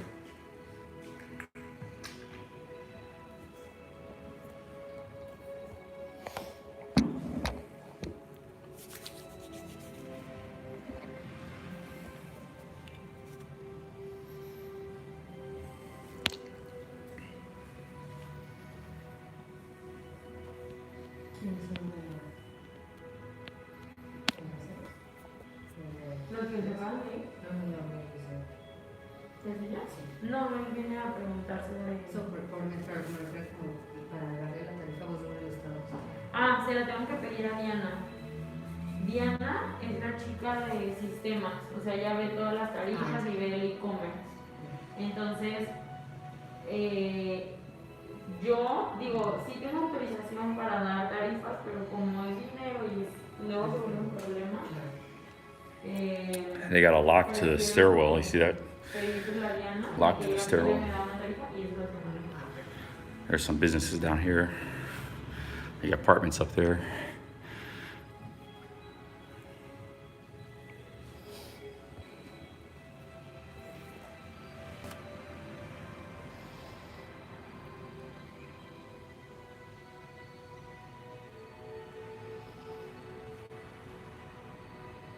Looks like they have a rooftop pool because there's a camera there. There's a pool here too.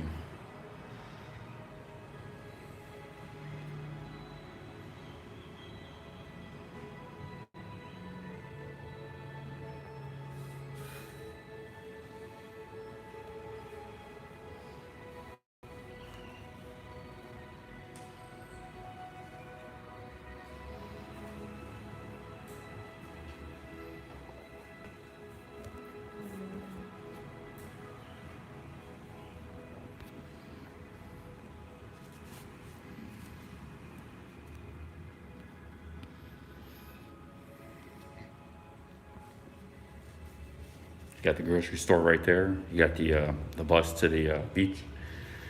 You have a liquor store over here.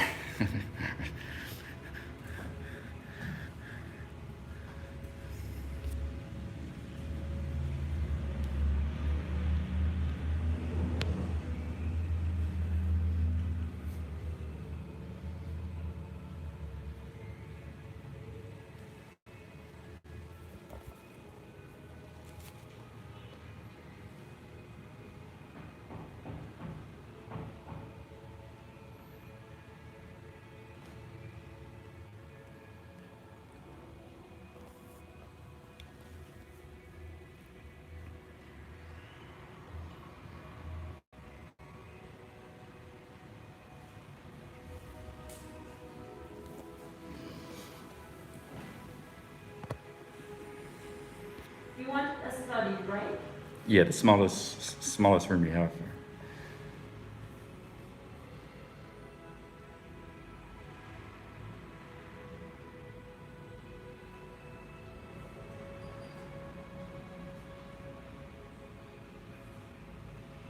Sí, mira, ya le pongo.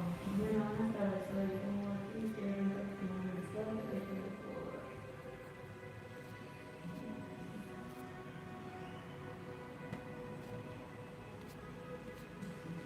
porque ella también tiene que pedirles autorización con precios especiales a marcatorio.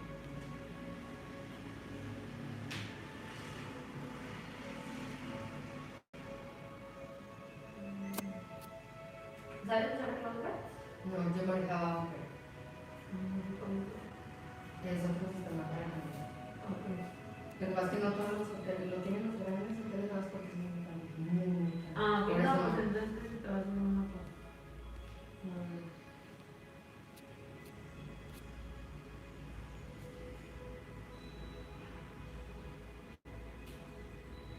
¿Cobrar por terminar, sí sabes? Sí. De todas maneras, usted no toma para no quede. No me terminaste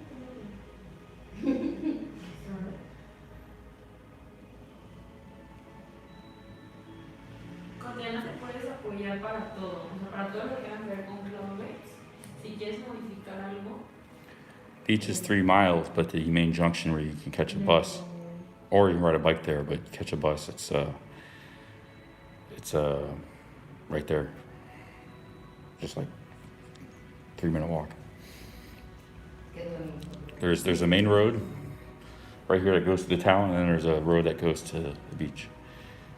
And that's the intersections right there. Hey, travel fun. Big ups, man.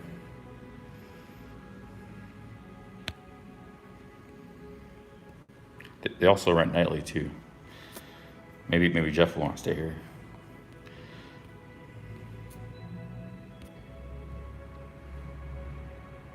Yeah, you could do a more if you're into running. 3 miles isn't. That's like perfect for a run. If you're a good runner, I'm not.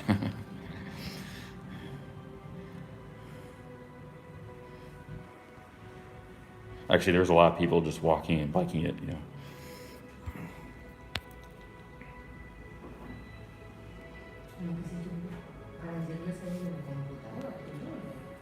les voy a decir, igual y les vendía esta, porque a mí me van a dar ya una. Te conviene más poder. Sí, y les conviene más a ellos, porque como este tiene instalado el Office, Sí, ya no lo tienen que comprar. Y como tengo aquí de todas maneras todos los archivos del hotel, pues ya lo tienen.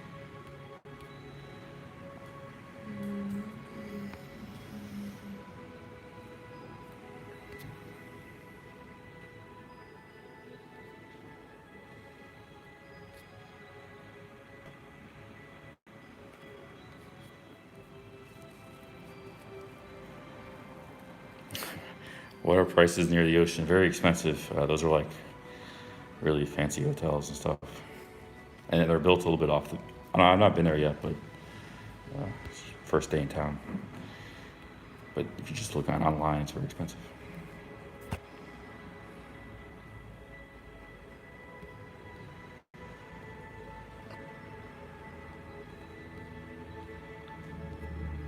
Este lugar es un poco caro o estoy buscando por un lugar más económico. So, no sé qué es. Eso es. Así. I'm looking for a place that's kind of economic, like a little bit cheap. I don't. This might be expensive, a bit more expensive. I mean, we don't work as a monthly Oh. rent, you know. Yeah. So we work as a hotel system. Oh, just that per night. So Okay. of course we do a discount for the week? week or for a Wow. month. well, how much is the night? The average nightly rate? Between 1,000 and 1,200 pesos. Oh, okay. Yeah, I'm looking like for kind of a cheap studio. So I know. I'm Yeah. still asking for the rate for the week. No problem. I think it might be a little bit expensive for me, Okay. but thank you. Sorry to take up your time.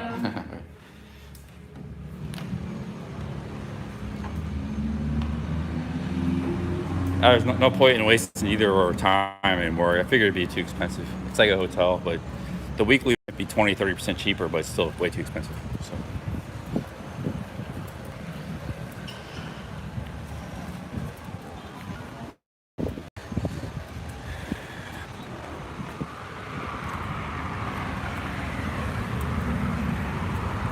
But it got a good location. I didn't think it's a nice building too.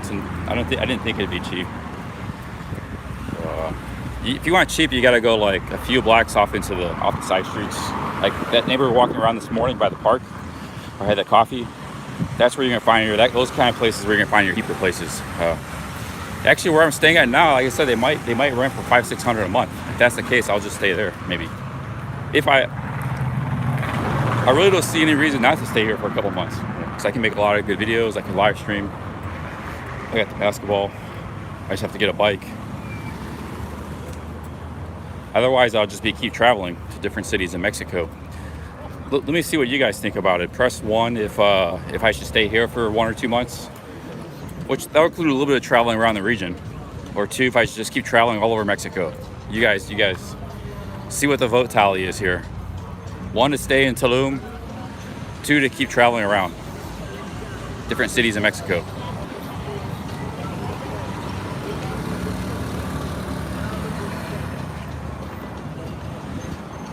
There we got a lot of 1s. Let's see some more votes.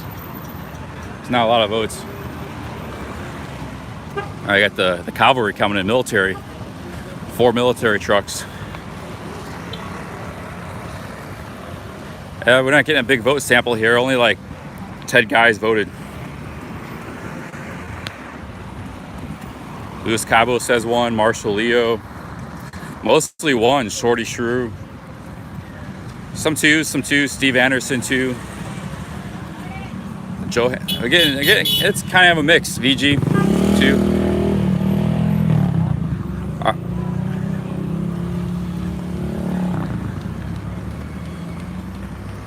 I don't know, the 2s are starting to come on pretty strong now. You only get to vote once. 1s, 2, 1. Oh yeah, I'm the one that in charge of.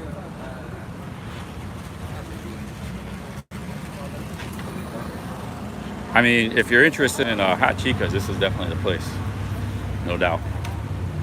If you're interested in seeing more Mexico, and be moving on. I could do it in between, just stay 2 weeks, something like that. That way that'll give me some time to play some basketball, get a little bit in shape, but not staying here forever. Maybe we'll do maybe probably 2 weeks or a month. We don't have to stay here forever. I think it's been a mix though. We got a mix vote 1, 2, 60-40.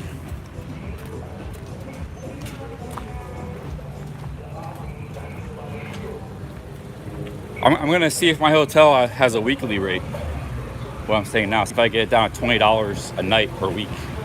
So it'd be like $140 a week, $150 a week. That'd be awesome if I could just pay by the week and decide each week the next, you know.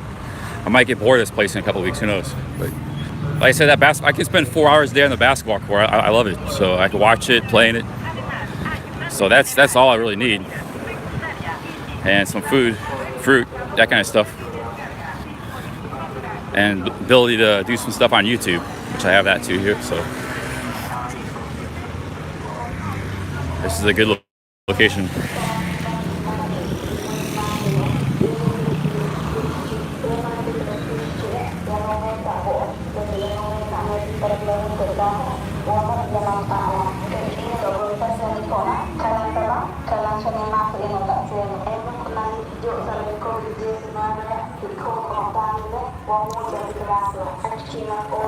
I'm probably going to stay here, like I said, because I like the fact that, you know, some of those towns in Mexico, they're very strict on the COVID. It's kind of, it's not really fun, you know. But I think I'll probably, I'll probably stay here at least 2 weeks, if not a month. I might even stay a lot longer, who knows.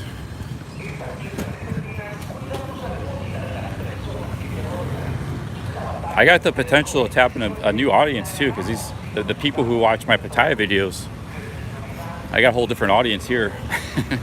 People interested in going to Tulum. So I can make a lot of Tulum videos. But those guys would still be interested, my old audience would still be interested in watching the videos here because you got a lot of eye candy. So we got a best of both worlds. We can tap into a new audience potentially. You know, Americans, Canadians, Mexicans are interested in Tulum. And then we got my old audience, keeping them happy too. So this is kind of ideal place, my friends.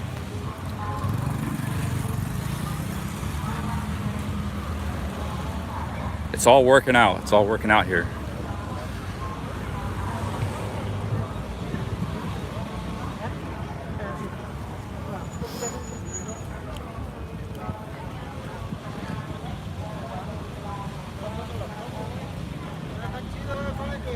But the vote was pretty split.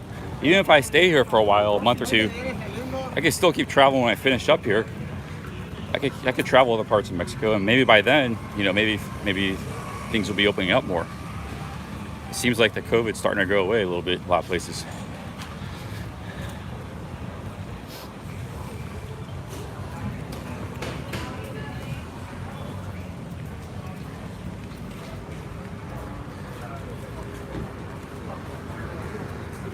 Is it worth it to take a trip for 4 or 5 days? Yeah, the prices are very cheap to Cancun. I mean, you might be able to fly $100 round trip. Cancun, the airport's just an hour and a half. So that's up to you, my man. What depends? You just want some beach, some sun, and drink some tequila. 4 or 5 days, if that's worth it to you, that's your call. Depends on, you know. That's a lot of people do that. They just travel for 5 days. Mezcal.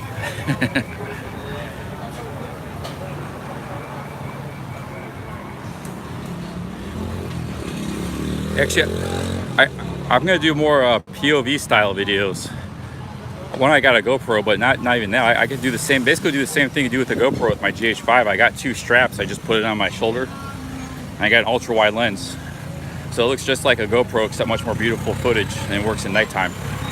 POV style. Like you guys ever see Durko's videos? But he had like some shitty GoPro 4 or something. So it's like all terrible footage at night, but he made great videos because he went up talking to women. And it was all POV style. He had a GoPro on his chest. So I could do the same thing, except it'll be with the GH5, you know.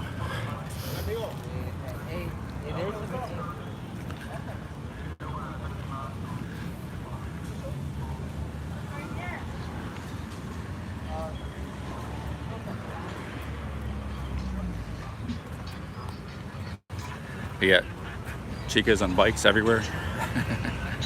Chicas at the beach.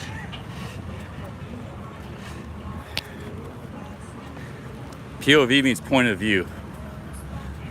So you're viewing the video as though it was you yourself walking and experiencing a thing. So if I have a camera on my chest, it's like you're walking and experiencing. And that's what most of my videos were before. But also, you have the camera on your chest, it frees up your hands. Like you don't even have to control the camera to film. Maybe drinking a beer, you just hit the button on, it's filming. But you gotta use an ultra wide lens, so you gotta be up close with people. You can't just be like filming from a distance across the street. You gotta be right up close talking to them. That's what like David Bine does with a GoPro. Durko does that with a GoPro. We could do like mix that, and we could do that here. We got a lot of cool video ideals.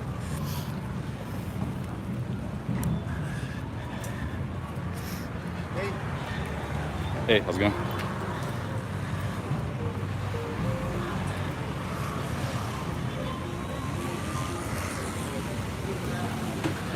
No, it's just a camera on your chest, and it's not hidden or anything. It's just right there, and you go talk to people. You know, you go.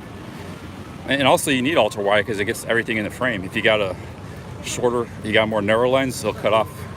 If you're up close talking to somebody, you only see a little bit. You gotta see everything.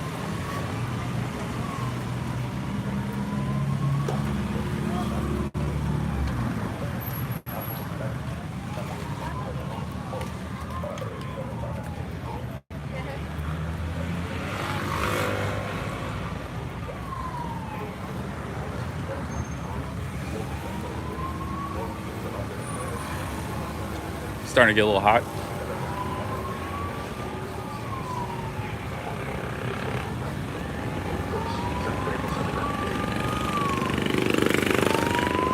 Atención, atención. Nos encontramos en semáforo naranja.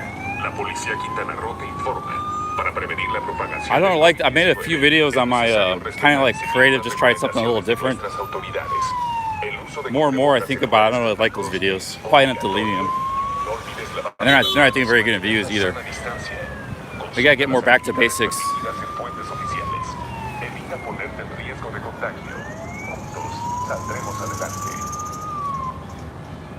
And just trying something different. They're a pain in the ass to edit those videos too on the phone. Where am I at here?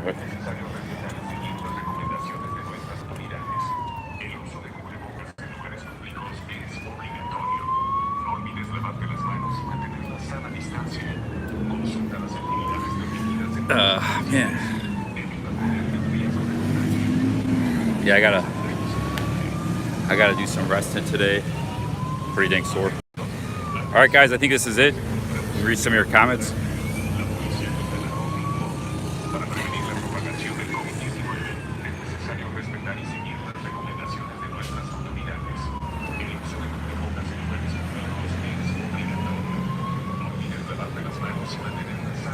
All right, I'm gonna call it a day here. Call it a night or a day. I might go live later. We'll see.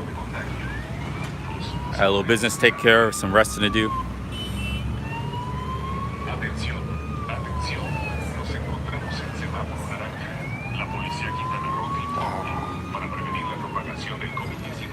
All right, talk to you guys later. Thanks for stopping by. Thanks for the super chats. See ya.